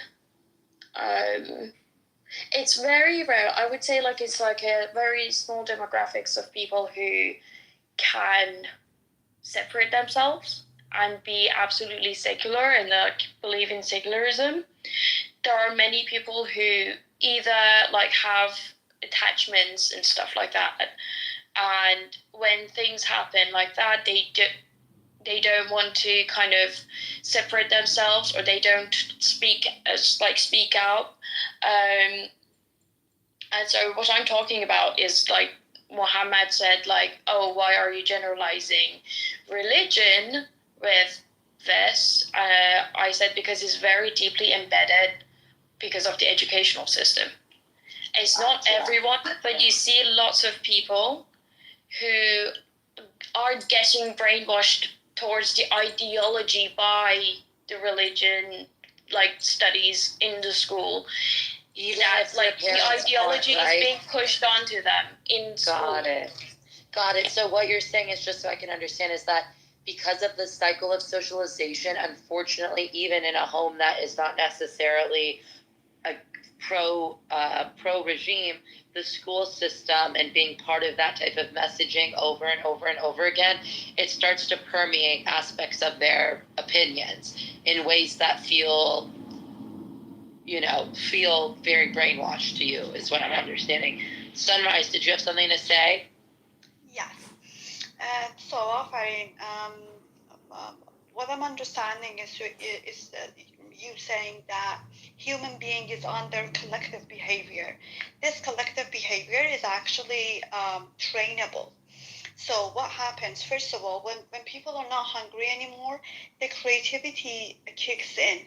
If I'm not hungry, if I don't have to think about what do I, like how much money do I have to make dinner, then I start thinking.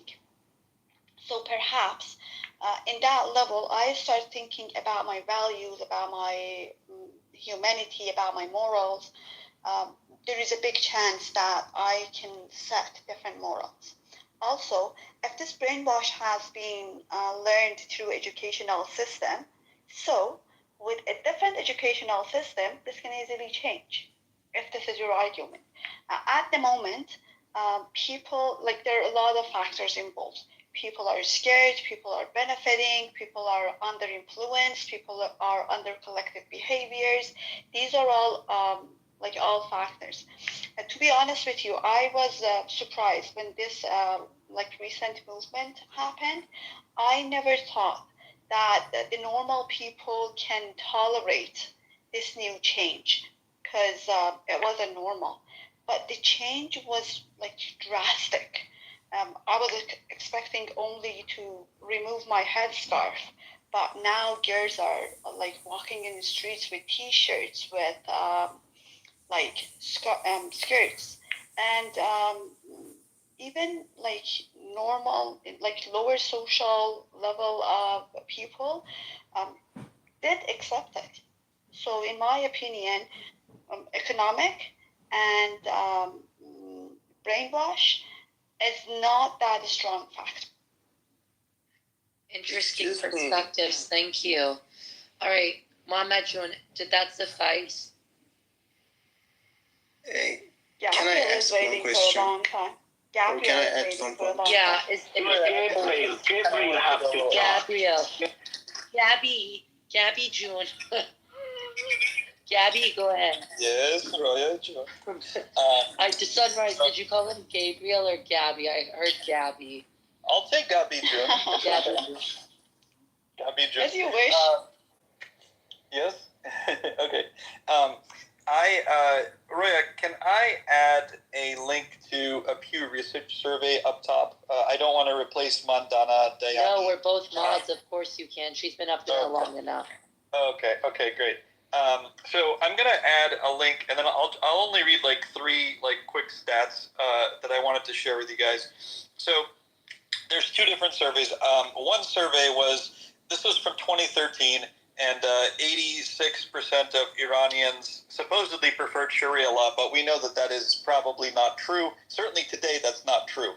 However, in many other countries where surveys are a lot more reliable, somewhere between 86% to 99% of people, 86% in Pakistan, 90-something% in the Palestinian territories, etc., want Sharia law to be the law of the land.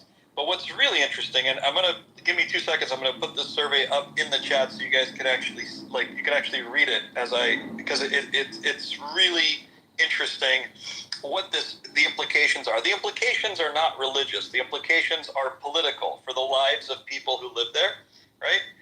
So here, I've updated the link, and you should see it right now.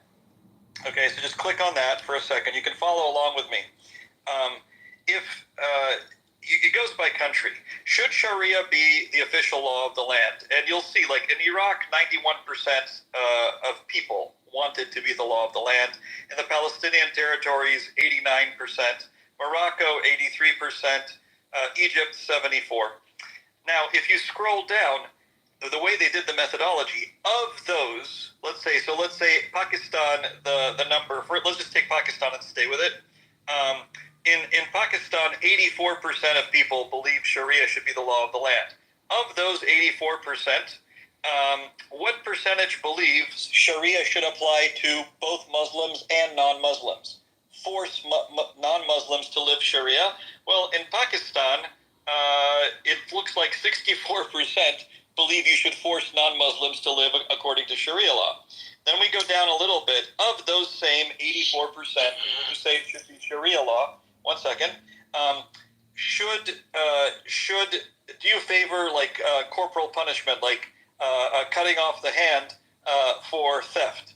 And in Pakistan, it's 88% think you should cut people's hands off. If you go to stoning as punishment for adultery, so if you have adultery, we should stone people. What percentage of people in Pakistan believe you should do it? Well, 89% of 86%.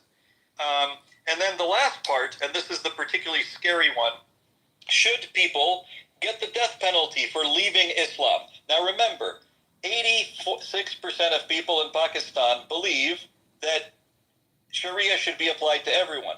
They also believe, right, that if you commit adultery, you should stone the person, usually the woman, to death. And then finally, these guys believe in Pakistan that 76% of them believe that you should kill people for leaving Islam. This is why, right, this isn't anti-Islam, it's not anti-religion. There is a significant, this is what a lot of the Iranians on stage are talking about, this is what ex-Muslims talk about, this is what Muslim reformers try to talk about. There is a massive problem with how Islam has been taught and implemented, and how Muslims worldwide have allowed themselves to be ruled by extremists. Is that a nuanced enough reading for all of you? Let me just be extra clear, okay? If someone says, well, Islam doesn't believe we should apply, all these Sharia to non-Muslims. Really? Well, why is it that the majority of Muslims believe Sharia law should apply to non-Muslims? I guess the people teaching Islam have fucked up. I guess, is everybody teaching Islam the wrong way? Apparently so. So it's one of two things. Either it's not true, and Islam does believe you should force non-Muslims to live under Sharia, or let's steel man the other argument. Islam doesn't believe it, and the majority of people teaching Islam to the majority of Muslims worldwide fucked up, and they need to teach it differently. It's one or the other, right? Right. Gabriel, well, let me hear that margin of error on that survey, though. No, I'm kidding. I'm playing. Roy and I we're both statistics people from different walks of life. So I know you could go I on. honestly have an objection on that, I knew Gabriel. it was cute. I was just joking because that's exactly what they're. Well, what's the margin of error on the anyway? I know. You know, you're joking about that, Roya, but I actually had somebody in a room ask me that the other day when there was a survey differential of 40%. And they asked me, but what's the margin of error? And I literally responded, think about it. How confident are you? Yeah, how confident? If you have a double digit, forget about 40. If you have a 12% lift on something and you have 98.5% confidence, right? Let's say you're wrong, and let's say it's not 12. It's really, if you kept testing, it would be 9% or 10. Like, you're close enough, okay? But if you have a 40%, or let's say you have 86% of all the people in the country say, we want Sharia law to be the law of the land, it's not that important, right? Like, if it's 86 or 82, it's a massive fucking majority. That's the whole point. That's when margin of error doesn't matter, when the differentials are so huge. I know it's not like a presidential 15-minute, survey poll. That are, this is like an actual, there's a significant sample size. Yeah, this is huge research. They don't fuck about. No, anybody that asks about sample size has no clue about what they're talking about. Yeah, I know. But, Gabriel, can I ask you one question? When we're talking about this survey, all of the countries you mentioned, they have corrupted law. Can that be a factor that how people answer to these questions? Well, I think that's a great question. Can you do me a favor? Click on the link for a moment, right? And take a look. And I don't know, how you would define corrupted law, but I would say if we go by Afghanistan, Pakistan, Egypt, Jordan, Palestinian territories, Malaysia, these countries, do they all have corrupted law? And maybe, is there a correlation with having, however you define corrupted law, and having a religious theocracy? I think there might be. Because when you have laws that are, at least try to be objective, right? They're not subject to magical horses. They're not subject to jinn. They're not subject to, flying carpets. They're not subject to, the infallible word. And, then you have a little, no country's perfect. I freely admit that. America is highly imperfect. Every country is imperfect. But you have a better chance of challenging unjust rulings and unjust laws if you don't have to resort to, well, my prophet told me, right? Gabriel, I have a question. You're I have a question. under mortal threat. Person. Yeah, go ahead, sorry. Okay, sorry. My question, oh shit, I forgot it. Fuck, sorry. If it comes back to me, I'll ask. My bad. So, Gabriel, are you suggesting that a country... Euro, buddy, friend. I've literally lost my voice just so that I can moderate this room in a relatively okay way. So, that person left. Go ahead. No. Yeah, sorry. No, so I was just going to ask Gabriel if he thought that you're suggesting that like a country might be unjust if they're putting a woman to death because she drank a cup of water. Yeah, I think that it may not be very just if a woman is put to death for something more challenging than that, for adultery. It is unjust to put a human being to death for committing adultery. Yeah, but there's even more. Why was there such a high burden of proof for us? Okay, you guys, we're not going to geek out on the stats. It was good enough for what it was. Now we're going to go back to the main point. But why do you think that we had to legitimately geek out in order for this? Like, is it so hard to believe that, like, the testimony of the people in this room, like someone like Ali Reza, like a 22-year-old college student, from Khorramabad, like, why is that not a good enough testimony for them to hear that their fellow brethren, okay, don't agree with them, the actual people don't agree with them? Then yeah. Anyway. I also want to mention that the Islamic regime of Iran is notorious for killing the minorities in Iran, like Kurdish people. I'm actually from Kermanshah. My father is from Kermanshah, and he actually has two problems. He can't go back to Iran for both of those reasons. Not only because he's American, but because his passport says he was born in Kermanshah, so he's got two strikes against him. The funny thing is, no single group, the Kurds, have been more persecuted by the Islamic regime. They hate the Kurdish people, and because we have always fought back against them. If there's anyone that has silah in Iran or is armed, it would be the Kurds. We always have had, we've always been armed. My dad grew up with lots of hunting guns, and he grew up in a very rugged area. So and they know that. The Islamic regime always know that. The first thing Khomeini did was go against the Kurdish people, because we didn't accept him as being the leader of our tribe. So in Iran, you have tribes. The Qajar dynasty; these were all tribes. So that's one of the things about. And I'm actually trying to ping my friend. He's a really good friend of mine. His name is Arun, and he lives in Azerbaijan. He lives in Baku, and he is half. This is so interesting. He's half Kurdish and Turkish from his father's side, and his mother's side, Roya, is Jewish, and his grandmother was a Holocaust survivor. So he has a very well-rounded understanding of all of this, and he's actually very old. active.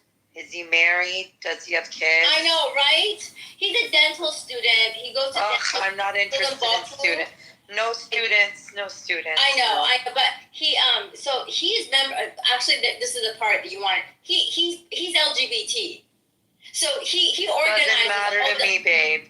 All the organizes all the LGBT political. We're trying to make something happen here. These are details. These are all just people's opinions for now. Identity. I know, but he's very well spoken, and he writes his. I've been in rooms with him where they've thrown me and him out because they said his profile was written in Hebrew. So they've been really rude to him in the Farsi rooms, and so I really like him. He's incredibly intuitive, and he's really smart when he talks about politics, because he's involved in the political activism and the LGBT, which actually he helps a lot of the Iranian kids that do identify as homosexual and want to live the LGBT life. He helps them get out and live in Baku in a free environment so that they won't be persecuted. He had two friends, and this was in one of the Islamic supporting rooms where they were saying, we don't care about you being gay, we don't care about LGBT, and I brought him in. He said, in the Islamic law, in Sharia, in Iran, Sherry, یه لحظه وایسا صدای مکروف رو بشنوم IRGC نباشه. Hi Makrov, how are you? Hi everyone, I'm doing well. How about you? Where are you from? I am from Greece. Cool. Yeah. Your whole life? Not my whole life. I've just moved in recently. Cool. From where? I'm from Jordan, originally. Got it. Okay, cool. Got it. Hi, you're welcome here. Sorry, just gotta make sure you're not an IRGC spy or anything. I know it's a really weak attempt, you guys. I know it's already done for, you know. But sorry, I just remembered I have a responsibility as a mod real quick. Okay, continue, Sherry June Mazin. Okay, so it was nice talking to you. Just wanted to say bye. Good night, Sunrise. We'll miss you, and we really hope. Have a great Please night. follow the club. Please follow us. I already did. Talk to you See soon. you around. Be Bye. safe. So, just because he's a live example and he's actually direct evidence that the Islamic regime actually executes and gives like death sentences to homosexuals. He said the remedy for homosexuality within the Islamic regime is gender change. So you have to have transition. نشنیدی تا حالا شری جون transition میکنن. آره. Can we just talk about this real quick? I'm just gonna say this one last point, and we can absolutely talk. He has two friends that happened to, and they both committed suicide. Oh my God! That's the part about it. That's the sad. Of it, yes, and they have to go through this surgery. They don't want that. They're men. They're quite happy being men. It's just that they have homosexual. They want to live a homosexual life, right? You guys, seriously. Yeah. Is that not testimony enough? Yeah. Why we need to free Ron? I mean, seriously. Thank you. Imagine Gabriel June, Gabby June. Imagine you're like, for example, you're gay, okay, and they catch you and your boyfriend Jeff, and then one of you. Either you get... I'm laughing because I'm so horrified. It's not because I actually think it's funny. I don't think it's funny. It's so soft. Gabby June is not that special enough. Okay, but for example, Jeff... Actually, Jeff Daddy and I are very careful and very quiet. Say you weren't. Say one day you went down to Jama Jam for gay night, because everybody in Tehran knows that Monday nights at Jama Jam on gay night, okay? If you know, you know. You know. And then you guys weren't careful, and then you guys were making love, and someone caught you in the act. Imagine, Jeff, if they said, okay, either you or Gabriel have to become... One of you needs to cut your dick off and become Jessica. What's happening there? Okay, that's it. We're only going to go to Chuck E. Cheese from now on, Jeff. No, but it's actually, it's horrifying. I'm sorry. Someone's mic is out. Gabriel, on are you? It's me. I'm gonna turn it. I was literally at a Chipotle. Let me mute it. But the only point I was trying to say is that not fucking horrifying? Like waking up in another gender body that you don't want to be in. Well, it's actually worse than that. Like, having done a lot of work over the last 15 years involving this community, it's much worse than that. It's much more subversive. Iran is one of the only countries in the world where there's such a large-scale government directly funded transition operation with pretty good track records in terms of safety, that it's being touted in Western societies by, I'd say, a marginal but not insignificant number of people as progressive ideas. That is to say, why don't we model Iran and have a national way in which we can transition people who want to be trans? And the distinction between some kind of coercion, from small amounts of coercion, which I think I've heard about enough to say, to a large degree of coercion, is very different. But again, what I said is really true. I've been at a number of meetings at this point, pretty large scales, one in the West, where Iran is now touted as very progressive by by providing state-sanctioned, completely free transition for trans people, as if all gay men in Iran want this. Oh my God! This makes me so angry. It's horrifying. It's horrifying. No, I mean, one of the people on, we have in the West the Diagnostic and Statistics Manual that gets of basically psychiatric disorders, which is what is used in the United States, Canada, and elsewhere. There are other forms used in other places, but it is the way in which we clinically diagnose psychiatric disorders. And one of the people I was on the task force of revising gender dysphoria and other such things was quite a proponent that we adopt Iran's model. And when someone in the audience, it may or may not be me, raised their hand and said, gee, how do we have a way of noting, since it is Iran, has anyone here been in Iran, visited the facility? How do we know this is not coercive?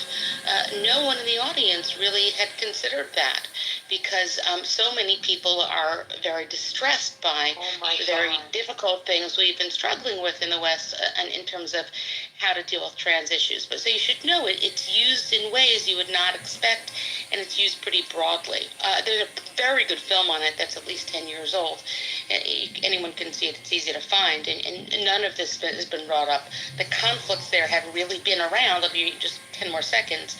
When the conflicts there, in terms of sort of how, humanity's brought into it, or to personalize it, the conflicts have all been around people who wanted to do it for the sake of their lovers, or for the sake of themselves, and they went back to the small towns in Iran that they were from, that their parents weren't supportive. That was the only conflict, and you can see it yourselves in the movie. None of the rest of this, like maybe they didn't want to do it, but their other choice was ... But anyway, it's freely available. If anyone wants to pay me, I'll get. I have to tell you guys that too much more really progressive support like this for gay people, and Arroyo June and I are going to start wearing MAGA hats. I Seriously. I swear to fucking God. What the hell? Please. Don't worry though. Did I tell you about my the IE measure that me and my friend did against Cori Bush, but not directly against Cori Bush, and it was funded by I'll tell you about it later. I mean, I want to hear about this later for sure. So, yeah, and then I believe I told you Wesley Bell. I worked on his campaign. Me and him are very close, and now he's a congressman who's very pro-Israel. We love Wesley Bell. Yeah, he's amazing. He's exactly what. Anyway, continuing. I mean, I can't even imagine, Lali. Is there some sort of federal way that maybe a coalition of Iranians can reach out to the organizing or union group or whatever association that does this, and maybe write a letter of,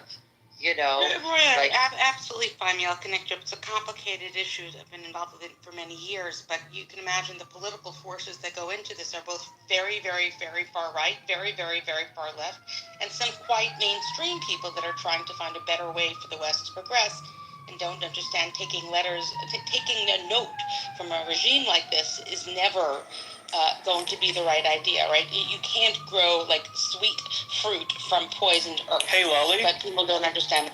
Lali and Roya, you know who would be very interested in this probably is, her name is Brianna Wu, and you might have been following her on Twitter. She is, she has always been kind of a lifelong liberal and progressive, and she's literally, and she's a trans woman, and she takes a very common sense approach to things. She's an open Zionist. She's very down on Hezbollah and the Islamic regime in Iran, and she would definitely. This is her an example of why she's I can't call myself a progressive. Progressivism is sick at this point, and we need to cure it.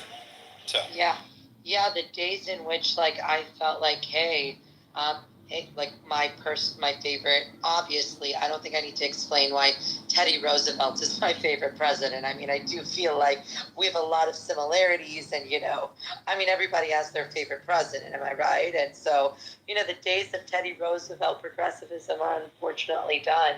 The ideals of even loving America somehow got really wrapped up in this new idea in our own internalized pain. somehow we're projecting this global idea of, you know, one set of people's very true reality to the rest of humanity. Like, we really got to stop that. And anyway, I don't really want to get into it. But yeah, Ken, of course, no, I bet yours is Taft. That motherfucker was so fat he died in the bathtub, right? Anyway, forget it. Roya, can I say something? I love you so much. Of course, I love you, Dariush. You're very well. I love you too. But I wanted to tell you, Gabriel is over here. He studied a lot about the Middle East. I'm really sure about that. But he said 80%, for example, Pakistan, 40, 90%, Bangladesh, most the Arabic countries, they love Sharia law, 80%. But Iran totally different, guys. Iran, 45 years ago, 90% we was Muslim, crazy Muslim. They killed everybody. Right now, if you go into Iran, 60% are Muslim. 45 years, Iranian, they know what, they taste the Islam. They know what is Islam. If Pakistan or the Arabic country, they have, for example, 20 million assholes, well, just Iran reach 3 million assholes. We don't have too much assholes. Iranian, they did Sharia. Wait, did you just say 20 million assholes? Wait, did you just say 20 million assholes? Okay, I just want to make sure I heard you correctly. Thank you. I absolutely. I'm sorry if I said bad words. No. We love you. Say it again. Again, that's for Please, again. That's for Pakistan. Iran just we have three, and corruption is Iran is that much a lot. People are tired from Islam. Somebody say, Allahu Akbar. Fuck you, motherfucker. We don't want to hear anything from your religion. Guys, again, I'm sorry if I say bad word, but really, Iranian, we don't have that much as for Arabic or Pakistan or India or Bangladesh, whatever, Turkish or... No, we don't have that much. We are getting so really down. Thank you so much, guys. I'm sorry if I said that. No, it's okay, Dariush. I think Dariush is essentially saying the roller coaster of Islamism. We're on the tail end, and let me tell you, it's not worth it. It's not worth the barf bag. Please don't get on the ride. I believe that was what, in so many words, Dariush was saying. But was someone right? Guys, I gotta go, but can I just say something real quick in Farsi for بگو عزیزم. ببینید من اگه بخوام چیزی بگم، یه سری هستن، یه سری از ایرانی ها که حالا حزب بادن یا مثلا بازن یا هرچی، اینا میگن که ما میخوایم برای کشور خودمون، به خاطر حمایت از کشور خودمون اگه با اسرائیل وارد جنگ شیم، یعنی اگه جنگ بشه ما میایم برای ایران میجنگیم، میایم تو ارتش ایران میجنگیم. شما یکم بشینید فکر کنید، اگه واقعا آینده ایران براتون مهمه، اگه واقعا وطن پرستید، اگه میخواید ایران امن بمونه، اولین کاری که باید بکنید اینه که بگردید ببینید دشمن اصلیتون کیه. دشمن اصلی ما الان اسرائیل نیست. خب اسرائیل اصلا شاید حتی دشمنمون هم نباشه. دشمن ما الان جمهوری اسلامیه. شما اگه آینده ایران براتون مهمه، نباید اصلا بذارید ایران وارد جنگ بشه. چطوری این کارو بکنید؟ برید به جمهوری اسلامی فشار بیارید. برید با 4 تا مردم حرف بزنید که اونا هم به جمهوری اسلامی فشار بیارن، نه اینکه بیاید تیز اینو بگیرید که آره من وطنم برام مهمه، من چه میدونم وطن پرستم، میرم برای وطنم میجنگم. نه عزیزم، اینطوری شما به ایران کمک نمیکنید. اینطوری شما بدتر دارید اون بازی رو انجام میدی که جمهوری اسلامی میخواد، اون حرفی رو میزنی که جمهوری اسلامی میخواد. شما اگه واقعا آینده ایران برات مهمه، بازم تکرار میکنم، اگه آینده ایران برات مهمه، باید بگردی دشمن اصلی تو نگاه کنی که اونم جمهوری اسلامی. علی رضا، این شستشو مغزی که من گفتم منظورم دقیقا همین آدمایی که تو میگی. متوجه شدم بچه‌ها، فهمیدم کیه. الان ترجمه میکنم. So علی رضا has to go. شب بخیر علی رضا جون. Good night. Have a great night. Good night. شب بخیر. Talk to you soon, you special man.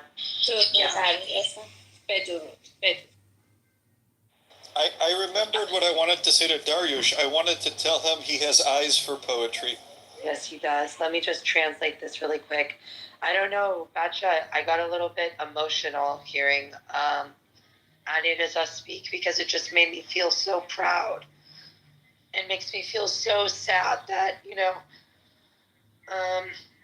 such a horrible, sorry, I am actually crying now a little bit. Sorry, I'm just getting a little emotional because it makes me so emotional to see such human capital, and so many Iranians are exactly like that. Like, it shocks you that, like, how can so many young people be so educated, and then the reality of their options, there's not even a government that gives a shit about them to actualize their human capital. In fact, they would rather have them just be brainwashed sheep that don't give a shit.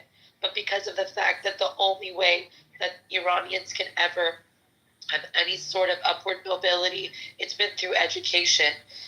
We have the highest rate of brainwash in the world per capita. Just like we have the highest percentage of political prisoners. That means there is such high levels of educated Iranians across this globe that have left Iran because the only freedom that they were able to use was the power of education. I feel like we don't sometimes count our blessings as Westerners. The power of education, even in a regime like Iran, was the only tool that freed the humans, freed human beings that deserves their magic to be actualized. And so a big part of why the world now sees us different is because our most brightest and best are out here in the world showing the real Iran, the real Iranians that, look at us fucking, we are embarrassed. Gabriel, when you're reading stats about the Islamic world, Iran used to be, our queen used to wear Christian Dior, was begging to design her dress. Now we're being compared to fucking Pakistan. Do you know what I'm saying? It's fucking embarrassing. You know what I'm saying? It's just fucking embarrassing. We used to have the top, we had the sheet. Look at our former, you guys, right before my dad died, we went to DC the last time, and we were standing in front of the Iranian embassy in DC. You guys, prime real estate in Embassy Row. Prime real estate. Because of the fact that we were the most important ally in the region. So it just kills me to see where we've fallen. And anyway, what Alireza was saying is that there's going to be this group of people that are part of that brainwash group that Off-Fanning was kind of alluding to, that they don't have quite an allegiance to the IRGC. It's suddenly they will fall for the nationalistic mentality that, oh, my homeland is being attacked. That type of messaging will kind of set them on fire. But then what he's saying is that what we need to do is, like, people like myself and others, we just need to continue to, like, tell them that, hey, walk them back from that, I guess, group thinking. That, by the way, how impressive was Sunrise? Honestly, I was so impressed by her. What Sunrise was saying, like group collective action or collective thought or whatever the terminology was, she that he and that the people that are pro change, pro everything, to really be able to talk to their friends and put in the work to, like, win them in this information war, in this you know what I'm saying, in this brainwashed middle where they're not too far gone, where they can walk them back and say, who is your real enemy? Is it Israel, or is it the IRGC, who doesn't give a shit about any of our upward mobility and things like that? So it just gets me so emotional, because it's like, I don't think a 22-year-old should be living with the anxiety in the year of, like, 2024. I think that they should be excited to be in college and kind of get to know themselves. But Iranian people, they haven't had that ability, right? Because a regime that tells you to walk out like Handmaid's Tale in an actual... How many people here watched Handmaid's Tale with their mom, with their aunts, with their dads, and they literally said, oh my God, this is Iran. This is my life. This was my life. This was my life. My mom says that all the time because back in the day, the Gigi Frou Frou girls of Tehran would go to the British school. Remember? They'd go to the American school or the British school. My mom was one of those Gigi Frou Frou girls that went to the British school at the time. And what's it called? She remembered all of a sudden we had to wear berets. All of a sudden we had to, you even see it in the Islamic Republic cinema, Gabby June. If you look at early Islamic Republic days, the actresses weren't wearing hijab. They were wearing a slight, what is it called? A beret, like a French beret, and their hair was hidden. So like things like that were slowly happening. And then the Iran-Iraq war happened, and boom, of course, people are going to defend their nation. And while they're defending their nation, these ayatollahs sunk their fangs deeper and deeper and deeper into the institutions. And, you know, people were, while the poor Iranian people were being mustard gassed by fucking Saddam Hussein, right? While a generation of Iranian people were being killed, that was, you know, no one denies the sacrifice of the Iranian people from all the different tribes. The Kurds especially paid so badly during this time. It was honestly horrific. So we remember, we know, we're still living through it. So there is time to really capitalize on that. So it just makes me sad, but also hopeful that at least there's such strong youth and human capital in that big youth group. 70% of Iran is under the age of 35, and they're wicked fucking smart. And, you know, that's all you can wish for is the power of information and the power of education and the pursuit of knowledge to never be quelched, even under the iron fist of tyranny. That's all I had to say. Whoa, a little high, but, you know, that's all I'm going to say. Thank you, Roya June. And I have to say that when I hear what Iranian people are living through right now, it reminds me of what I was living through when I was in the Soviet Union. I lived there I was there in 1980, 1979, 1978. And, you know, you can't trust your neighbors. You have to join the Communist Party. If you don't join the Communist Party, you get fired, you know, and then you can't find a job. You know, you could get randomly picked up by the police anytime and questioned and beaten and tortured or maimed.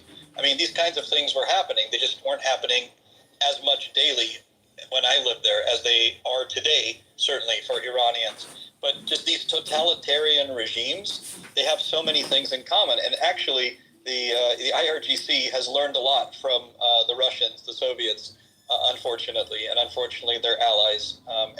We really can't, like, it's clear there's an attempt in the United States to move our, you know, foment this among our college students. And we shouldn't underestimate how dangerous this is. Oh, it could never happen here. Well, that's what they said in Iran, right? They said it could never happen here. And you look at it day and night. You look at 1974, and then you look at 1980, right? And the difference in what life was like for Iranians. And you look at like this. It can literally though happen overnight. Like it's not even a joke. It can legitimately happen overnight. Oh yeah, and like the CCP, the criminal gang that's the CCP that rules China. You know, they at first they took. I mean, look, everybody knows that young people's brains literally don't develop great judgment until like 22, 23, 24. So you go for college students, literally age 18, right, to 22. You go for high school students. You go for the curriculum. And so that's what we have now. We have, you know, SJP chapters, you know, and CARE chapters all throughout colleges, right, leading these, you know, bloodthirsty, you know, anti-Iranian, anti-freedom, anti-American, anti-Jewish, anti-Zionist marches. And then you have useful idiots, college students who literally don't know. They don't know anything. They just know TikTok videos, and they know justice. They know justice. And so they're marching, and they're being told every month, they're being told to ratchet it up, to get more violent, right, to take more direct action. They're using all these euphemisms, and they're using Soviet pamphlets. They're using Islamist and PFLP pamphlets to teach them how, right? It's very scary in the United States right now. It could happen here. People don't think it could. It could happen. Oh my God, it's going to happen here if we don't do something about it. Like, it's a big fucking deal. And so, like I sometimes don't really like talking about politics on Clubhouse, but like, again, like people say that like it's not a big deal. Well, I mean, again, there's groups that we know both internally that could have given money, like the D-Trip, where they could have, you know, not championed, not put money with Wesley Bell to topple, you know, there could have been things that could have happened, right? Cori Bush could have definitely had more support from the party, couldn't she?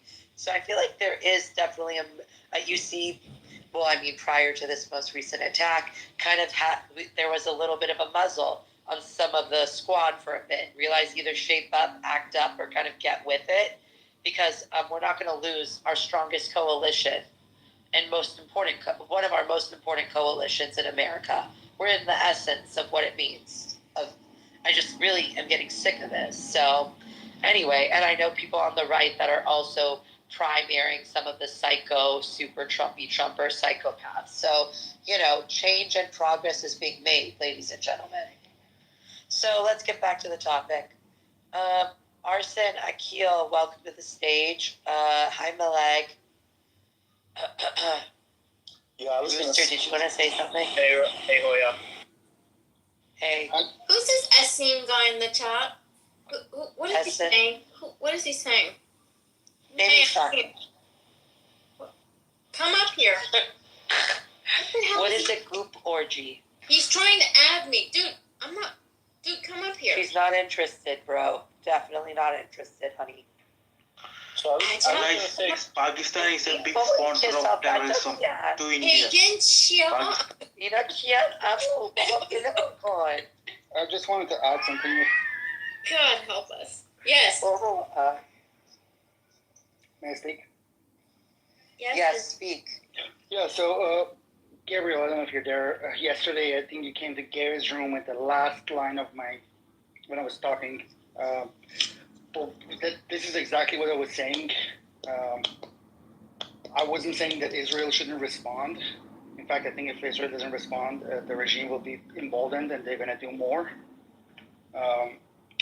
What I was saying is that that response should be smart, because exactly what the guy was just saying that made Roya emotional. He was literally, one of the sentences he said that Roya didn't exactly translate. He said, "Don't be fooled, Israel is not our enemy." So what I worry about if there is an actual war versus an attack. Like attack, I say take out their nuclear facilities, because that would be pretty embarrassing to them, that they have put the country through so much to get this nuclear, quote unquote, peaceful nuclear energy, and overnight Israel just took it out. Done. I say take out their leadership too, but anyway, my concern, and I know it sounds really bad and some Iranians might judge me for saying this, my concern is not that some civilians are going to die in this war. I think if some civilians die and Iran will be free, that's a price. I'm not standing here saying go bomb Iran and freedom, but I think that would actually be a better outcome. The outcome I'm worried about is a repeat of Iran-Iraq war, is a war that doesn't overthrow the regime, because you need boots on the ground to overthrow the regime. You just bomb them, and they get into this long back and forth war with Iran, and then the regime that's exactly what they did in the 80s. They just took out, because at the beginning the revolution wasn't very popular, but Iraq attacked and they rallied people behind the flag, and they put anybody who was against them. I mean, I think there was a day that they killed 3,000 people at the beginning of the revolution. In one day. But that in one day. Can you believe that? In one fucking day, they killed 3,000 people. Just killed them all at once. Woman life freedom would be gone in one day. They wipe it out if there's a war. They will kill all of the leaders. They will kill. Do you know the beginning of Shirin? Do you guys know Shirin Ebadi? She's a Nobel Peace Prize winner, and she's untouchable because of the fact that she won the Nobel Peace Prize, and she's a human rights lawyer. So in the beginning of her memoir, oh, you don't like her? Okay, these guys are more educated than me. You guys are more in the know-how. But in the beginning We'll of her tell you book, about her. You should. okay, Yeah. Dariush Nabash. I haven't been in the know of. I hear her famous statement. من اول یه زن مسلمونم بعد یه زن ایرانی. I know, but she also found her. She also had to kiss a lot of ass. You know. Yes, she did. She had to kiss a lot of ass. Also, the beginning of her memoir starts with her opening up a box for a file on a case, and she finds a hit list from the somehow, some way, a hit list. I don't know if if this was real or not, but whatever. Maybe and her name was on the hit list. But then somehow in the sands of time, they decided not to kill her. And so that's the beginning of her memoir. So yeah, these motherfuckers spend money. They are spending money. China, why are we not speaking Mandarin at this point? Iran is being so fucked by China. Yeah, exactly. I don't mean to interrupt you. I'm sorry, Ken, did you have something to say? Kiss off that. Ken, what's with your memes? You have something to say? You're just disrupting the stage. Yeah, everybody talking very seriously, and this man, he make a face. Yeah, I don't you want to be removed, Ken? Do you want to go His name is Ken, Korn, whatever his name, Ken. Ken, you're Ken, don't be mean. No? Yeah, people really talking serious, and this man, he make an attitude. Ken, stop having an attitude. Please. Can I say something very serious to Rooster? I want to tell, look, Rooster said if Israel make a mistake and kill a lot of people going against it. No, Israel always fight with responsible. Look, guys, about 45 years Iran fighting with Israel. Tell me one innocent people died with Israel. Innocent. Look at the scientists, the atomic scientists. They killed him, but they didn't kill his wife. Guys, only country in the Middle East are Democrat and they fight right. 200 rockets they headed to Israel. Islamic regime, they headed no responsible. They headed in the innocent people. But look at the Israel. He just did 3 rockets and headed in the goal. Please, don't judge a people of different country with respect. God, shut up. No, Ken is a friend. Ken is good. I mean, Ken people are talking serious. I know. Dariushun autism dare. Autistic. Village con. Hey, Bunaki, it's okay. Autism dare yekam. All right. Hi, Sergio. Welcome to the stage. No, Roya June, I'm not in the I don't want to coercing people, but you are talking serious. I know. But he's doing in the wrong. He is a clown. Chikar konam. Dariushun. Sergio June, hello. How are you? Yeah. Hi, guys. I'm fine, thank you. And how are you? I want to say just the one thing. Where is Soren? Soren. No. It's not the end. Just a second. Soren will cry tonight. That's all I want to say. Why? Too much good content. Sorry, I would like. He has so many reasons to cry. Seriously. He realizes that. Anyway, I'm sorry. Sergio. Hi. Ryujin, can I add something? What? Go ahead. Yeah, I would like to add 2 things. Yeah, go ahead, Arsen. Thank you so much, guys. One is for Gabriel. Gabriel, you cannot compare Soviet Union or any other regime with Iran regime because they were ideological, but the regime of Iran, it is ideological, but the problem is also theological because they kill us in the name of God. When you have God in your back, you can do whatever you want. In the Soviet Union, they believed in the communism or other stuff, or in China right now, you have to belong to the only party who is a ruler. But in Iran, it's totally different because they are killing us in the name of God. So when you have God in your back, you can do whatever you want. So you have to wear hijab because the God says. You have to do this because the God says. You have to blah, blah, blah because the God says. But in the Soviet Union, it was totally different. Even in their ideology, they have some codes, some trays when you want to get to the toilet. So it's completely different. They have plans for everywhere, for everything, in the name of the God.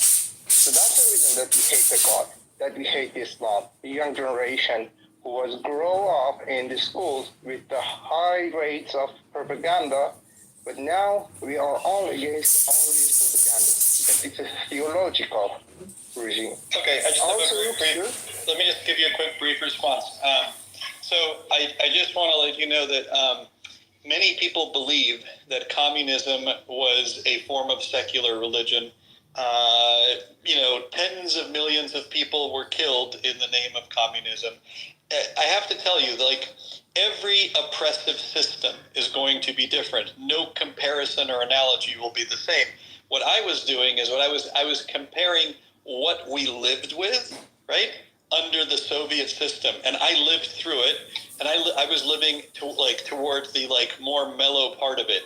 When people like my dad and others who lived through it, it was not mellow at all. It was, as they say, could you mute for a sec? Thank you. Someone's flossing their teeth or whatever.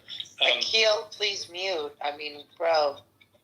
Yeah. By the way, I don't know how to mute people with my little mod badge. It doesn't let me do it sometimes. Sometimes it lets me, sometimes it doesn't. Yeah. Yeah. So, I can do it now. I did. So when I say I know what it feels like, it's very different. Like, what I mean by it's very different. These are two different systems. They're two different locations. They're two different years. But what I'm saying is I empathize what it's like to live in a totalitarian system, because the similarities are the impact on the population. The impact on the population is that tens of millions, not hundreds of thousands, not 1 or 2 million, tens of millions of people living under the Soviet regime were rounded up and mass murdered or sent to the gulags to die or starved. Ukrainians, right, were starved. Multiple millions of Ukrainians were starved because Russia / the Soviet Union literally stole their food during Holodomor. So, and just living in a totalitarian society where your neighbors are encouraged to spy on you, where, you can be arrested for, not supporting the great leader. Like, all of these things are very, very similar, I have to tell you. Yes, of course, everything would be different. So in one case, it's Islam and Islamism.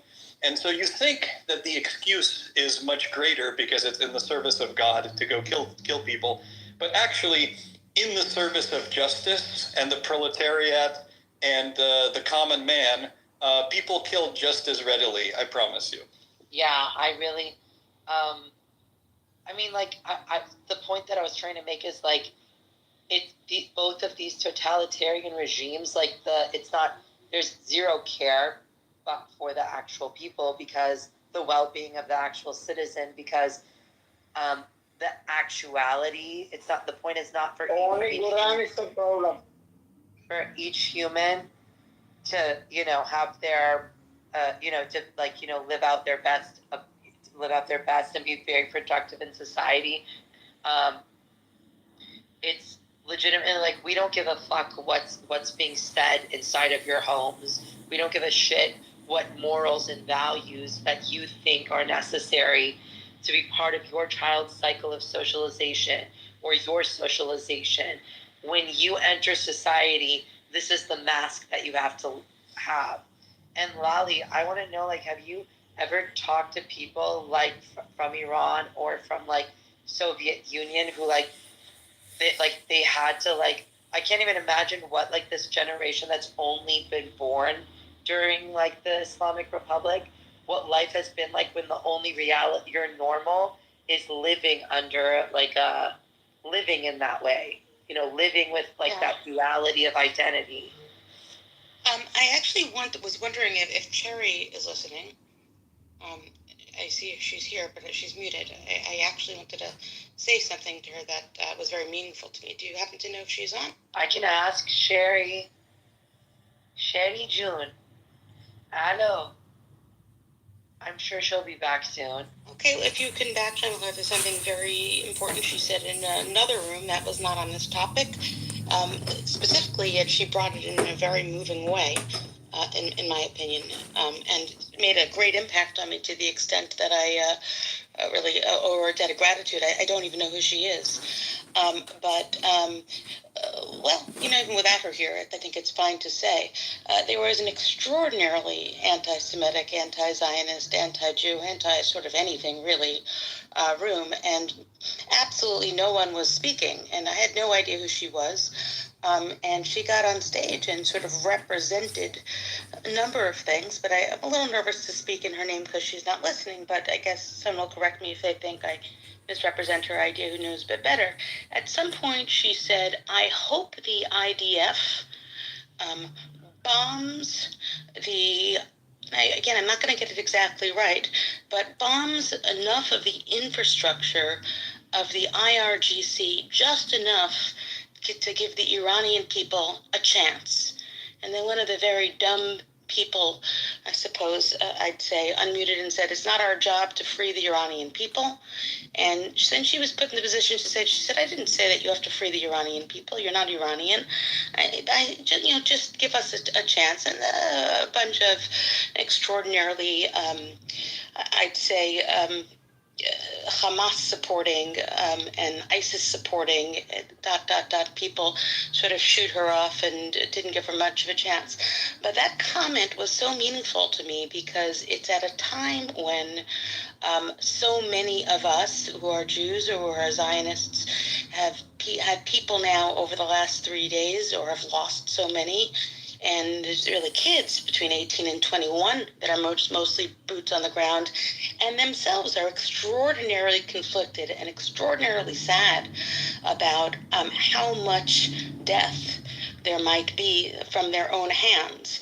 And to hear someone say, actually, what you're out to go against is a regime that will not let us breathe. And I think she said something about, we tried it once, and I believe she said, she's quoted sometime, but give us a chance. And I brought that idea up before it was Rosh Hashanah, it was a Jewish holiday.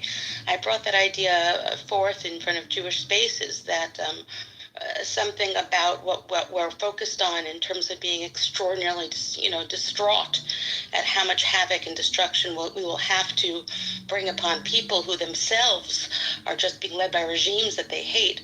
And I said it in her name, obviously without her name, and it really changed the course of the holiday. And for many of the Jewish people I know, for many people I know who actually have children in combat now, many people I know who are decisors in terms of how to handle Iran, and it could not have been said by anyone other than an Iranian who is not themselves a Jew. So I just thought, do we have an idea in Judaism? Hakarat Hatov means there's a religious obligation incumbent on every Jew to thank those people who have done us a good. So it was one of those moments on Clubhouse where there is a good you don't know if you'll see the person again to thank, but obviously it was very meaningful to me and to dozens of others who heard her. So if I don't see her, please, if you could let her know, Roy, I'd be good.